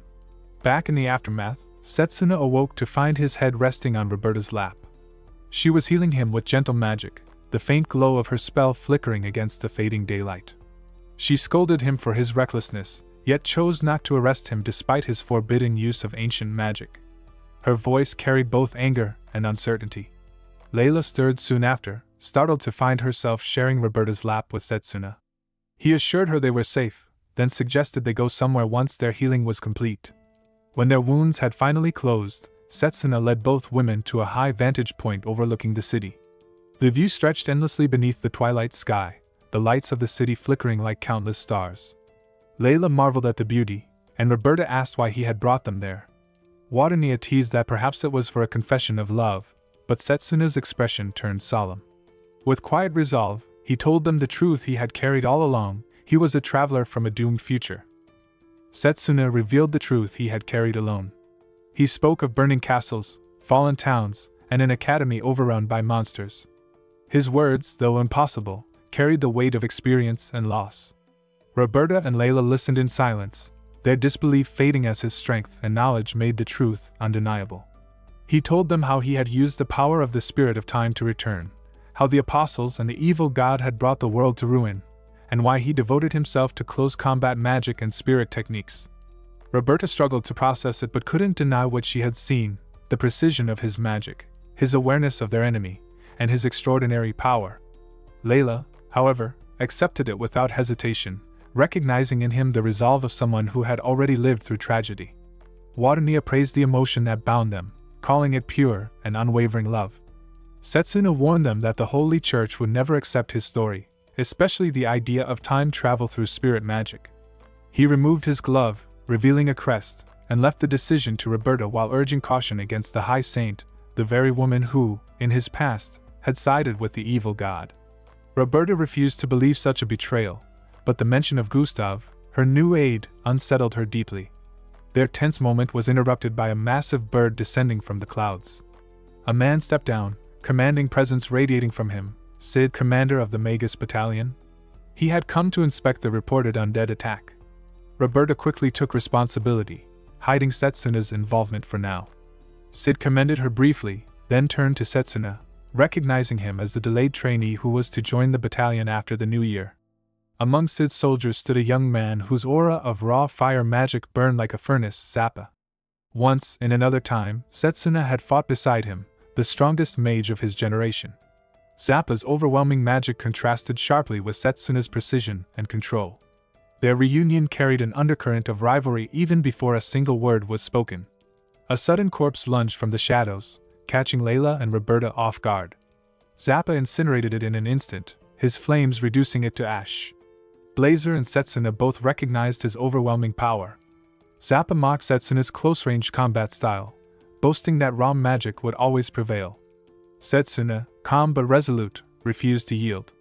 Sid intervened, warning Zappa to restrain himself, but before he could finish, Setsuna spoke up. He requested to join Zappa's squad, a decision that shocked everyone. For him, this wasn't just training. It was the first step toward rewriting the future he had come back to change. Setsuna stepped forward and extended his hand toward Zappa, volunteering to join the same team. Zappa grabbed him by the collar, eyes burning with irritation, accusing him of picking a fight and calling him a fool for leaving school too soon. Before the situation could escalate, Sid intervened, cutting Zappa off and reminding him that strength should be proven through skill, not words. The tension eased, and the group dispersed. Layla asked quietly if Setsuna was alright, and Roberta added that training beside someone like Zappa sounded exhausting. Setsuna only smiled faintly, admitting that Zappa's strength was genuine and that the challenge would make the training worthwhile. As dawn broke, he turned toward the orphanage with them, saw Roberta off to the church, dropped Layla at her family's inn, and returned to spend the holidays with the children and Thomas. Days later, Setsuna stood by the door of the orphanage, saying his goodbyes. The children cheered, wishing him luck and telling him to become the strongest mage. He promised he would and told them to grow up true to themselves. At the academy, Carol reacted with shock when she learned about the undead attack during the vacation. Layla reassured her, though the memory of how close they came to death lingered. Drago bragged about mastering a new close combat spell and looked forward to testing it during the upcoming 3-week training with the Magus battalion. Carol encouraged them to do their best, and Layla resolved to strengthen her bond with Watania and refine her spirit magic. When Setsuna and Layla exchanged glances, there was quiet understanding between them. Carol teased her about it, and Layla flustered in denial, only to learn that Carol herself had a secret crush. The brief laughter lightened the tension before Setsuna's thoughts turned grim again. He knew the incidents of the 4 great failures would begin with what was about to unfold during the battalion training. To stop it, he would need Zappa's cooperation, and earning his recognition wouldn't be easy. From the shadows, someone watched him. Later, while preparing for departure, Setsuna gathered his equipment, satisfied he was ready. A sudden gust of wind circled around him, but he quickly dispersed it, leaving the unseen attacker stunned. Akhtar emerged, shocked that his sneak attack had failed. Setsuna sensed the hostility immediately, asking for his reason. The answer came as rage and resentment. Akhtar had always been treated as insignificant until his gift for long-range magic changed everything. He had clawed his way up from nothing, yet Setsuna, a close combat user, continued to overshadow him. Enraged, Akhtar unleashed another volley of wind bullets, but Setsuna calmly intercepted them, his man-imbued hands slicing through the storm. Akhtar shouted in disbelief as Setsuna explained the technique mana interacting with mana, redirected through a simple strike. Furious and desperate, Akhtar attacked again, spewing wind in all directions. He declared that if Setsuna were to fall in an accident, he would take his place in the battalion and finally gain recognition. He even shouted Carol's name, revealing his obsession with her and his jealousy towards Setsuna. Setsuna countered coldly, reminding him that Carol had been devoting herself to summoning, mastering new phantom beasts every month. If he truly wanted her attention, he should become someone worthy of it rather than stooping to cowardice. From the trees, Professor Cyrus watched in silence. He had tolerated Akhtar's misdeeds for the sake of his talent, but this was too much.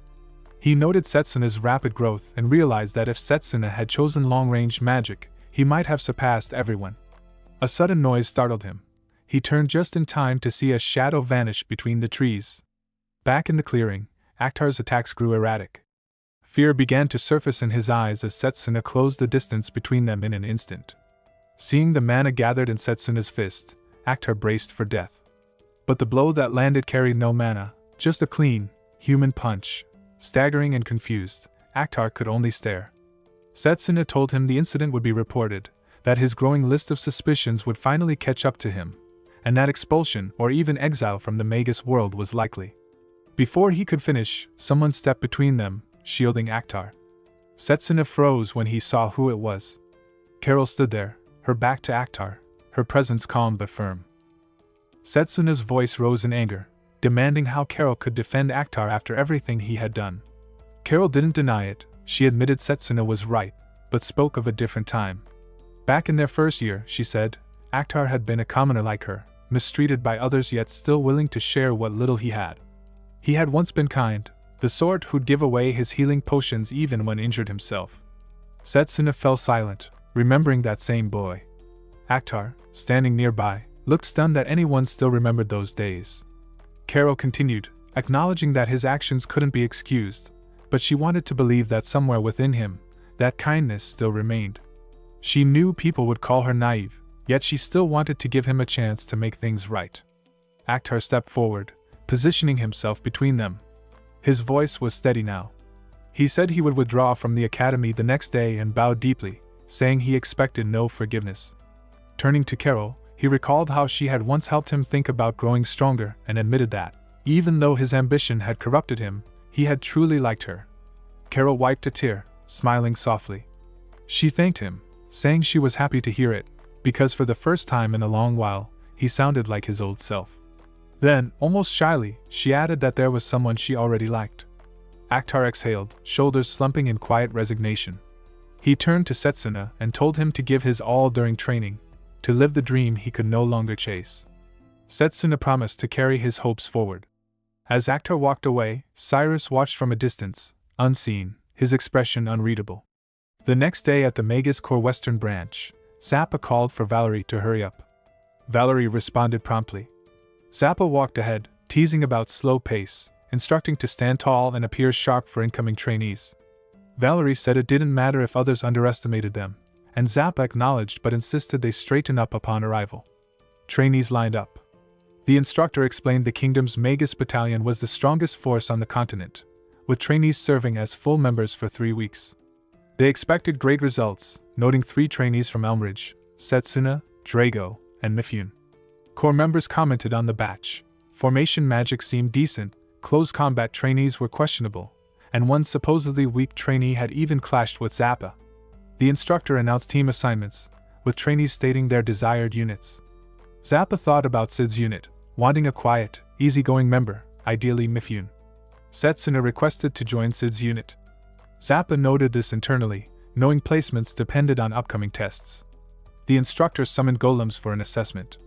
Trainees took turns attacking, with scores recorded: Fire 382, Bats 212, Water 197, another trainee 403, one failed with 0. Mifune used Ice to score 522. Valerie observed Mifune's formation magic with neutral interest. Zappa commented, and Sid approved. Drago's close combat punch scored 791, impressing core members. Next up was Setsuna. Zappa suggested putting him against a demon-type golem. The announcer hesitated, warning it was too strong for a trainee, but Zappa insisted early challenges were necessary. Valerie, watching, noted the demon type could fly, and Setsuna would be stuck on the ground using close combat magic, seemingly at a disadvantage.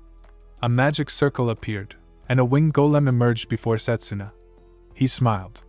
Core members doubted a close combat trainee could take it down, even seasoned troops struggled with this type.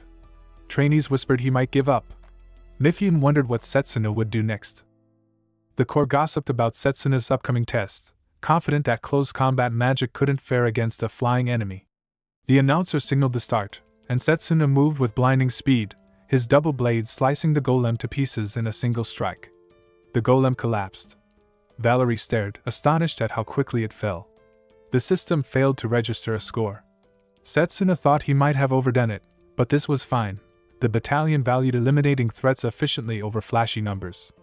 Valerie wondered if the equipment had malfunctioned, but Zappa explained that Setsuna had broken the system with sheer power, his score easily over 1,000. Core members muttered that real missions wouldn't be that easy, while Valerie worried the training would be tougher than expected.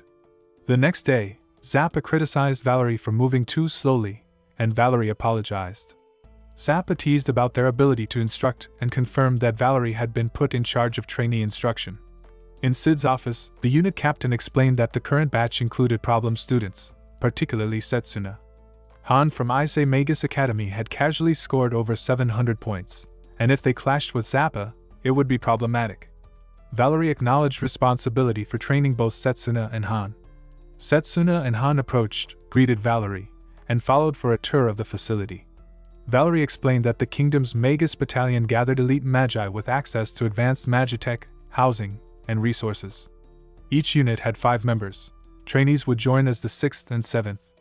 Starting the next day, they'd participate in regular combat missions as warm-ups for special operations.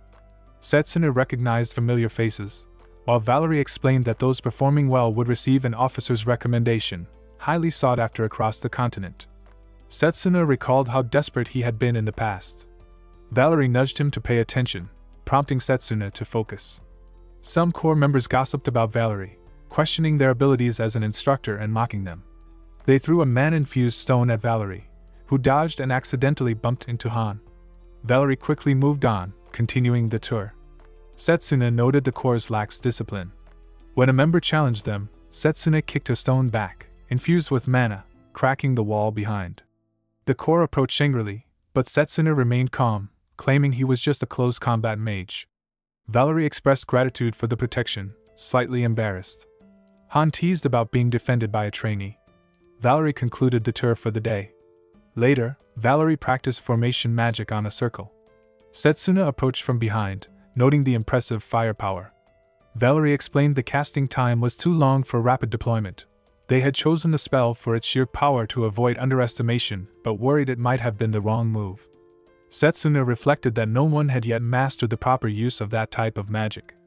Valerie shared their family history, revealing that despite coming from a line of battalion commanders, they had initially shown no real talent.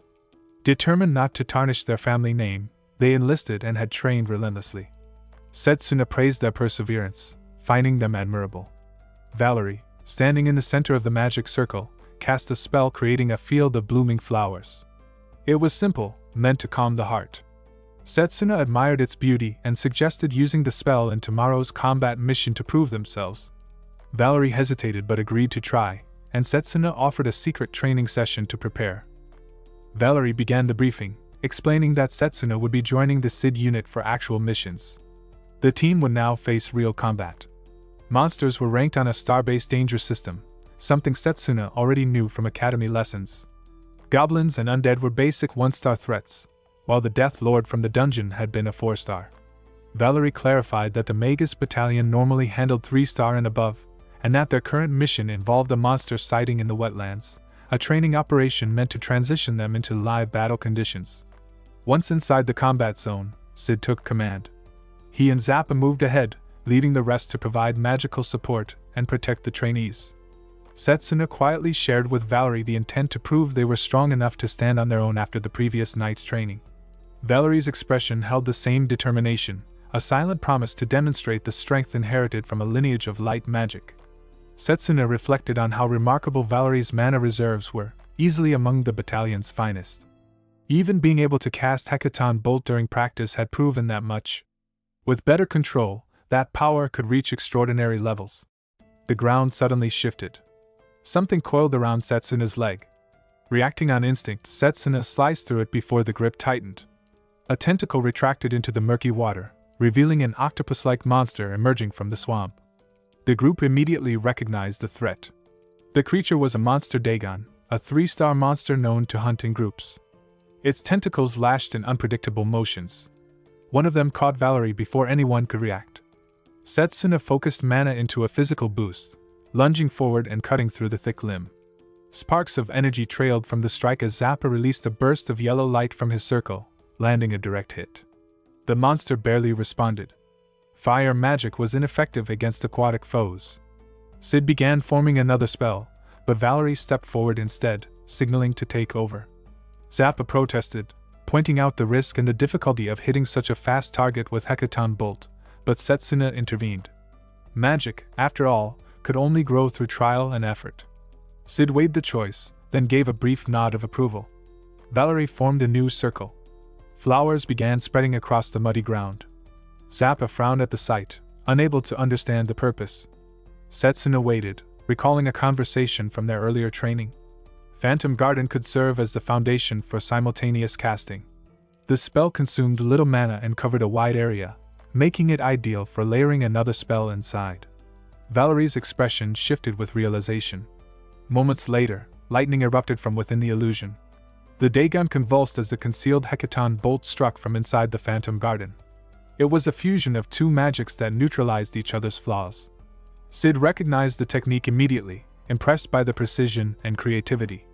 Setsuna observed in silence, remembering a time before regression when that same spell had never reached its potential until combined with another. More Dagons emerged from the surrounding swamp. Valerie steadied their stance, preparing another cast, but Zappa unleashed a wave of fire toward the approaching monsters. The flames split their formation apart. He followed up with another large-scale attack, his typical reckless style creating devastating results. Sid prepared his own strike, while Han advanced from behind, cleaving through one of the creatures with measured power. Sid watched his team closely. The stealth-based enchanted gear, the coordination between long and close-range magic, and above all, Setsuna's adaptability stood out. Fighting in swamp terrain usually crippled close combat, yet Setsuna's results matched those of ranged specialists. His battle instincts and creative spell combinations were beyond standard training. Once the final monster fell, Sid called the operation complete. He acknowledged the team's success, noting Valerie's spell customization and mana control as particularly exceptional. There was still room to improve, but the potential was clear. Valerie accepted the praise with quiet gratitude, but a sudden jolt of pain crossed their expression. Sid noticed and stepped closer, suspecting an injury from when the Dagon's tentacle had struck earlier. Valerie quickly dismissed the concern and left, insisting on handling it alone. Zappa muttered something under his breath about Valerie's tendency to act distant after battles. Away from the others, Valerie removed the coat and loosened the uniform to inspect the bruised ribs. The pressure bandages underneath had held. A rustle came from behind. Han stepped into view, expression unreadable, speaking softly about something that had felt strange yesterday when catching Valerie's body, and now simply confirmed what instinct had already told him: she was a girl. Locked away in a quiet, dimly lit room, Valerie sat on the edge of the bed. Outside, voices murmured through the corridor, whispers that pierced through the locked door like blades. The gossip had spread quickly. The heir of the Light family, the one expected to uphold generations of honor, had failed to graduate from the Magus Academy. Servants whispered in pity, neighbors spoke in disdain. Every conversation echoed with the same tone, disappointment. The Light family, once noble and feared, now stood on the brink of disgrace. They said the family's downfall had begun with tragedy. Both parents, gone too soon. A lineage left without guidance. And now, with their heir having failed, it was only a matter of time before the proud Light name faded into ruin. Down the hall, a younger sibling stood listening in silence, trembling with a mix of fear and resolve. That night, when the manor had gone still, the soft snip of scissors broke the silence. One lock of hair after another fell to the ground. Before dawn, the heir's reflection in the mirror was gone, replaced by someone new. Han's tone shifted then, from curiosity to control. He didn't shout. He didn't threaten. He simply reminded Valerie what exposure would mean, how fast everything would crumble if anyone found out. Then came the demand. Her silence in exchange for his advancement. Her achievements, her recognition, her victories, all to bear his name instead. Valerie agreed, her expression drained of color. From that day onward, the balance between them shifted. She began taking on the paperwork Han was assigned. In combat, she stepped back so he could land the final blow.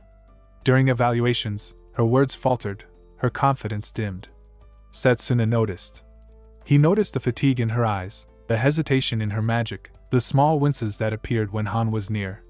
Their teamwork, once fluid, had become awkward and uncertain. In missions, she moved slower, sometimes shielding others recklessly, as if her focus was no longer her own. During one encounter, she even placed herself between Setsuna and a monster's strike, creating an opening for Han to claim the victory. Zappa's reprimand afterward was harsh and direct, his voice cutting through the tension like thunder. Valerie said nothing in her defense. Later, Setsuna found her in the courtyard, quietly polishing Han's boots. The scene didn't make sense, not for someone of Valerie's rank, not for someone with her pride. Han brushed it off casually, claiming gratitude, pretending it was nothing more than respect between seniors and juniors. But the truth was written across Valerie's face, exhaustion and quiet shame. The tension finally snapped during training. Words turned sharp, and magic flared before anyone could intervene. Han struck with power far beyond what a trainee should possess. The blast of mana shook the ground, forcing Zappa to step in and end it immediately. His scolding left both standing silent, Valerie with eyes lowered, Han hiding a smirk. The following day, the ringing of a bell summoned all units to the plaza. The commander's voice carried through the open air, announcing the upcoming missions. The trainees listened, their expressions split between excitement and dread. Among the listed operations, one stood out, the Rhodes Island investigation. A routine mission on paper, yet something about the name made Setsuna's heart tighten. Memories from another life surfaced unbidden, the same mission, the same island, and a massacre that followed. In that past, everyone from the SID unit had been wiped out. Only Zappa returned broken and half dead. And now, history was moving toward that same point once again. Zappa had said that everyone on Rhodes Island was slaughtered by unknown monsters that once inhabited it. The Magus battalion was dispatched immediately, but when they arrived, the creatures had already vanished. What they found instead was a dead island, lifeless soil, no survivors, not even a trace of movement. Then the monsters returned, accompanied by the appearance of the evil god. They toyed with the bewildered battalion, overwhelming them completely and leaving devastation behind. It became known as one of the 4 great causes of their defeat, the annihilation of the Magus battalion. The mystery behind those monsters had to lie on Rhodes Island. Before the regression, Setsuna had been assigned elsewhere, but this time, the mission would be different. This time, he would uncover the island's secret and bring everyone back alive. The commander addressed the assembled units, explaining that assignments for special missions would depend on merit. The upcoming mock battles would decide it. Each squad was expected to demonstrate strength and cohesion before the final selection. Confidence and rivalry charged the air. Drago declared their team would not lose, while Mifune returned the challenge in kind. Setsuna watched their competitive fire with a quiet smile. He had already set his sights on the reconnaissance mission to Rhodes Island. That one, he would win. On the night before the mock battles, Setsuna and Blazer communicated with Layla and Wateraina through the blue orb. Layla asked about their progress with the Magus battalion, and Setsuna assured her that the training was going well. Layla, in turn, had grown more comfortable with spirit magic. Water Ina observed that Layla lacked refined mana control but had channeled immense emotion, grief and anger that had awakened multiple spirit spells. Still, she seemed lonely without Setsuna, a truth that made Layla flush in embarrassment. Water Ina continued, remarking that it was rare for a single person to encounter so many spirits. For a human with such a bond, she mused, perhaps even the spirit king Bifrost could be met someday. Blazer reacted to the name, recalling the legend of the Rainbow Spirit King, a savior of all spirits who, despite countless ages, had never been seen. Setsuna wondered silently if such a being truly existed. If the Spirit King's power could be borrowed, it might turn the tide against the evil god. Before the connection faded, Layla asked about his squad. Setsuna replied calmly, saying there was no problem, though privately he admitted the tension between Han and Valerie still lingered. Something about Han's magic felt off as well. Blazer muttered about the boy with disdain, but Water Ina chided him for being too eager to burn those he disliked. Blazer only smirked, saying that her warning had the opposite effect. Setsuna could only sigh. By morning, the squads gathered again. The commander explained the terms of the mock battle. A special formation spell had been cast over the field, amplifying healing magic so that injuries would recover completely.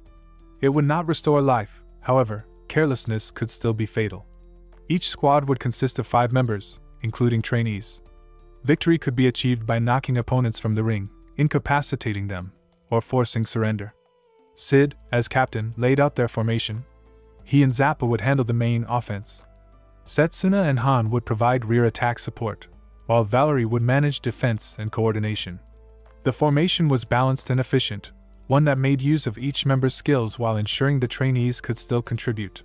Setsuna thought about the many captains he had served under, realizing how rare it was to find one who commanded both competence and respect. Their first opponent was Diaz's unit. Mifune noted their poor luck facing Setsuna so soon, but Setsuna replied that Mifune's teleportation magic was exactly what they needed to be cautious of. The ability to move freely between formations made for devastating surprise attacks in team combat. Mifune shrugged, saying there would be little chance to use it under Diaz's command. Diaz silenced him, ordering his subordinates to stay back and focus on long-range support. His formation relied on 3 ranged magi to suppress opponents from a distance, while a summoned beast held the line defensively. Sid analyzed it quickly, a strategy of layered offense and magical cover. Diaz scoffed, calling Sid reckless for relying on close combat. Setsuna recognized the arrogance instantly. Before the regression, his own squad had used a similar formation, but theirs had been built to enhance each individual's talent. Diaz's leadership, by contrast, stifled his team. He had no eye for potential. Diaz mocked Sid again, calling him a rookie and dismissing Setsuna as an unimportant bug on the battlefield.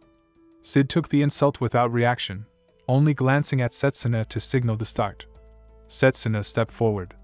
His eyes sharpened as the air around him shifted. The long-range magi raised their staffs, confident in their superiority. Setsuna's mana flared along the blade in his hand. The idea that ranged magi were the stars of every battlefield, that misconception ended here. As the horn signaled the start, the mock battle between the arrogant Diaz squad and the peerless close combat Magus began. The mock battle began. The Diaz squad opened a glowing magic circle, summoning a massive metallic beast to the field. At the same moment, Diaz unleashed a stream of fire in Sid unit's direction. Setsuna advanced fearlessly, his mana blade cutting through the dust and heat as he closed in on the creature. Sid's voice rang across the formation, ordering an interception. Setsuna's strike met the summoned scorpion head-on, the clash ringing like steel on steel. Its armor gleamed, harder than golem stone, a beast known as the phantasmal demon scorpion. From a distance, Diaz watched with sharp calculation. The close combat fighter on the front lines was fast, dangerously so, but even that explosive speed wouldn't be enough to pierce such a shell. The beast's durability was far beyond anything a trainee could shatter. Yet, despite his confidence, something was wrong. He noticed his squad's advance faltering. 3 long-range magi, coordinated and relentless, should have overwhelmed the enemy. But Sid and Zappa held their ground without yielding an inch. Diaz's frustration grew. They weren't supposed to last this long. He barked for composure, certain the tide would soon turn. The opposing squad was bound to run out of mana first, he'd see to that. But before he could press the advantage, a sudden explosion of light erupted near him. An unexpected strike forced him to defend himself as Mifune teleported in to cover his position. The attack had come from Han, a move Diaz hadn't anticipated. Mifune steadied the defense, remarking quietly that no matter how well someone hid, their mana could still be sensed and located precisely. It was exactly the kind of tactics Setsuna had been using earlier. Diaz attempted to regain his composure, declaring victory too soon. But Mifune knew better. The outcome was far from settled. Meanwhile, Han observed Setsuna's duel with the scorpion beast. The rhythm of his attacks told a story. His mana reserves were average, but his precision was unmatched. By focusing all of his power into one concentrated point, he drew out explosive strength far beyond his natural limit. Han realized he must have done the same during the placement exam. Diaz mocked the idea of close combat magic, but Setsuna's next move silenced him completely. Setsuna charged his mana blade and struck the scorpion square in the chest, aiming for a single point. The earlier flurry of slashes had merely been a setup, distraction for this decisive moment. The blade burst with concentrated mana, releasing a charged projectile that tore straight through the creature's armored shell. The metallic body collapsed in fragments, its summoning circle flickering out. Diaz stared in disbelief. The impossible had happened before his eyes. Even Han found himself frozen, astonished that a single strike could pierce a phantasmal beast's shell. Diaz attempted to call his formation back together, shouting for a reform, but his team barely had time to react before Setsuna closed in. One by one, they fell under the blunt force of his blows, the air itself shaking with impact. Seeing the chaos, Han made his move. He rushed toward Diaz, deciding to take the head of the general himself. Diaz retaliated, summoning a surge of flame, but Han's spell curved midair, cutting through his guard and striking him directly. The impact sent Diaz crashing to the ground, his robe torn open, consciousness fading. Mifune exhaled heavily, shaking his head at the predictable end. He had warned them not to underestimate Setsuna. The announcer declared the result. The SID unit stood victorious. Frustration rippled through Diaz's fallen team, but the crowd was already roaring. Whispers spread among the onlookers. The close combat Magus had shattered Diaz's formation single-handedly. Even Zappa, the renowned powerhouse, had been overshadowed. The SID unit was becoming the talk of the battalion. After the match, Setsuna turned toward Han, his gaze sharp. He demanded to know the nature of that last attack. The trajectory had shifted mid-flight, something impossible for a standard long-range spell. Han brushed off the question, pretending not to understand. When pressed again about the unnecessary robe he had donned before casting, he claimed it was for caution, to prevent a counter. Zappa stepped between them, frustrated that they were arguing after a victory. Han stayed silent, but his eyes flickered with calculation. He couldn't afford anyone growing suspicious. If Setsuna was beginning to suspect too much, he'd have to act soon, and carefully. Setsuna's focus shifted briefly to Valerie, catching their quiet, uneasy expression at the edge of the field. Before he could dwell on it, Drago placed a hand on his shoulder. Drago reminded him that they were facing his unit next. Their captain, Cha-Cha, respected the strength of close combat fighters, and Drago was eager to prove himself after their last encounter at the academy. Setsuna returned the gesture with a firm nod. Both clenched their fists and bumped them together, a silent vow of rivalry and respect. Setsuna's thoughts sharpened. The next battle would decide who claimed the mission they wanted most. For Radha's Island, for the investigation, he couldn't afford to lose. The SID unit and Cha-Cha unit faced each other under the arena lights. Setsuna noticed a young woman at the head of the opposing formation. So that was Captain Cha-Cha. Her unit's arrangement placed Drago in the rear and every type of magic user in front, a forward-heavy formation that radiated confidence. A mischievous glint crossed Cha-Cha's face as she taunted her subordinate, prompting Drago to grin and shed his uniform top. The air around him thickened with mana. He announced the technique his family had guarded for generations, invoking the name of his secret art. The spell ignited within him, and his muscles swelled, glowing crimson as mana coursed through every vein. Setsuna recognized the flow immediately. Drago was circulating raw mana through his entire body, forcing it into a rhythm that would shatter most human limits. His physique hardened like forged steel. Setsuna smiled faintly, drawing his mana blade once again. The energy coiled around him like a living storm. The announcer raised their hand, signaling the next round. The mock battle between SID unit and Cha-Cha unit began. The announcement echoed through the arena as the match between Team Sid and Team Cha-Cha began.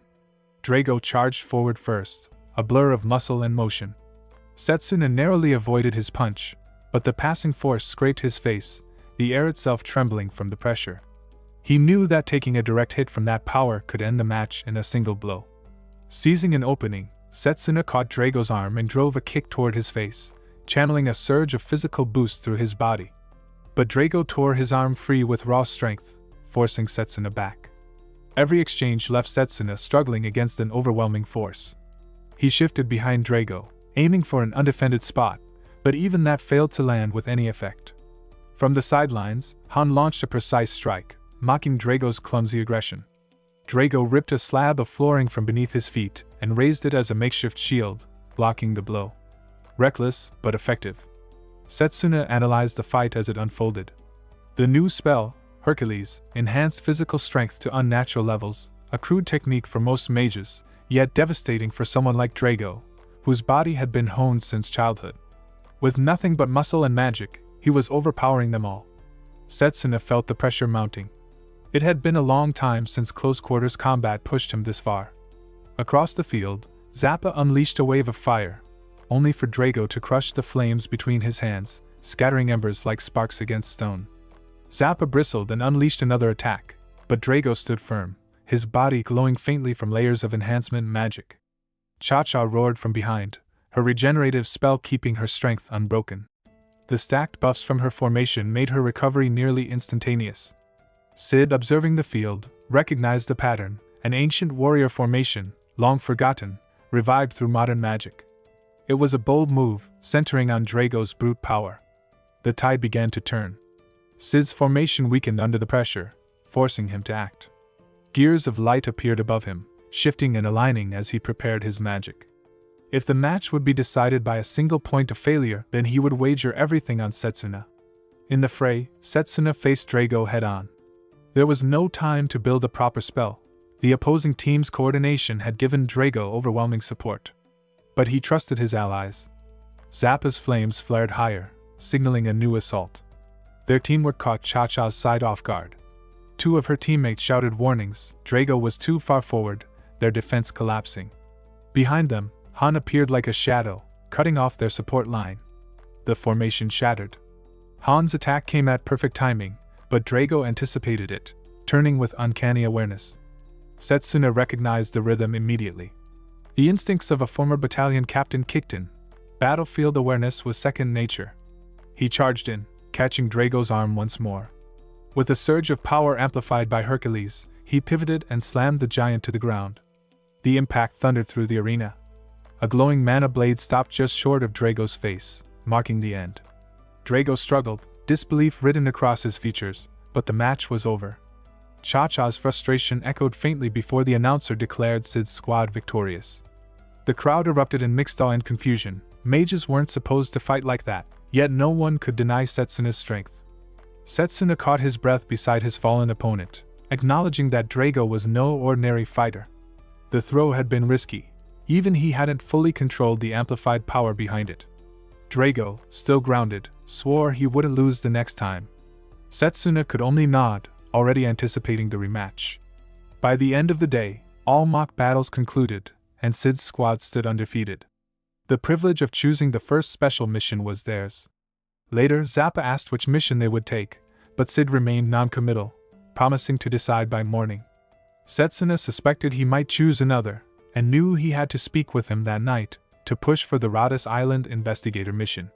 The halls were quiet as Setsuna made his way to Sid's office, his thoughts drifting to Han and Valerie. It was a good chance to discuss both. He knocked, waiting for permission before entering.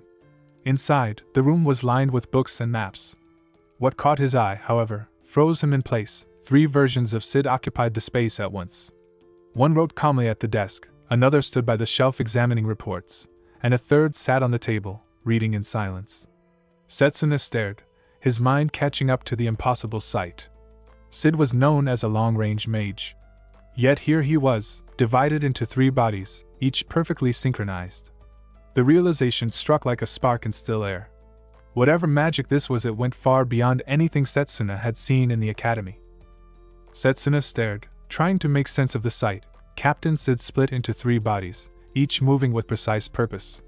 The illusion of multiplicity snapped like a prism under inspection. Sid was no trickster using simple glamour. When Setsuna hesitated, Sid beckoned him to help himself to tea, but the captain's tone was practical, hands already full with reports and strategy. Sid explained the nature of the phenomenon without ceremony. The threefold presence was the result of a rare branch of magic, cloning granted by a consented ally and wielded through a unique system called copy gear. Sid borrowed spells from others, stockpiling up to 3 types at once and keeping them for a single day. The magic was powerful, but limited by short retention and Sid's own modest mana pool. It left him useful and overburdened in equal measure. People offloaded tasks on him because his convenience made their lives easier. Setsuna realized the captain's workload was heavier than it appeared. When Setsuna stated his request to join the Radis Island investigation, Sid raised an eyebrow, expecting the usual plea for royal escort duty instead, promises of prestige and advancement.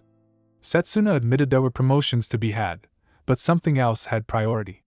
Sid read aloud the dossier the standing Sid handed across the table. Setsuna Cromwell, orphanage raised, Elmridge Academy student with exceptional aptitude who chose close combat magic despite expectations.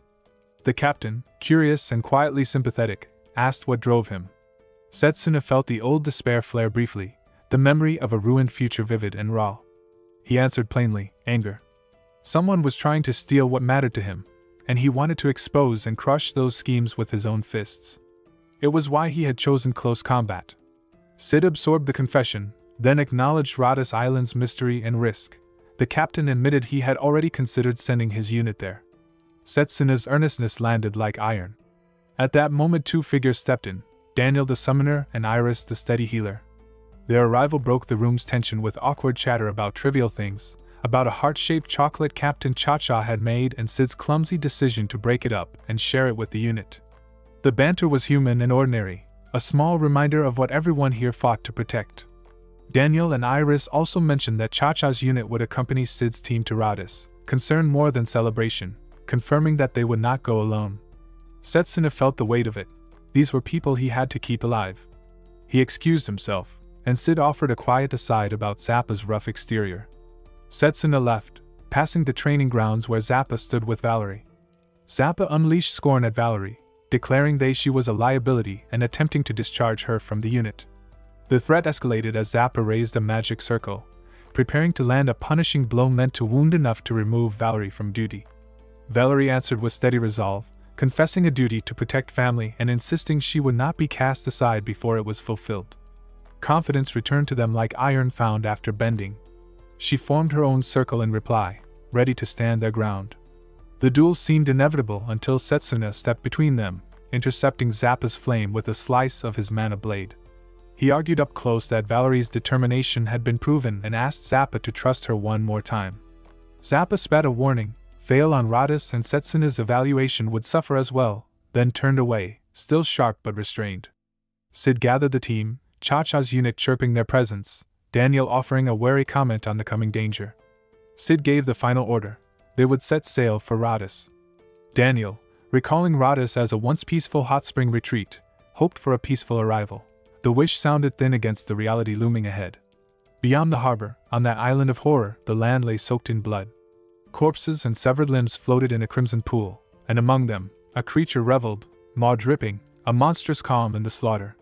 The scene was a grotesque, living echo of what had once happened there, and of what might come again. Leo stood among the remains of what used to be a house, his left eye now hidden beneath a mask that covered the burnt area surrounding it. The place had completely vanished, leaving behind only ash and the faint smell of smoke. He realized that the witch Morgana had not died after all. The signs were clear now, she had moved her base, outwitting him completely. He muttered to himself that he had been thoroughly deceived. High above him, Pooker hung upside down from a tree branch, watching quietly. The creature spoke from its perch, mentioning that the Magus battalion had departed to investigate Radis Island. That was the same place where the Legion was advancing with their plan. Pooker wondered aloud whether the investigation team would be annihilated before their mission even began. Leo's thoughts drifted as he remembered Setsuna. The boy had gone to train with the Magus battalion. A realization crept into Leo's mind. Could Setsuna be part of that very investigation team? Before he could think further, a sharp gleam cut through the air. A kunai knife struck the ground beside him. Leo jumped back, startled, demanding to know why Pucker had attacked him so suddenly. Pucker accused him of leaking information to Setsuna, claiming that traitors needed to atone with their lives. Leo sighed and asked if it really had to end that way. The tension thickened. Leo's mana flared to life, surrounding him like heat from an unseen fire. Leo's face became marked with red lines as power surged through him. The two stood facing each other, apostles locked in opposition. Leo thought briefly that a battle between apostles might be the first of its kind in history. Far across the sea, Daniel and his companions had already left the continent. It had been just over an hour when Rodas Island finally came into view. Sid stood at the front of the vessel, scanning the horizon. He noticed enormous bird-like figures in the sky, creatures that shouldn't exist there. Rodas Island, he recalled, was home to around 300 people and known for its natural beauty, hot springs, and peaceful life. The volcano at its center had long been dormant, and no particularly dangerous monsters were known to inhabit it. Yet something about the scene ahead felt deeply wrong. Daniel admitted that the island had an eerie atmosphere. Sid reminded the team of their mission, to search for survivors and investigate the situation. He warned that combat was possible and told everyone to stay alert. Setsuna silently reflected on what he knew.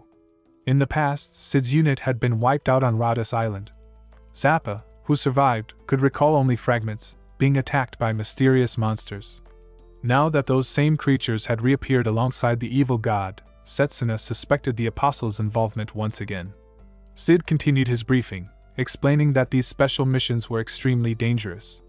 Every year, more than 30% of trainees failed to complete them. He told everyone to prioritize their safety above all else, even if they were aiming for an officer recommendation. Acting alone could get them killed. Setsuna gave a sharp nod of understanding. Zappa turned to Valerie, warning not to hold the team back. At the same time, Iris told Han not to try to rush ahead either. Daniel, uneasy, remarked that something didn't feel right. Iris brushed it off, though Setsuna soon noticed the wind had disappeared. The air was unnervingly still. Then it struck him, it wasn't the wind that had stopped, but the ship itself. Without warning, the vessel lurched violently. Zappa shouted in alarm as the crew caught sight of an enormous sea serpent rising from the waves. He couldn't believe such a creature, a 3-star monster, could exist in these peaceful waters. Valerie stepped forward to confront it, preparing to attack. Sid readied his magic, identifying lightning as the creature's weakness. His spell struck the serpent, forcing it back into the sea. Setsuna followed up by slicing through one of its tentacles with his mana blade, only to realize too late that they were surrounded. Dozens of sea serpents encircled the ship. Zappa created a magic circle, launching bursts of fire at them. The serpents retaliated, battering the vessel with their massive bodies. The impact threw Daniel overboard, but Sid managed to catch and pull him back.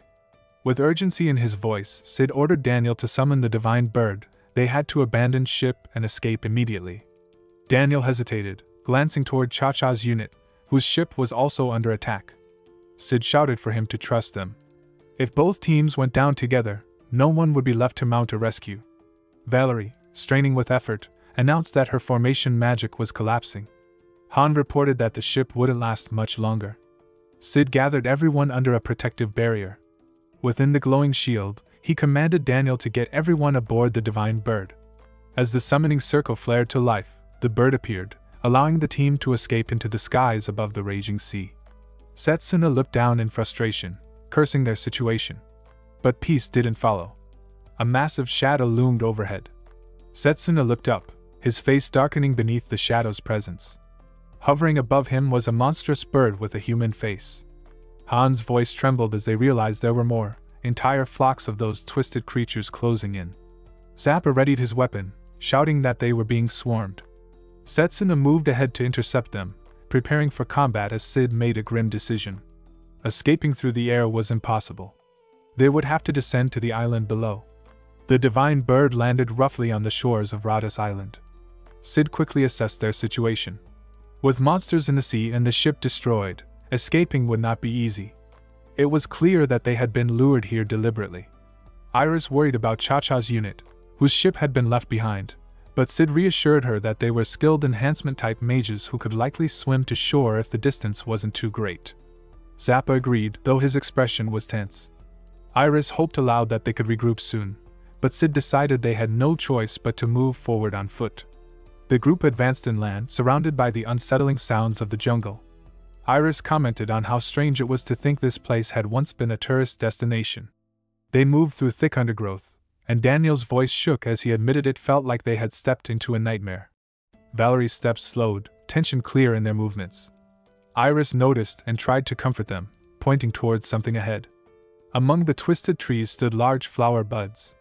She told Valerie that it wasn't all bad, perhaps something beautiful could still bloom here. But as the bud opened, beauty turned to horror. The petals peeled back to reveal rows of teeth. Setsuna shouted in alarm as the monstrous flower snapped shut, consuming Iris whole. The island was alive with horrors. Even the flowers had become predators. And on this cursed ground, Iris had become the first victim. Setsuna's blade flashed, slicing through the monstrous flower that had swallowed Iris. The bud split open, and Iris fell free, landing hard but alive. She pushed herself up, shaking from the close call. Though she had managed to shield herself at the last moment, the impact had still left her rattled. She began to heal her own injuries, quietly reminding herself that as the team's healer, she could not afford to be the first to fall. Valerie exhaled in relief, and Daniel noted how the island's creatures were proving far more diverse and aggressive than expected.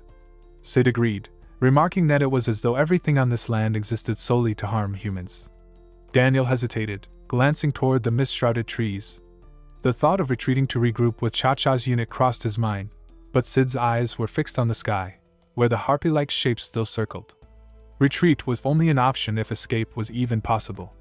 A sound suddenly cut through the forest. Everyone tensed, magic ready to strike.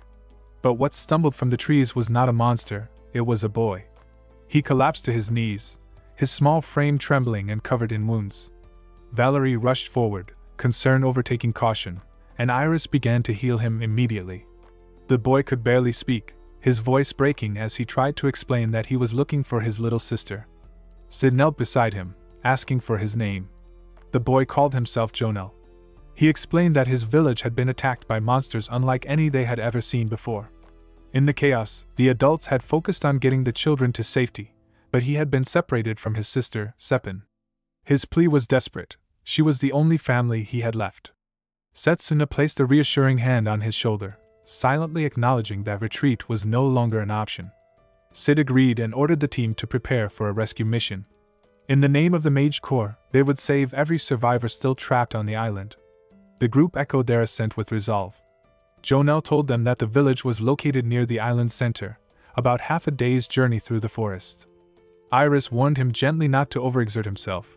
Her healing could mend his wounds but not restore his strength. He nodded in gratitude. Their path led them past a quiet lake and deeper into the forest, where the underbrush grew thick and the sounds of unseen creatures echoed all around. A rustling nearby set everyone on edge. Valerie turned sharply, ready for an attack. A flash of fur appeared, and for a moment she relaxed. It was only a rabbit. But Zappa snapped at her not to let her guard down. Sid adjusted a strange pair of glasses, his body faintly illuminated by blue energy. Through them, he sensed the creature's magic. It was weak but unnatural. Setsuna warned the others that this species rarely appeared alone. His warning came too late. A wave of small monsters burst from the bushes, surrounding them. Setsuna's mana blade cut through the swarm, Zappa unleashed flames, and Daniel summoned a beast to counterattack. The creatures kept coming, biting and clawing with poisonous fangs. Daniel cried out as several latched onto him. Setsuna recognized the danger, their venom built up quickly, and with so many of them, paralysis was inevitable. Sid activated his copy gear, channeling restorative magic through it while ordering the others to unleash wide-area attacks to push the creatures back. Explosions of fire and mana filled the clearing as Zappa and Han struck in unison. When the smoke cleared, the ground was littered with scorched remains. Zappa exhaled, thinking the battle was over. Han spotted one last straggler creeping towards Setsuna. A faint smirk crossed his face as he decided it wasn't his problem. Before the creature could strike, Valerie moved in and finished it off, drawing a glance of mild irritation from Han. Jonel watched the group in awe, remarking softly on their strength. Daniel, still recovering, tried to lighten the mood with a half-hearted joke. Setsuna turned toward Sid, asking about the strange glasses. Sid explained that they were a magical tool designed to estimate a creature's threat level based on its aura, movements, and physical form. It had proven useful already. Looking skyward through the lenses, Sid noted that the bird-like creatures circling above registered as 3-star threats, the 4-legged beasts as 2-star, and the man-eating flower from earlier as 1-star. Sid handed one of the lenses to Valerie, assigning them to support duty. He then ordered the group to make camp before nightfall. The forest would be far more dangerous after dark. They would rest, then continue toward the village at full strength come morning. As the others prepared the campsite, Setsuna stayed close to Jonel, telling him quietly that he could stay by his side if he was frightened. Jonel hesitated, then nodded and thanked him. Together they built a small fire. The boy cast nervous glances toward Han, whispering that the man seemed intimidating. Setsuna reassured him that there was nothing to fear. Inwardly, though, Setsuna recalled how Han had seen the monster behind him earlier yet chose not to act. It was Valerie's quick intervention that had saved him. When night fell, they gathered around the flickering fire. The forest crackled with distant sounds, both natural and unnatural. Jonel spoke about his sister, voice trembling. She was easily frightened, he said, and was likely somewhere alone, too scared to move. Setsuna assured him that they would find her soon, telling him that he was a good brother for holding on despite everything. Sid listened quietly before asking if there was any way to recognize her. Jonel told them that Seppin wore a red pendant, a birthday gift from him. Setsuna repeated the detail under his breath, vowing silently that they would find her no matter what. Far away, under the same moonlight, a lone silhouette, a faint red pendant glimmered, blood-stained hands as she chews raw fish. The girl's body was covered in wounds. Night settled over the camp while the fire crackled quietly, its glow touching the tense faces gathered around it. Daniel reassured Jonel that the village would bring answers and that they would likely find his sister once they reached it. The boy nodded, grateful but still visibly shaken. Sid assigned the night watch and placed Valerie on duty, and Valerie responded firmly, ready to comply. When the others began to settle, Han approached Valerie with a cold, predatory confidence. He remarked that things had been going a little too well and that Valerie needed to remember their precarious position. He made it clear that he still held the threat of exposure, the truth about Valerie's hidden identity, and could use it at any time. Valerie answered that enough cooperation had already been given, and that there were far more urgent dangers on this island. Han dismissed the concern. He insisted that his power made the monsters meaningless and promised a bright future for himself once the training ended. He declared that he would secure a letter of recommendation, rise through the ranks, and once he achieved that success, he intended to take Valerie as his wife. He framed it as a solution: marriage would supposedly prevent Valerie's family from falling into disgrace. His hand closed around Valerie's arm as if sealing that promise by force. Valerie jerked free, shaken, furious, refusing to accept the claim. Just as Han's threat sharpened, Setsuna stepped out from the shadows and demanded that the confrontation stop. Valerie turned toward him in surprise, while Han glared with rising hostility. Setsuna admitted that he had suspected blackmail from the beginning and understood now that Han's behavior was tied to the real nature of his magic. Han scoffed at the accusation and dismissed the attempt at discrediting him, calling it a weak psychological attack. He turned away, but inside his thoughts churned with unease, uncertainty about how much Setsuna truly knew, and a growing conviction that Setsuna could not be allowed to leave the island alive. When Han disappeared into the darkness, Setsuna turned back to Valerie, asking what had happened. Valerie hesitated, caught between relief and fear. For a moment it seemed possible to speak the truth, but the consequences felt too overwhelming. Valerie apologized, unable to reveal more, and begged him not to involve the rest of the squad. Any trouble might jeopardize the mission. Setsuna accepted that explanation, though his concern was clearly personal rather than tactical.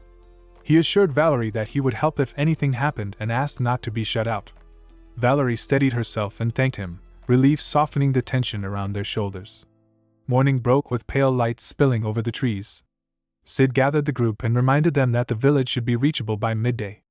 Iris warned them to proceed cautiously, unsure of what awaited. Setsuna and Han walked near each other, tension thickening the air between them.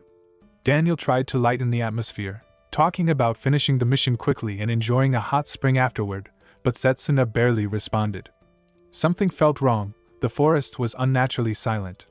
Sid stopped the group just as monstrous birds with human-like faces burst out of the treetops, fleeing from something deeper within. Zappa was confused. Those were 3-star monsters, yet they were running. Sid immediately called the formation. A heavy rumble surged through the ground as a massive creature stormed into view, a chimera with the heads of a goat, a lion, and a gorilla, its back bristling with a living serpent. Valerie checked it with Sid's glasses and confirmed its rank, a 4-star monster. Iris realized the fleeing creatures must have been terrified of it. Sid ordered it taken down quickly, but the chimera charged with incredible force. Daniel summoned a beast to fight, only to watch it be crushed instantly. Setsuna rushed in with his mana blade, but before he could follow through on the attack, the chimera was suddenly smashed under an enormous shadow descending from above. The ground shook as the true monster revealed itself, a towering creature with a massive human-like frame, thick tusks jutting from its jaw, a trunk curling from its face, and a skull shaped like a triceratops. Valerie checked its rank and went pale. It was a 6-star monster. Sid understood immediately. The 3-star birds had not been fleeing from the chimera at all, they had been fleeing from this. Setsuna recognized it too, the very monster responsible for annihilating the Mage core in his past life. The giant hurled the crushed chimera aside like shattered debris. The corpse slammed into Daniel, sending him collapsing in pain as Jonelle cried out in panic. Setsuna dashed forward and slashed at the monster's foot, but its hide was impossibly thick. The creature tried to stomp him flat, and Setsuna barely managed to leap back. Sid ordered Iris to heal Daniel, insisting that a combined attack might be their only hope. Iris rushed to do so. Valerie stiffened as the shadows shifted again. Zappa saw it too. More of the towering 6-star beasts stepped out from the dark, their heavy silhouettes closing in from all sides. They weren't facing one, there were many. Iris, trembling, turned to Sid for the next order. The ultimate monsters of the island had arrived, encircling them completely. The air thickened with despair as the squad braced themselves, swallowed by an overwhelming threat that no one knew how they could survive. Setsuna recognized the towering creature instantly. The massive body, the thick hide, the trunk curling from its face, and the triceratops-like skull crowned with tusks, there was no mistaking it. The thing was a Gorfant, a 6-star monster infamous for its overwhelming strength and for resisting even the strongest long-range magic. In his past life, it had been the scourge of the Mage core. The team formed a tight circle, magic overlapping in a coordinated barrage. The ground shook beneath their feet as spells struck the monster from all sides. Valerie remained in the formation with the others, channeling power through the staff. Her breathing grew uneven, a sudden nosebleed streaking down her face as the strain built. She warned that she couldn't maintain it much longer, her voice tight with effort. Before Setsuna could respond, Jonelle began to panic. The boy's eyes darted wildly, his trembling finger pointing past the battling mages and into the distance. Setsuna tried to calm him, promising that they would find a way out of this alive. But Jonelle wasn't reacting to the Gorfant, he had spotted something else. His breath caught as he recognized a familiar figure darting beyond the forest. He called out to her, reaching forward in shock. Seppin was alive. The boy tried to break formation to follow her, but Sid immediately stopped him. Breaking formation now would be suicide. The Gorfants were too strong, and the circle was the only thing keeping everyone alive. Even so, the pressure on their line began to falter. Zappa stepped forward then, his tone blunt but his intent unmistakably protective. He insisted that everyone move ahead without him. Valerie protested, claiming they would stand and fight with him, but Zappa shut the idea down sharply. Valerie, after all, had responsibilities waiting outside this island, a family that needed rebuilding. Throwing their life away now wasn't an option. Setsuna understood the intention immediately. Zappa always sounded harsh, but beneath that sharp edge lived a stubborn loyalty. He never wanted to see a comrade die, even if he hid that sentiment behind a wall of gruffness. Zappa announced that he would stay behind and cover the rear. If the weak stepped forward now, he claimed, their deaths would only haunt him later. This was a challenge fit only for someone like him. Sid issued the new order without hesitation. They would break off while pursuing Seppin's direction. Zappa would hold the line and secure the escape route. The squad answered in unison, even as the ground thundered once more behind them. Setsuna lifted Daniel onto his back and fled with the others while Zappa launched himself at the approaching monsters, bellowing for them to come at him. The squad pushed through the forest until Jonelle reached a cliff's edge overlooking turbulent water. The boy explained that he had seen his sister disappear beyond the tree line, then pointed downward in disbelief. From that height, survival shouldn't have been possible. Before they could question it, the cliff beneath their feet gave way. A violent aftershock from the battle tore the earth apart, sending the entire unit plummeting into the water below. They hit the surface in a churning crash. Far away, an unseen figure watched their descent with a quiet, pleased smile. The observer noted that the group's magic had synchronized beautifully, enough to compensate for their individual shortcomings. But their voice twisted with curiosity as they wondered how the group would fare once separated. This island, after all, was their personal testing ground, filled with monsters crafted solely for the efficient extinction of humanity. The real experiment had only just begun. Setsuna drifted far from the others, carried by the current. When he surfaced, he found himself near a volcanic stretch of land. The water was warm, familiar, almost comforting, and he remembered that this island was rumored for its hot springs. Before he could orient himself, he was surrounded by surviving three-headed chimeras. Their goat, lion, and gorilla heads snarled in unison as the serpent tail hissed behind them. Setsuna readied himself, knowing he needed to regroup as soon as possible. Elsewhere, Iris was fighting off a sky thick with massive owl-shaped monsters. There were too many, but she forced herself to stay calm, reminding herself that teamwork was their only hope. She looked around for Han, terrified and calling out, only to let out a final scream. Han heard her cries and smiled to himself as he fled through the forest. He had no intention of helping her. In his mind, this was simply where her journey ended. Valerie faced their own struggle, surrounded by monstrous fish-like creatures churning through the warm water. Nearby, Sid's voice cut through the chaos as he battled the same species, calling for Valerie. They tried to pinpoint each other's locations over the noise. Valerie followed the direction of his voice into a cave, expecting the captain, only to be greeted instead by the flock of monstrous human-faced birds lurking in the shadows. The creatures beckoned with eerie mock warmth, coaxing Valerie deeper. Valerie recoiled in horror, a scream tearing from her throat. Sid turned toward the sound, instantly distracted, and that brief lapse sealed his fate. A Gorfand emerged from the mist behind him and struck without hesitation. Sid countered with bursts of electricity, fists tearing into the creature's hide, but nothing pierced its defense. Blood filled his mouth as he realized the harsh truth. Tricks and technique meant nothing against a creature of this caliber. Only those born with overwhelming talent could challenge such a beast. Zappa's face flashed in his mind for an instant. Sid dismissed the thought, wishing for something he wasn't would only waste time. Instead, he steeled himself. As commander of the Mage Corps' Western Division 6 platoon, he would show this creature what pride looked like. He activated the copy gear's overdrive. The gears materialized above him, spinning with crackling energy. He wove together a healing spell that converted his remaining life force into magic, a formation spell to enhance the power output, and finally a long-range incantation that drained everything he had left. A triple-system composite spell, Lightning Spear, launched from his hands with devastating force. The first Gorfand collapsed, its body scorched and unmoving. But the victory vanished instantly as two more emerged from the shadows. Sid staggered, depleted, and collapsed unconscious as the creatures prepared to crush him. Then a fist wreathed in blazing mana crashed into the Gorfand's skull, knocking it back. Setsuna landed in front of Sid, Valerie held securely in one arm. He set Valerie down beside the fallen commander, eyes burning with spirit fire and hair lifting like rising flames. Blazer's presence surged around him. The fire spirit urged him not to hold back. Setsuna agreed. The time to go all out had come. Setsuna carved through the battlefield with a flaming mana blade, the air cracking under each swing. The Gorfand, massive, plated, and furious, staggered as burning cuts opened across its hide. Setsuna forced it back, driving the beast toward a break in the terrain. The creature bellowed, then stilled as a faint human-like murmur drifted from above. A cluster of winged creatures circled overhead, their bodies feathered but their faces disturbingly human. They floated low with eerie calm, insisting that further struggle was pointless. Setsuna recognized the tactic immediately.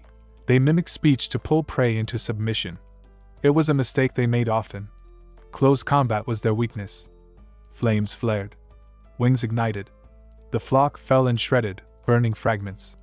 The Gorfants lunged again. Setsuna surged upward, carving through limbs and plating until only one remained, towering, trembling. Landing on the creature's massive head, Setsuna steadied the mana blade between its eyes.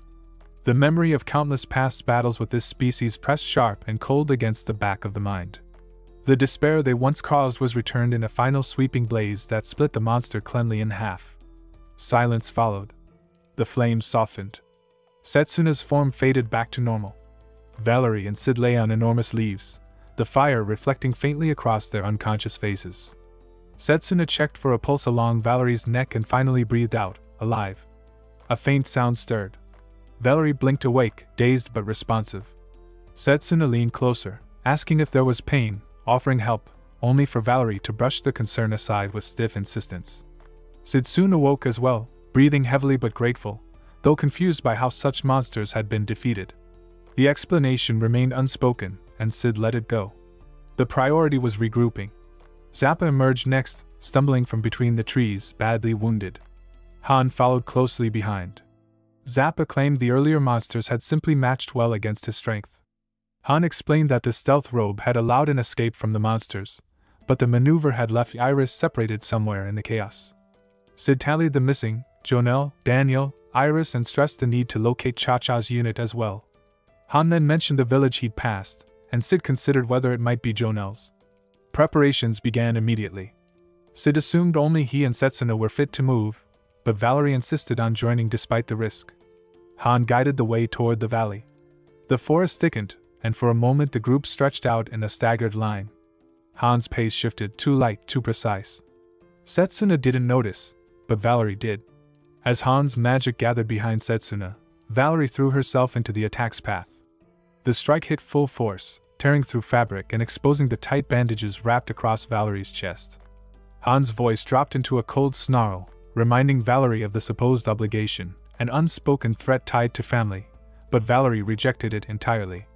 Protecting someone who had saved their life mattered more than any burden imposed by fear. With no other choice, Valerie revealed the truth. The Academy had rejected her brother, so Valerie had secretly taken the exam in her brother's place and entered the Royal Mage Corps to restore the family's honor. Setsuna accepted it without hesitation, promising secrecy and refusing to let Han continue the threats. The mana sword lit once more. Han cursed the defiance and vanished into thin air. Setsuna warned Valerie to stay still and listen for the shift in the air. A small construct dropped from above, a bird-shaped creature made of translucent glass, its wings shimmering with enchantment. Setsuna caught the creature mid-strike. The design made sense now, not a true ranged spell, but an invisible golem propelled forward and manipulated through trajectory changes. Clever, but weaker than legitimate ranged magic. The glass bird was hurled toward Han's hood, snapping the fabric back and exposing the face beneath. Blazer's voice echoed faintly, recognizing the scent of Zephyrian clinging to Han, a clear sign of spirit magic. Setsuna understood immediately. Spirit users channeled borrowed mana into their bodies, restricted by the nature of their chosen spirit. Just as Setsuna specialized in close-range fire magic, Han wielded wind-based enchantment, a discipline once feared in the Great Magical War. Valerie watched as the wind-wrapped golems sharpened with invisible blades. The sight defied everything Valerie believed. Spirits were supposed to be legends, not living bonds. Han shifted targets and lashed out at Valerie again. The hit sent Valerie tumbling backward toward the cliff's edge. The ground vanished beneath her feet. Valerie fell. Setsuna moved, but Han blocked the path with a quiet, vicious confidence. Saving Valerie would expose Setsuna's back. Fighting Han would doom Valerie to the ravine below. The golem waited for the slightest opening, ready to tear into whoever chose incorrectly. There was no dilemma for Setsuna. There was only one right answer. Setsuna went after Valerie. Setsuna caught Valerie mid-fall, pulling her into a tight hold as they dropped. Han struck immediately, forcing Setsuna to block with his blade while still cradling Valerie against him. Han took the sight as confirmation, amused that Setsuna had chosen a comrade over his own survival. His next strike sent them plunging downward, and he watched the fall with a sneer, already deciding that 2 deaths at once would be convenient. Then something in the movement below made him freeze. Setsuna hung on by a single finger, supporting not only his own weight but Valerie's as well. Han stared in disbelief at the impossible strength in that one trembling hand, just long enough for Setsuna to surge upward, haul both of them to solid ground, and land with Valerie. A faint red glow pulsed beneath the surface of Setsuna's arms and shoulders. The instant he steadied himself, Han recognized the technique. Drago's muscle enhancement spell, copied in a heartbeat. The realization sent a shock of panic through him. Setsuna stepped forward, telling Valerie to rejoin the others. Valerie understood immediately. With the worsening injury, staying would only weigh him down. She slipped back, breath tight with frustration, but trusting him. Han tried to cut her off before she retreated, only to have Setsuna intercept the blow. The clash rang out, sharp and final, an unspoken promise that the fight would not be shared. Han hurled blades of wind wrapped in his invisible golems. Setsuna met each one with seasoned familiarity, dismantling their rhythm as if he trained against this style for years. He pointed out the flaw openly. Han had poured everything into imitating ranged magic, leaving his true craft underdeveloped. The criticism hit a nerve, and Han lashed out harder, refusing to accept that someone could see through his techniques so easily. For a moment, Setsuna vanished into the still air. Han tried to summon more golems, only for the spirit within him to intervene, an icy reminder of the contract he'd never fully earned. The spirit refused to lend any more mana. Han argued, demanded, tried to force the issue, but the pact held firm. The shift in power was all Setsuna needed. He appeared behind Han, triggering his own spirit form with a burst of fire that lit the cliffside. Han tried to retreat, convinced he could keep Setsuna at range, only to falter as Setsuna closed the gap with speed that defied reason. Setsuna demonstrated what true spirit-infused melee looked like, striking with blazing force that tore through Han's defenses. A final flaming blow sent Han rolling across the ground and over the edge of the cliff. Setsuna watched the fall, knowing the wind magic would keep the man alive. Han would not die, not yet, but the threat was over for now. Blazer asked if they would pursue. Setsuna declined, choosing instead to rejoin Sid and the others. Far below, Han dragged himself upright, cursing everything, the spirit, the pact, his own limitations. He demanded more power, and the spirit responded coolly, offering another chance at the test. Han's memories flooded in, the childhood shaped by nobility in name only, a life spent under stronger houses, a father who reminded him daily that those without talent existed only to die for honor.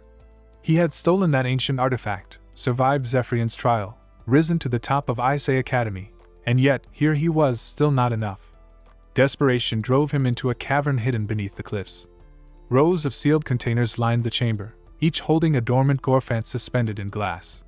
Before he could speak, a cloaked figure stepped out from the shadows and greeted him, unexpected, but calm, as though Han's arrival had been anticipated in some alternate plan.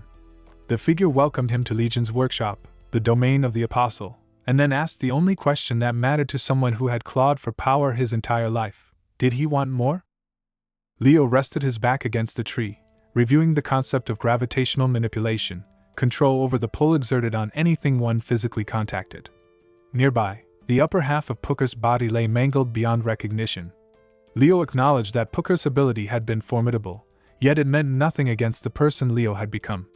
What was done could not be undone, and although the planned moment had arrived far too early, he accepted that it was now time to act. Setsuna, in his estimation, was almost certainly dead. If Legion, fifth of the Apostles, had reached him first, then Setsuna was either granted a mercifully quick death or repurposed as another test subject. Still, Leo allowed himself a final thought: if Setsuna had survived somehow, then that alone would reshape everything. Han, elsewhere, found himself staring at one of Legion's twisted creations, a grotesque figure with multiple faces, clustered arms, and blood-slicked flesh that throbbed with unnatural life. Legion took notice of the horror on Han's pallid face, amused by the reaction. Han demanded to know who or what could create something so hideous, but Legion only dismissed the question as misdirected. Han's true wish was obvious: he sought power, and Legion offered it freely, extending a hand adorned with long, predatory nails. Han recoiled at the implication that accepting the offer meant becoming another monstrosity like the one before him. Legion taunted him further, listing every path Han had already burned behind him. He had no unit, no comrades, and nowhere to go. Han felt the truth carved through whatever pride he had left. Everything had fallen apart because of Setsuna, at least, that was the belief he clung to, and if Legion could grant him strength, then nothing else mattered. Zephyrian tried to intervene, warning that accepting Legion's power would sever their pact permanently. Han silenced him at once, unwilling to hear another word of restraint, and stepped toward the only future he believed he had left. Meanwhile, Sid considered the likelihood of survivors in the village and divided the group into pairs to conduct a thorough search. He chose Zappa as his partner, leaving Valerie to accompany Setsuna. She agreed without hesitation. Setsuna quietly hoped they would find Cha-Cha's unit, Jonel, and especially Sepine. Valerie echoed the hope, mentioning Jonel and his sister with concern. A weakened section of ground crumbled beneath Valerie's foot, and Setsuna caught her before she slipped. His reassurance flustered her briefly, but she steadied herself and they continued. Soon after, Jonel appeared, relieved and trembling. He claimed to have seen Sepine entering a cave but admitted he had been too frightened to follow her. Valerie questioned his fear until he repeated the image he had witnessed, wings sprouting from Sephine's back when they last saw her on the cliff. Setsuna made a quick decision. Valerie was instructed to take Jonel back to Sid. The cave was too dangerous for a child, and too uncertain for a group. Valerie questioned his intent to enter alone, but Setsuna refused to risk losing Sepine again. Jonel thanked him quietly before leaving. As Setsuna descended toward the cave, he reviewed the troubling details. Sepine was just an ordinary child, so how had she survived the monsters? Why did their group always split whenever she appeared? The possibility of an apostle lurking inside became harder to ignore. Blazer encouraged him to unleash his full strength. After all, that was why Valerie and Jonel had been sent away. Setsuna acknowledged it wordlessly. Far behind them, Zappa scolded Valerie for letting Setsuna go in alone, though Sid quickly decided they should follow and support him. Before they could act, Han emerged from the trees, his expression twisted with new confidence. Zappa met him with open hostility, calling out everything Han had done, but Han brushed aside the accusation. He wanted one thing, Setsuna's location. Zappa refused, prompting Han to declare that he would simply kill the rest of them first and present their mutilated corpses as a message. Crushing the glass bird in his palm, he discarded the last remnant of his old magic. A glowing yellow magic circle opened before him, and he hurled flame toward Zappa with impossible ease. Zappa reacted in shock. Han had access to ranged magic despite being an enhancement mage. Valerie reminded him that no mage could wield more than a single branch, yet Han reveled in the impossibility, claiming it no longer applied to him. Sid activated his magic, gears spinning above him, urging them not to falter. They still outnumbered Han. But then an extra arm burst from Han's back. Sid recognized the technique at once, formation magic. Another arm tore free, and Valerie stared in horror. Han's new body, a fusion of branches and limbs, had become something monstrous. With 4 arms and 4 branches of magic at his disposal, he hurled his attack towards Sid's unit in a destructive display of newfound power. Han unleashed a barrage of spells 3 or 4 at a time, each one drawn from a different magical branch. Zappa immediately recognized the impossible flow of mana, stunned by the realization that Han truly was wielding multiple branches at once. Sid's expression tightened as he caught sight of the grotesque arms sprouting from Han's back. Those limbs, he explained, belonged to the mages who had once guarded the island. Han had torn away their strength and affixed it to himself. Valerie stared in disbelief, horrified by the violation. The sight repulsed her. The act felt like an insult to life itself. Han reveled in their reactions, boasting about the power bestowed by Legion. With several branches of magic at his disposal, he maintained a seamless rhythm of offense and defense that ordinary spells couldn't breach. Sid asked Zappa whether he could pierce that conjured shield, and Zappa stepped forward, determined to do so. He raised 3 magic circles and began a complex chant, drawing on his vast reserves of mana. Valerie watched in awe as the spellwork layered and built upon itself. Sid understood the risk. Attribute magic grew stronger with each stack, and if Zappa managed to complete the incantation, the spell would be devastating. Han, sensing danger, attempted to crush the technique before it fully formed. A 5th arm erupted from his back, and Zappa cursed as he felt the pressure of its incoming strike. Before the blow could land, Drago threw himself between them, muscles surging under enhancement magic. Sid recognized him instantly, and Cha-Cha appeared as well. Their unit had found Iris and Daniel and secured them elsewhere. Relief flickered through Valerie, though Cha-Cha's focus snapped back to the immediate threat. Sid ordered them to buy time for Zappa's spell, though facing Han directly would not be easy. Han taunted them for thinking the 4 of them could stand against him. Above Zappa, a massive swirling fire sphere signaled the nearing completion of the spell. Zappa assured him they were enough, to Han's surprise. Zappa's 3-element combination magic surged forth, but Han revealed even more arms, 8 in total, each channeling a different branch. The counterattack disrupted Zappa's aim, sending the fire sphere hurtling off course. Han jeered as Zappa fell, claiming superiority as a mage who had embraced every branch, boasting that he had surpassed humanity, and would use his power to turn those who once looked down on him into tools. Sid grimly assessed the situation. With Han possessing so many arms, a direct confrontation was hopeless. Valerie, from the rear, had noticed something. She whispered her observation to Sid, proposing a tactic. Sid found merit in it and allowed her to begin. Valerie struck the ground with her staff. A magic circle unfurled beneath her as she started a long incantation. Han suspected it was their final resort and refused to let her finish. He advanced immediately, but Drago stood firm before her, refusing to move. Han's flames burned through him, sending him crashing to the ground, but he bought Valerie the time she needed. Her spell completed just as Han stepped onto an enormous, flowered formation. He scoffed at the attempt to chain spells against him. Sid reminded him of the nature of his magic, letting the realization sink in that the visible spell had been only a copy. Lightning cracked beneath Han, shooting upward and engulfing his body. As he burned, he cursed the irony of losing to those he had intended to use as tools. Valerie answered with a calm clarity. His downfall stemmed from the fact that he had fought alone. A brief memory passed through her mind, her whispered plan to Sid, explaining that no matter how many arms Han possessed, he still had only one mind. If they attacked from multiple angles, they could force his focus to fracture and expose an opening. She had also explained that her spell was not the finishing blow. Sid seized the moment as Han froze. He signaled their chance. Cha-Cha prepared her strike. Zappa resumed his chant. Han trembled with denial, insisting the situation was unfair, confessing the fear of living and dying as a tool like his father. Valerie acknowledged that he must have had reasons for the path he chose, but those reasons did not justify treating others the same way. He should have spoken against the injustice he experienced rather than inflicting it on others. Zappa's combined magic detonated again, the Apollonic ray. Something small fell during the blast and shattered on the ground. Zappa picked up the remains, inquired if that was the item required for spirit magic. Han lamented that if he had been strong enough to bond with a spirit like Setsuna, perhaps he could have walked the same path. His voice faded as consciousness slipped away. Zappa stared in shock, processing the revelation that Setsuna had formed a spirit bond. Meanwhile, deep inside the cave, Setsuna moved forward alone and found a young girl waiting in the darkness, bat wings unfurled at her sides.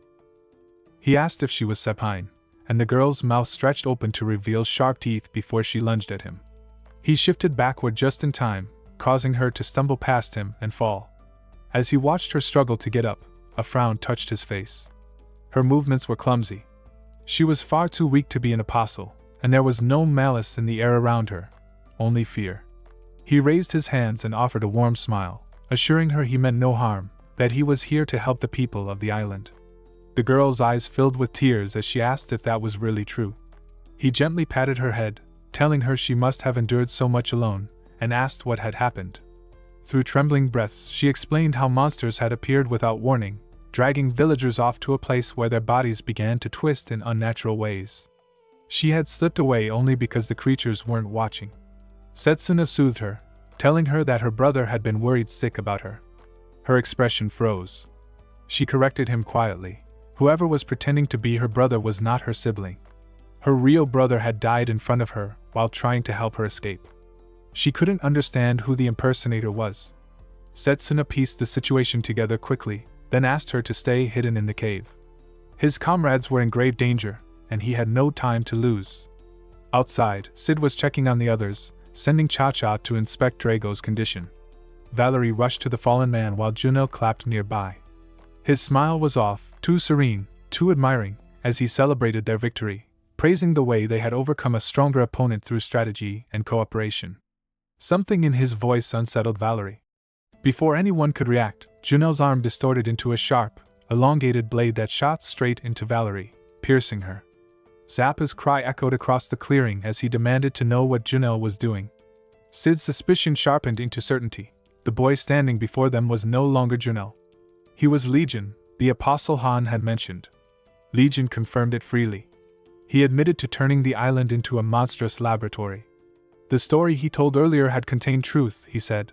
Sepine was indeed valuable to him because she had survived fusion with a monster while retaining her humanity. Losing her would be inconvenient. Zappa's rage boiled over. but Legion offered only casual amusement. From his arm emerged Janelle's true face, weeping and calling out for Sepine. Legion explained his ability, life fusion, and how it allowed him to consume other life forms entirely. Janelle was now part of him. Sid studied Legion through his glasses, trying to gauge his mana, but the readings defied comprehension. Legion was stronger than the 6-star beast they had encountered earlier, a being beyond normal human limits. He spoke almost pleasantly, expressing fondness for humans, admiring their potential. The coordinated battle they had fought moments earlier had fascinated him. To understand humans better, he wanted to experiment on them. He gathered several magic staffs from the ground, artifacts taken from Sid's unit. Cha-Cha recognized them at once, horrified to realize they belonged to her missing members. Legion casually mentioned that Iris and Daniel were now in his laboratory as test subjects. He advised them to give up and cooperate. Zappa attacked with a burst of fire, but Legion only laughed. The flames passed through him, scorching his body, yet he stood smiling.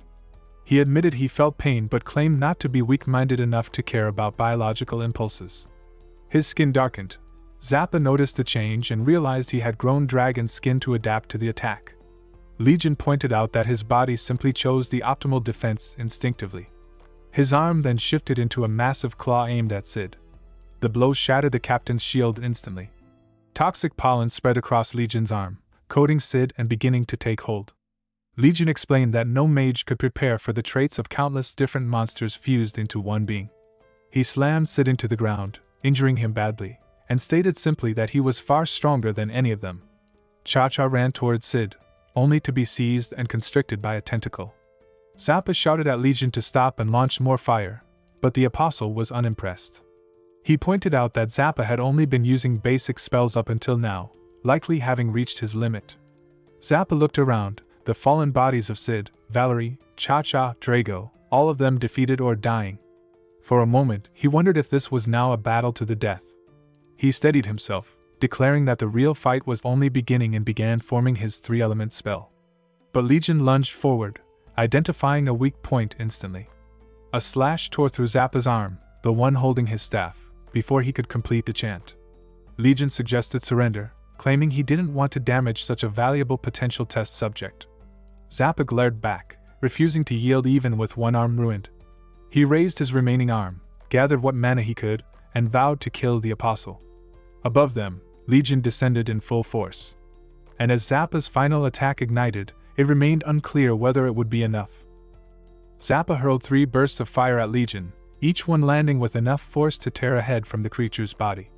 He believed no being could survive such an injury, but the truth rose before him as a fresh skull cracked its way out of Legion's neck.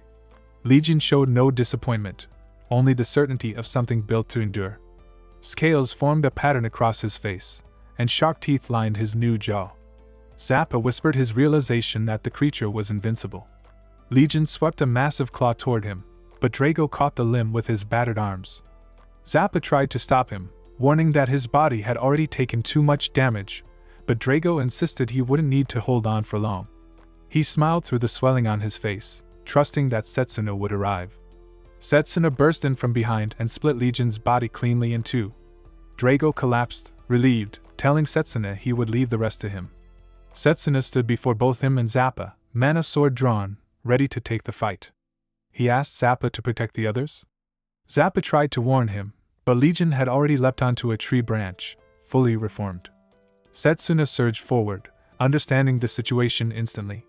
A tentacle from a sea beast pushed out of Legion's body, and Setsuna cut it down. Legion countered with the heavy, clawed arm and managed to grab him, but Setsuna sliced himself free with mana-reinforced strength. He wondered just how many creatures had been fused to create this abomination. Legion marveled at Setsuna's mana control, especially from a close combat mage, and questioned whether such skill was really enough to defeat Sagan and Tsukuyumi. Blue mana rushed across Setsuna's body as he realized the truth. Legion was another apostle. Legion introduced himself as the 5th apostle of Vindrake and acknowledged Setsuna Cromwell at last. Setsuna tightened his stance, muscle enhancement magic reddening his arm, aware of the opponent's formidable nature. He launched forward and delivered a blow powerful enough to drive Legion into the ground. Legion welcomed the idea of a one-on-one and leapt deeper into the forest, drawing Setsuna after him. He taunted him for not attacking from afar and demanded a demonstration worthy of further study. Setsuna shifted into spirit form, accepting the challenge, though warning that Legion would not have the chance to research anything. He unleashed a flurry of punches, tearing holes through Legion's unstable body. Legion admired the force of spirit magic and admitted he had already burned through 100 lives meant for his master's descent. Even so, his body still held more than 10,000 monsters. Tentacles from numerous creatures thrust out of him, promising to reshape into whatever form was needed to kill Setsuna. Setsuna realized spirit magic had a time limit and pressed the attack, but Legion sprouted massive wings and carried himself into the air. Setsuna jumped after him, but was struck back by an aerial blow. Legion lectured him on the limitation of melee magic. All strength meant nothing if he could not land a hit. Legion and two monstrous heads then combined power into a devastating attack called Sacrifice Spout. Setsuna slipped away and dropped back into his normal form, hiding among the rocks to buy moments he desperately needed.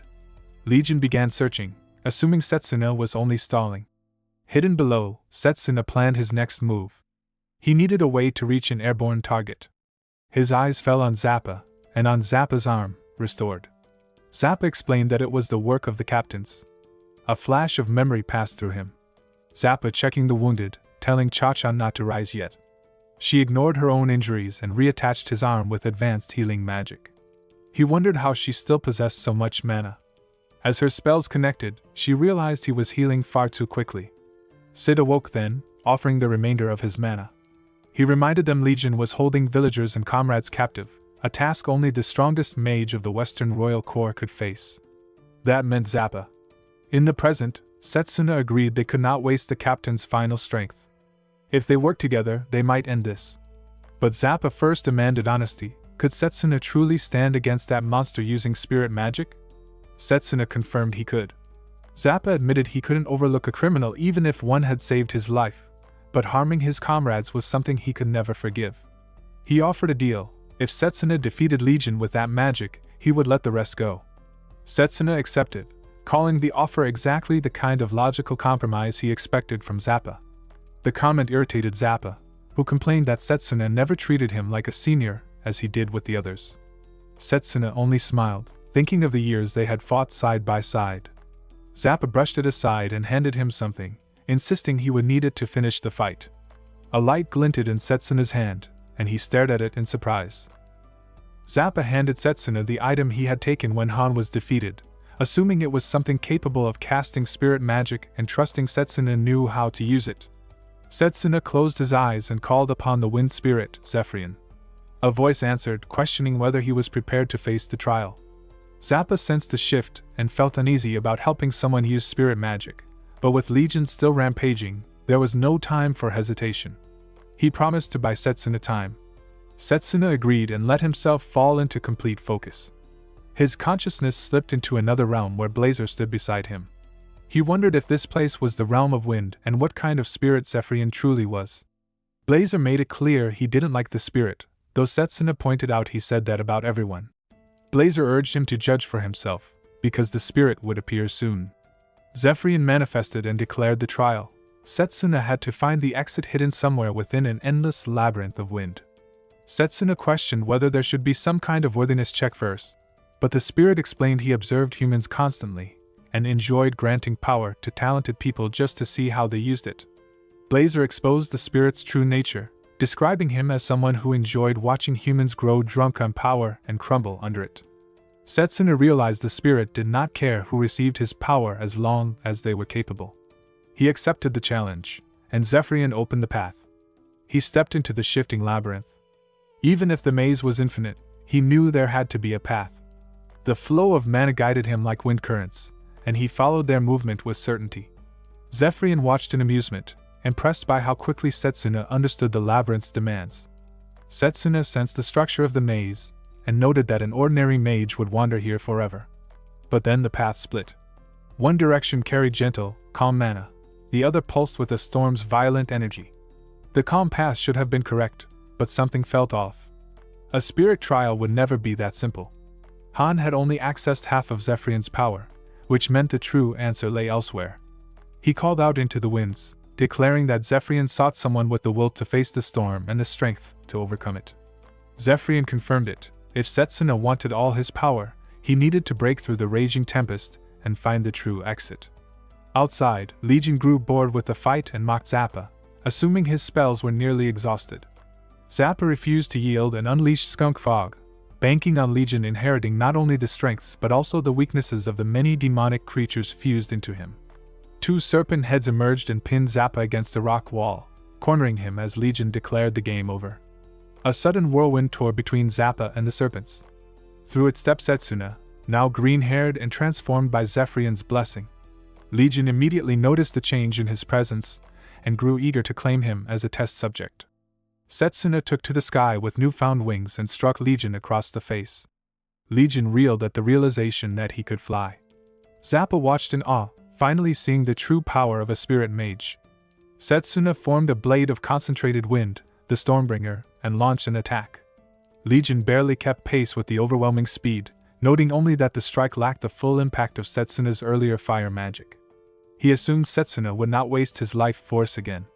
But Setsuna shifted instantly into fire spirit mode and called for Blazer. Blazer responded with equal excitement. Setsuna sensed the fiery energy beneath the ground. Radis Island was famous for hot springs, which meant magma surged below. He drove a burning fist downward.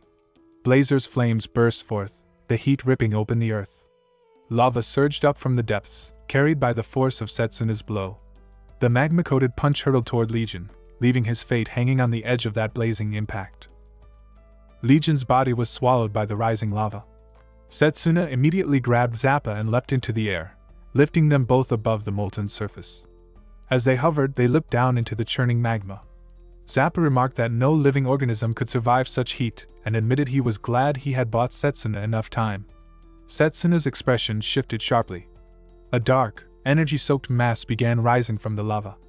Legion emerged, twisted and ravaged, admitting that the attack had cost him half the creatures fused into his body. Furious, he declared that all remaining life forms within him would now be devoted to killing them both. His new form was monstrous, nothing but bone, jagged limbs, and a grotesque fusion of nearly 10 different creatures. He roared that they would never leave the island alive and unleashed Sacrifice Spout Squall. Setsuna and Zappa broke apart to evade the barrage. Zappa recognized that Legion still held tremendous power and realized he couldn't dodge forever. He counterattacked with fire magic, but Legion's altered body had adapted once more. Falling into magma had rendered him resistant to extreme heat, making any fire spell useless. Now a skeletal chimera with 3 heads and countless tentacles, Legion continued regenerating. Setsuna, still in his wind spirit form and airborne with his sword drawn, observed that Legion's wounds were healing instantly. At this rate, he wouldn't be able to cut him down at all. Legion taunted him, claiming that no trick would work anymore. Setsuna landed beside Zappa. Zephyrian's voice echoed, warning him that even spirit magic wouldn't be enough to defeat this strengthened version of Legion, and Blazer's fire held no effect now that heat resistance had been obtained. Setsuna explained that he had noticed something earlier. When Legion emerged from the magma, a crystal-like core sat at the center of his body. The core would shatter when an apostle was fully annihilated. It had to be the source of Legion's power and life force. If he could destroy it, it would end Legion and every monster fused into him. He asked Zappa to create an opening, even for a moment, so he could land the decisive blow. Zappa understood but questioned how Setsuna would reach the core now that Legion had grown even stronger. Setsuna insisted he could do it, though it was a gamble. He had a technique that could finish Legion with a single strike if executed successfully. Zappa gave him a confident thumbs up and declared he would create that opening, even at the cost of his own life.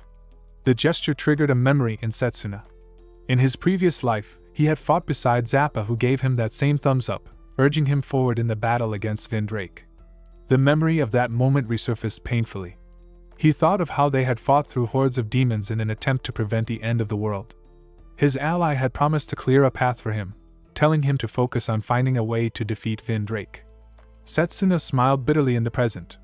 He had failed to save the world back then, but this time, things would be different. He shifted fully back into his wind spirit form and readied himself. He told Zappa it was time. Zappa sprinted toward a cliff's edge and called out to Legion, announcing that he had a proposal to make. Legion finally located Zappa, only to find him standing with his hands raised and his staff dropped at his feet. Zappa announced that he had a proposal and claimed he was surrendering, insisting he would cooperate with any experiment if spared. Legion immediately saw through the act, recognizing that Zappa was merely stalling for time. Zappa responded with mocking confidence, pointing out that all of Legion's experiments had been failures.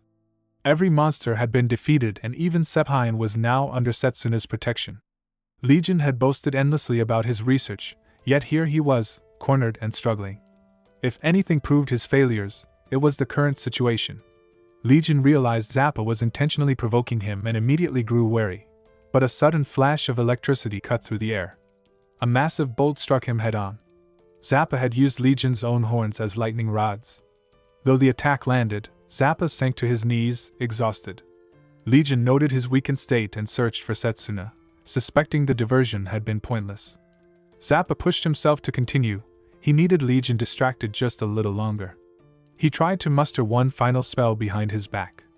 Legion declared that no matter what plans humans devised, they could not defeat him. He ridiculed them as nothing more than test subjects doomed to be crushed by the envoy of the death god. Just as he moved in to finish Zappa, something slammed into him with full force. A summoned beast had struck him down, Han's final contribution. Han denounced Legion's view of people as disposable tools before collapsing. Legion dismissed the attempt as futile. Zappa seized the moment and launched his attack, but Legion leapt away, irritated by their persistence. Setsuna arrived then, his presence marked by a surge of immense blue energy. Zappa's efforts genuinely impressed him. He now understood why Zappa carried the reputation of being the strongest mage in the Western Branch. Blazer immediately sensed the overwhelming intensity of Setsuna's gathering power and begged him to stop, knowing what he was attempting.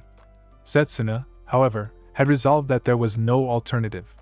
Legion suddenly stiffened, finding himself unable to move. He saw Jonel's face emerge on his own malformed body. Jonel was resisting, fighting from within, begging Setsuna to save Sephion. Setsuna acknowledged that although Legion had claimed Jonel's body, the boy's spirit remained unbroken. Furious, Legion rejected the notion, seeing Setsuna as nothing more than a test subject. Setsuna shifted into his fire spirit form, ready to stake everything on a single strike. Legion quickly recognized the target, his core. But he believed his final form was impervious. Either fire nor wind could pierce the transformed armor of fused creatures surrounding it. Setsuna drew his sword of flames in one hand. Blazer pleaded with him again, sensing the danger. Setsuna silently apologized. There was no turning back. He summoned the wind blade in his other hand. Legion realized Setsuna's intent. The combination of both elements would drastically amplify the attack's power, but the magical force involved was beyond what any mage should be capable of controlling. Setsuna ascended high into the air, spirit wings carrying him upward, both elemental blades drawn. Legion could hardly comprehend what he was witnessing. He declared that he ruled over life itself, certain that no unfamiliar magic could threaten him. Setsuna raised both blades, channeling the full strength of wind and fire spirits. He vowed to free every soul Legion had exploited. Then, combining both powers into a single devastating technique, he unleashed his final attack, Crimson Tempest. The Crimson Tempest tore through Legion's perfected body, shattering even the core he had believed untouchable. He staggered in disbelief, unable to comprehend how his ultimate fusion had failed. Setsuna, returning to his normal form, told him the truth he had ignored: he had fused bodies, but never their wills. That was where his research had always been doomed. As Legion's form collapsed, the trapped souls within him drifted upward, freed at last. Jonel's fading spirit thanked Setsuna and entrusted Sephion to him before disappearing into the light. With the battle finally over, Zappa exhaled in relief. Setsuna credited their victory to Zappa's endurance, and the two exchanged a worn but triumphant fist bump. Blazer, furious about Setsuna combining his fire with Zephyrion's wind, lashed out at him, while Zephyrien calmly admired the new technique and seemed more amused than offended. Around them, the creatures Legion had created began to dissolve, their borrowed power fading with their master's death. Setsuna noticed it immediately and lifted Han onto his back. The nightmare of Lodi's island had finally ended. With Legion's experiments halted, the Gorfants that had once annihilated the Royal Mage Corps vanished as well. Sephion was rescued, along with the Corps members and islanders imprisoned in the facility. The disastrous future Setsuna had once witnessed had been averted. Sid's and Cha-Cha's units survived because of the actions he had taken. Once the injured captains recovered, they departed the island. A rescue ship arrived days later to protect the remaining inhabitants and begin rebuilding. Sebhine later stood quietly over Jonel's grave, offering him her gratitude. Returning to the Royal Mage Corps, the team received commendations and letters of recommendation for their work on Lodi's Island. Their long training was complete, and preparations began for their return to the academy. Before they could leave, a man knelt desperately before Sid and Zappa. Setsuna and Valerie arrived just in time to see him bowing in apology. It was Valerie's older brother. Blaming himself for her joining the Corps, he begged to take her place, offering to serve in her stead. Zappa dismissed him instantly. Valerie had proven herself valuable to Sid's unit, while her brother had even flunked out of the academy. But Valerie stopped him. Grateful for her brother's sincerity and determined to grow stronger herself, she requested that they both be allowed to serve. She bowed alongside him, insisting she found purpose in the Corps. Zappa could only sigh as Sid stepped in. Sid announced that he had been promoted to commander of the Western Branch and had been planning to make Zappa captain. With a new vacancy forming, Valerie's brother could join as a trainee. The siblings were overcome with relief as they accepted. Setsuna quietly noted that the Light family might finally regain its former honor. Zappa, now captain, warned the brother that he had no tolerance for weakness. The new recruit accepted eagerly, even offering to polish Zappa's shoes, only to be refused in embarrassment. Later, Sid called Setsuna to speak privately. He first reported on Han's condition. Stripped of his ancient magic and shape-shifting abilities, he was under strict supervision. Though guilty of several crimes, the disappearance of the crest from his hand meant there was no longer evidence of his most serious offense. He might escape the death penalty. Then Sid shifted the conversation to Setsuna himself. From the very beginning, Setsuna had seemed aware of the unnatural events on Lodi's Island. Sid demanded to know who Legion truly was and how much Setsuna knew. Standing before him, Setsuna finally decided to reveal everything, the truth about the enemy threatening their world, and the ultimate calamity that still awaited them. Setsuna now wore the item recovered from Han's body, a small charm that allowed him to call the wind spirit in his left ear as an earring. Sid listened in heavy silence when Setsuna finished recounting what he knew. The headmaster of Elmridge Academy had warned the Royal Mages during an emergency meeting, but hearing it again from someone who had fought an apostle firsthand left a deeper weight on him. Apostles, servants of Vindrake, the death god, intent on bringing about the end of the world. Having witnessed Legion's power himself, Sid trusted Setsuna's words without hesitation. Setsuna continued, outlining the next looming threat, the Silent Dragon's calamity. The ancient dragon that guarded the holy city would be slain, its blood corrupting a water vein and wiping the city off the map. Sid immediately began planning. The Mage Corps would increase patrols and keep watch over the dragon, reinforcing its protection before the apostles could strike. Setsuna thanked him and described the final, worst disaster, the capital's sudden disappearance. The nation's largest city erased overnight. That event was still 2 years away, leaving them room to maneuver. Sid suspected the apostles were already making subtle preparations there and promised to send scouts at once. Setsuna felt relief at his decisiveness. Sid surviving this timeline was a blessing. But eventually, the inevitable question came. Sid wanted to know how Setsuna possessed such detailed knowledge of catastrophes that hadn't happened yet. His insight was too precise to be coincidence. Setsuna answered plainly. He had come from the future to stop humanity's extinction. Sid believed him without wavering. The Corps existed to defend humanity and maintain peace. If Setsuna fought for that dream, then Sid would support him wholly. Hours later, in the bustling camp preparing for their departure, Captain Cha-Cha pulled Drago into a tearful farewell, insisting he return after graduation. Zappa cornered Setsuna soon after, arguing that school would only hold him back. He should drop out and join the Corps so they could form the strongest team in the entire organization. Setsuna promised to consider it after graduating. Valerie approached to thank him as well. Setsuna returned the gesture, only for her to correct him. Her true name was Vanessa Light. He promised to remember it. Far away, Leo read a paper bitterly yet delighted. Setsuna had survived. Stronger than ever. Perfect. The ideal pawn for his future plans. With 2 cores already in his possession, everything was proceeding as he intended.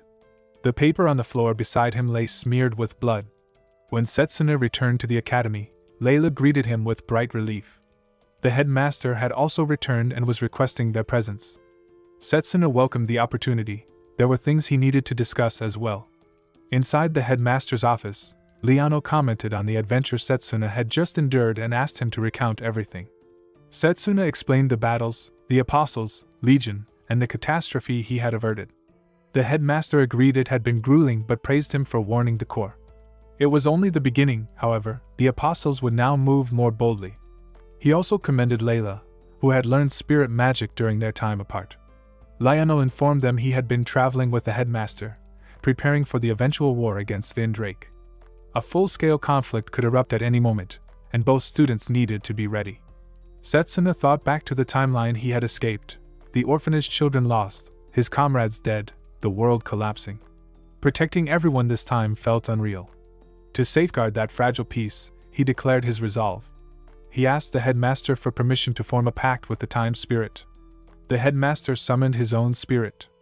A ripple of energy filled the room as the spirit of time manifested. Chronoboros. Setsuna was awestruck at its presence. The spirit already knew of his journey and his purpose. If he wished for a contract, he would have to face the trial. Waterina and Layla stepped back to bear witness. Chronoboros revealed the challenge. Setsuna would face an opponent he subconsciously believed he could never defeat. It was the trial of transcending the impossible. Setsuna accepted without hesitation. A silhouette appeared at the far end of the white, timeless space. Setsuna stepped forward to see who it was. Layla gasped. Setsuna froze. The figure standing before him was himself. His future self. Layla noticed the lone figure standing across the arena and recognized the familiar stance. She quietly pointed out that it looked like Setsuna himself. Liano studied the magic crest forming around that distant version and realized it was the Setsuna who once specialized in long-range combat, the one from before his return to the past. Even the headmaster grew curious, wondering what kind of mage that alternate path had produced. Layla's unease grew. The ranged Setsuna radiated a cold, sharp intensity that felt far more intimidating. Liano wasn't surprised. In that timeline, Setsuna had been fighting Vindrake every day, pushing himself to extremes. But the Setsuna standing with them now was a master of close combat magic. If he could somehow reach his other self, he stood a real chance, but getting close was the challenge. Setsuna understood that instantly. He needed to close the distance. The future version attacked first, unleashing a barrage of fire magic. The current Setsuna raised his mana sword, cutting through the blasts that would have burned him on slightest contact. Layla remembered he had sliced through similar attacks before, but the headmaster reminded her that this opponent had identical mana reserves and identical control. Fire magic dealt damage even if barely grazed. Setsuna realized his other self was tracking his movements with magic detection. So he suppressed his presence, casting a silent zone, and circled for a blind spot strike. He lunged for the exposed back only for his blade to bounce against a flawless defense. The impact threw him away. Layla cried out as Setsuna hit the ground. The headmaster watched calmly, declaring that the ranged Setsuna truly lived up to the title of greatest mage in the world. Even he wouldn't be able to defeat that version. Layla wondered if that meant Setsuna had no hope of forming a contract. Chronoboros dismissed her fear, promising that the trial would allow Setsuna to challenge himself as many times as needed. Waternia backed him. Setsuna was far from giving up. And she was right. Setsuna staggered up, deciding that if he couldn't evade the attacks, he would deflect them. He angled his mana blade and redirected the incoming spells, allowing himself to advance with minimal harm.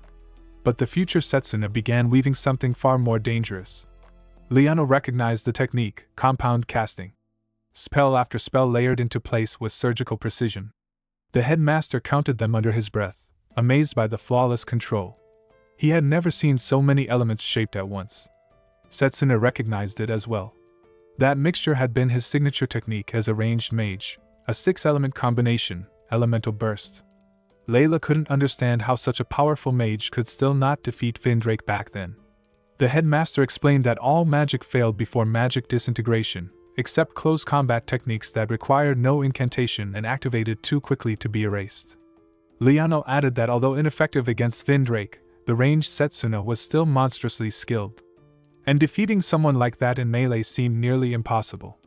Chronoboros then revealed the cruelty hidden behind the trial. The projection they were watching had already repeated dozens of times. Setsuna had fought himself again and again. Layla felt her chest tighten. Setsuna would never surrender, but losing over and over, How many times could he endure it? Time passed. No one knew how long. Eventually, even the headmaster wondered if the trial had finally broken him. But Setsuna lay in the dust of the spirit world, battered, clothes torn, body bleeding, still forcing himself upright. He had lost count of the battles. Thousands, perhaps. Yet somewhere in that endless cycle, he had begun to read every move of his other self. His melee magic had been useless at first, but now he was finally beginning to grasp the rhythm. He rose with a determined breath, deflecting the barrage of elemental shots. He apologized in his mind for making his other self wait so long.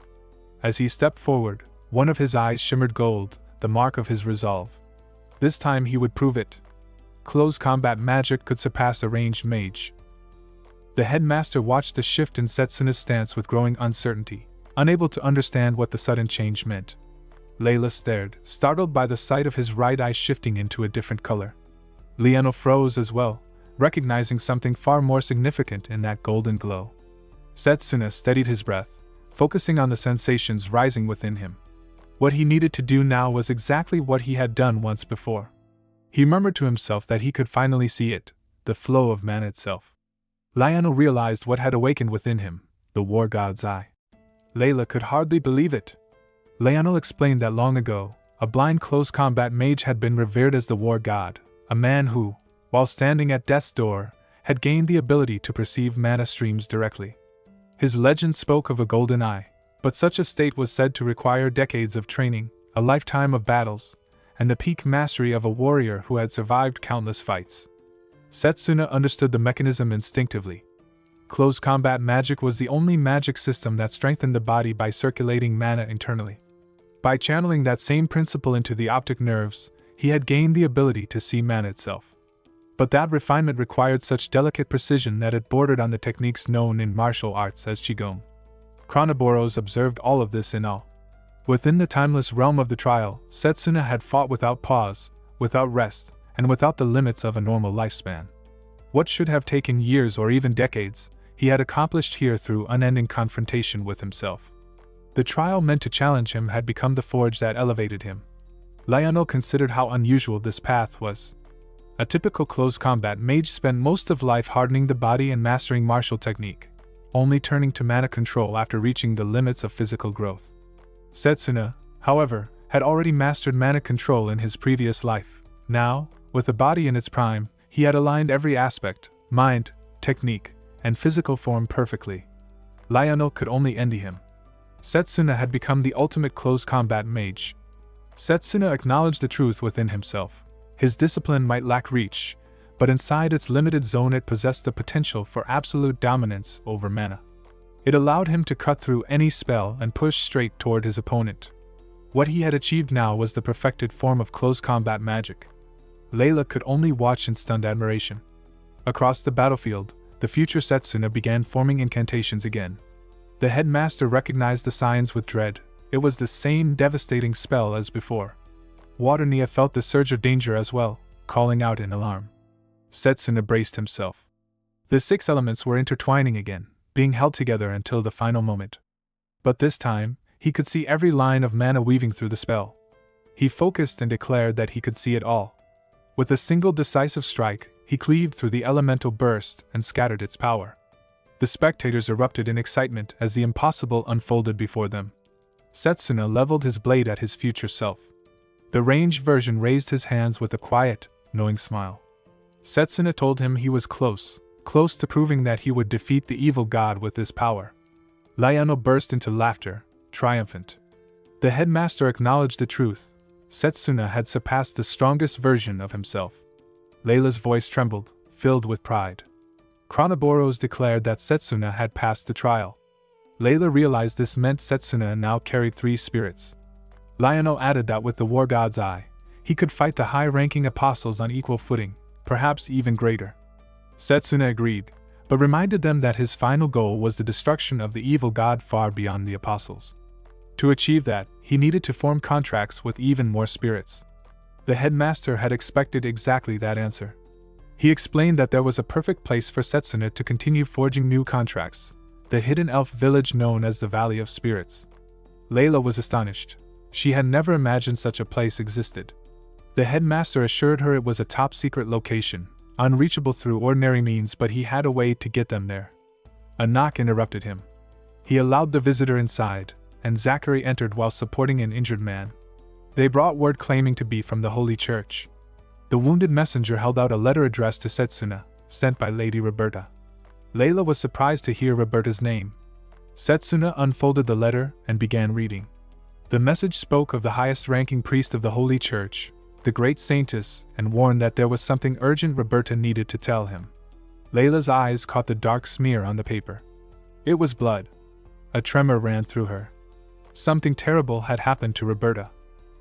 Zachary offered to take the wounded messenger to the nurse's office while Layla lingered, troubled by something she couldn't ignore. She turned to Setsuna, reminding him that he had always tried to save everyone he could. Yet despite that, he hadn't spoken a single word about saving the great saintess.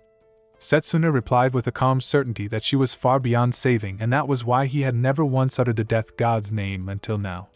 Roberta hid behind a pillar as the great saintess, eyes veiled and staff in hand, walked with an air of solemn purity. When she removed the cloth, tears streamed from her eyes as she recited the divine command to preserve the beauty of the world, vowing never to cease her prayers for eternal human salvation. Gustav stood beside her, claiming to have someone important to introduce. A dark fissure tore open in midair as Satanakia, the second apostle, stepped out. The saintess recognized the name from earlier reports and questioned whether the strange power before her was the death god's. Satanakia explained the nature of dimensional rupture, an ability that ripped open space itself. Purging knights stormed in, rushing to protect the saintess, but Satanakia's raised hand carved invisible slashes through the air. The knights fell in an instant, their blood scattering across the marble floor. Roberta could barely comprehend what she had witnessed. He had torn open space while simultaneously cutting the knights apart. The saintess realized the truth and confronted Gustav, who revealed his true form as Valum, the 11th apostle, capable of assuming any form at will. His transformed body shifted, 3 distinct heads turning as he demonstrated the grotesque nature of his power. Unshaken, the saintess opened a glowing book and calmly recorded both apostles' abilities. She explained its nature, the Book of Truth, her divine gift. The world was written within it, and by altering its text, she could rewrite reality itself. She challenged them to test their powers against her. Satanakia, intrigued rather than intimidated, commented on her formidable ability and declared she must meet his master. A portal opened, and Vindrake stepped through. The saintess froze. Vindrake, the god she worshipped, stood before her, revealing that he was the true creator. Roberta, hidden behind the pillar, felt her world collapse as he proclaimed that the death god was the one who had created them. The saintess begged to understand why he sought to destroy the world he had fashioned so beautifully. Vindrake answered with serene indifference, explaining that humanity's prosperity, if left unchecked, would eventually corrupt and ruin his garden. The world was beautiful now, and he intended to preserve that beauty through purification. Satanakia added that the saintess's Book of Truth was a gift granted for that very purpose. Marianne, the first apostle, had originally held such authority. The saintess's despair set into silent acceptance. She acknowledged her selection and surrendered to her creator's will. If the extinction of humankind was divine love, she would offer her body and tears in devotion. Her eyes closed and reopened transformed. Her irises burned red, the whites of her eyes turned black, and dark tears streamed down her face. Realizing how catastrophic this revelation was, Roberta fled, determined to warn Setsuna. Though a knight stepped in to shield her, urging her to escape, she ran with healing magic flowing over her wounded arm, desperate to reach safety. Layla could barely speak. The great saintess and apostle. Layano grasped the terrifying implication. Their enemy was nothing less than the god of this world. The headmaster recognized the magnitude of the threat, and presented the person who would guide Setsuna to the elves' hidden village in the Valley of Spirits. Morgana appeared, greeting Setsuna with a knowing smile. She acknowledged his growth, having long believed in the potential he had now clearly realized. Setsuna was stunned to see her Morgana, the witch, had returned. And now, with the path ahead turning toward the elves, the question finally emerged: which spirit would Setsuna form a contract with next? Morgana looked fully restored, her body returned to its former state, and she explained that healing herself had been easy. She admitted that she would not normally bother guiding anyone to the village of spirits, but Donnan had pleaded on Setsuna's behalf, so she was willing to make an exception. Setsuna thanked her with genuine gratitude. Behind Layla, Waternia quietly manifested, the spirit hovering with anxious eagerness, prompting Layla to ask if she could join them as well. Morgana agreed without hesitation. A few days later, after the headmaster arranged a temporary leave of absence for Setsuna and Layla, the three of them departed. They rode lizard-drawn carriages across a region where the sunlight never reached, the skies smothered by unbroken layers of cloud. Layla shivered from the cold as Morgana announced that they had arrived. The landscape seemed barren, offering no sign of a hidden elven village. Morgana retrieved a peculiar lantern and held it up, explaining that after the Great Magic War, the persecuted elves had relocated their homes. The lantern summoned a swirling blue portal, and from its depths a dragon emerged, causing Layla to falter in astonishment. Morgana assured her that this was merely the beginning of the surprises. They mounted the dragon, rising into a sky that parted to reveal a floating island suspended high above the clouds. Morgana named it the Valley of Spirits, and reminded him that humans had not been welcomed there since the war. If he wished to enter, he owed her gratitude. When the dragon landed, Layla marveled at the floating island and asked how such a thing was even possible. Morgana casually explained that it was supported by a magic tool of her own invention. Before they could continue, 6 flaming arrows streaked toward them. Setsuna immediately called upon the war god's eye, meeting the attack with mana-infused precision. He deflected the arrows with only his fingers and turned one of them back toward the attackers, driving them to a halt. A line of white-haired elves stood ready with drawn bows. They demanded to know why humans had entered their sanctuary. Morgana, reverting to her youthful elven appearance as she removed her cap, revealed her pointed ears. The elves immediately recognized her and apologized with deep reverence. Morgana explained that she had brought guests and wished to meet with Lucia, the queen of the valley. The elves reacted with surprise before escorting them to the palace. Inside, Queen Lushenlime Testos sat with regal composure. Morgana greeted her informally, but Lucia insisted on formality and expressed frustration at Morgana's return, more so because she had brought humans with her. She demanded an explanation, already suspecting it would be troubling. After hearing the full story, she declared that the claim about the creator god attempting to destroy the world was impossible to believe. Even if it were true, she argued, the destruction of selfish humans had nothing to do with the elves. She recalled their history of persecution following the last Great Magic War and refused to forget the suffering humans had inflicted upon her people. For that reason, she denied Setsuna the right to undergo any trial within the shrine of the Great Spirit. Setsuna stepped forward, addressing her with respectful firmness. He insisted that the threat of the evil god concerned more than just humans. Apostles targeted all wielders of spirit magic, meaning the valley itself would inevitably be discovered and attacked. To demonstrate, he removed his glove as Blazer emerged in a condensed Titan form. Lucia immediately recognized the Great Spirit. Setsuna revealed that he himself had nearly been subjected to an inquisition engineered by the apostles. They used any means necessary, and even armed with spirit magic, fighting them was perilous. Lucia dismissed this, claiming that only Setsuna's lack of skill had made the battles difficult. Layla reacted, but Lucia continued, declaring that humans were fundamentally incapable of wielding the true value of spirit magic. Even during the war, their unrefined attempts had caused needless casualties. Setsuna countered with a reminder that the war itself had been sparked by the ambition of a single elf, not humanity as a whole. Lucia reacted with fury, insisting that such a fact did not justify persecuting her entire race. Darkness erupted around her, spiraling outward and forming a cage of malevolent energy around Setsuna. Morgana recognized the power of a dark spirit as Lucia launched the attack. Setsuna, activating the golden glow of the war god's eye, located the core of the spell and cleaved through the imprisoning darkness with a precise strike of mana-infused strength. Lucia was stunned by how easily he had dismantled her magic. Setsuna explained that close combat magic, when refined, allowed one to perceive a spell's core and destroy it directly, proving that the human use of magic continued to evolve. Lucia attempted a second attack, only to be interrupted by her attendants calling out to her in alarm. Even Morgana acknowledged that the situation was far more troublesome than she had anticipated. Morgana's house was quiet as Setsuna, Layla, and Morgana gathered around the table, the weight of their failed negotiations lingering in the air.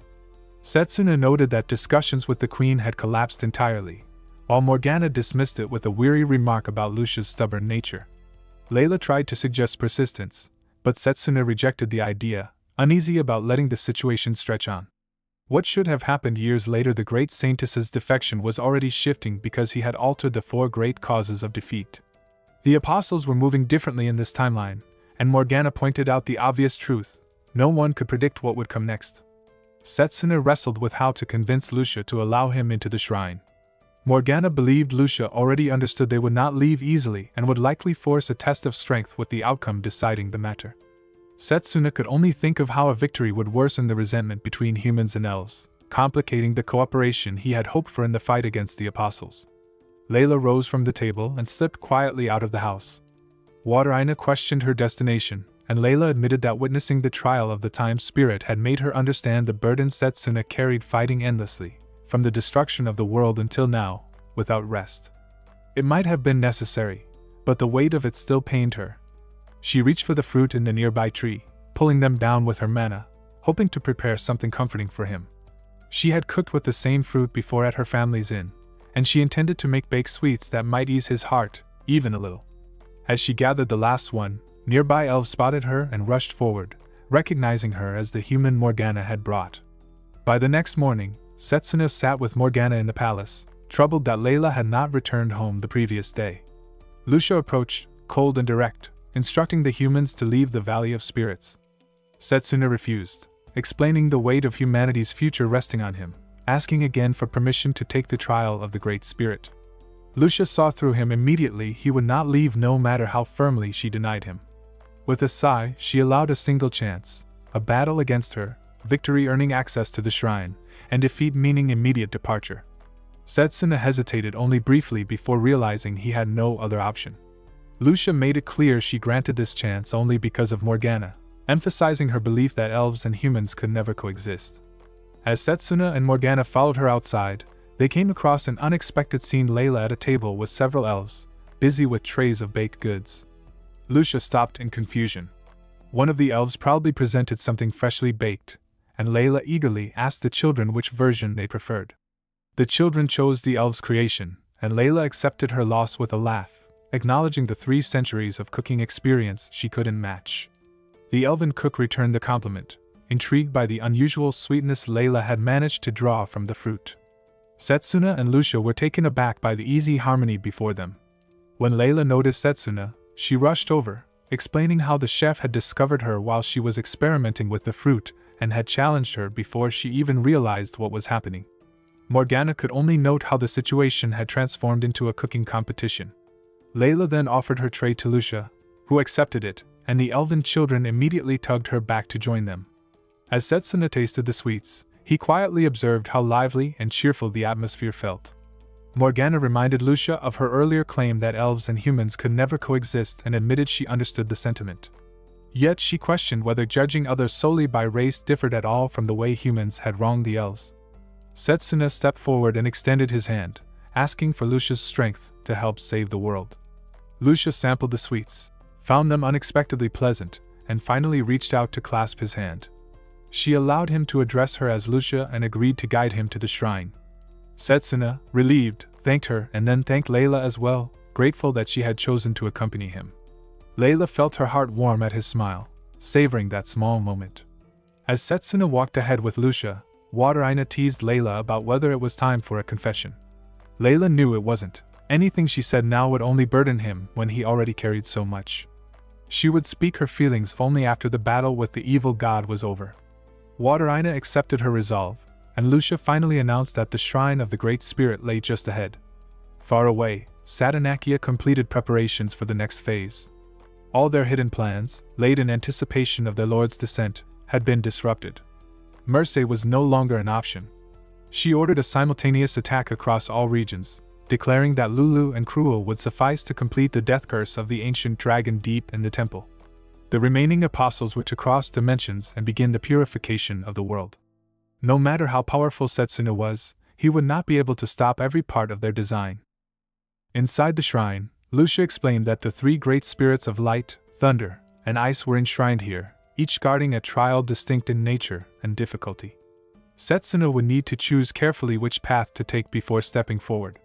Layla turned to Morgana for guidance, but Morgana had already grown tense, A report had just arrived from the alchemical observation doll she had left on the surface. The apostles were beginning to move simultaneously across various regions, and several among them were the most dangerous. Setsuna immediately insisted that the trial be postponed. They had to hurry back. Morgana stopped him, stating firmly that what was unfolding was the start of an all-out war between humanity and the apostles. Their opponents were beings capable of interfering with the laws of the world, and above even them stood the evil god. Setsuna, as the world's trump card, needed far greater power. Without completing the trial, he would never even touch the evil god. Far away, shouts erupted as knights confronted an unexpected intrusion. Somehow, apostles had reached their position, and terror spread at the sight of them. Cruel, the sixth apostle, and Lulu, the fourth apostle, revealed their authority, the cursed eye of killing, which inflicted a death curse on those who met their gaze. Elsewhere on campus, Carol wondered aloud if Drago would eat well today, only for strange sounds to cut her off. Apostles descended upon the academy grounds. Gigantes, the seventh apostle, appeared with Dantalion, the third. Dantalion's authority allowed the summoning and control of a monstrous army from another world. Chaos consumed the academy. Carl cried out as the teachers and the headmaster rushed in, the latter mounted on his white dragon, joining the desperate battle to repel the apostles. Dantalion commanded his demonic army to devour everything, declaring humanity's hope doomed to vanish beneath their advance. Meanwhile, Satanakia oversaw the broader campaign. Cursing the ancient dragon in the temple depths and assaulting the magic academy were both progressing without issue. The next target was the Magus army. With them destroyed, humanity's greatest fighting force would fall. When Gustav asked about their own mission, he announced that they would proceed to destroy the royal capital, the center of humanity's power. Back at the valley, elven knights identified intruders and opened fire. The apostles pressed forward, clashing against the defenders. Lucia confronted them directly, determined not to allow them any further. Satanakia immediately recognized Morgana, the witch of the forest, and the woman who had traveled with Setsuna. From that, he concluded Setsuna must be present as well. It was more ideal than he had planned. He had originally intended to eradicate the elves and destroy the royal capital separately, but now he could bury Setsuna, the greatest threat to their designs, at the same time. Layla realized that the apostles intended to destroy the royal capital while being here themselves. Morgana suspected the truth behind Layla's observation. Satanakia already seemed aware of what was happening outside. When he demanded to know Setsuna's location, Lucia informed him that he was occupied, offering herself as Satanakia's opponent instead. Satanakia accepted the challenge without hesitation. Layla called upon Waterina for support. At the same time, the great saintess appeared, invoking ancient magic and condemning Morgana as a heretic. Morgana, unable to support more than one person at once, instructed Waterina to remain with Layla and prepare for battle. She then unleashed her arsenal of magic tools, each one infused with mana and crafted by her own hand, against the saintess. The saintess paused, recognizing that her tome of sealed truth could not control anything without knowledge of its true name. Morgana assumed this would give her an advantage, since only she knew the original names of her creations. But the saintess calmly revealed that she had already analyzed one of them and recovered its true name, proving the impossible was within her capability. Morgana understood immediately how overwhelming this opponent's strength truly was. Still, she drew out more tools, masking her fear with a taunting remark about taking their time until the main star arrived. Inside, her thoughts were far less composed. She knew the saintess's power was hopelessly beyond her own.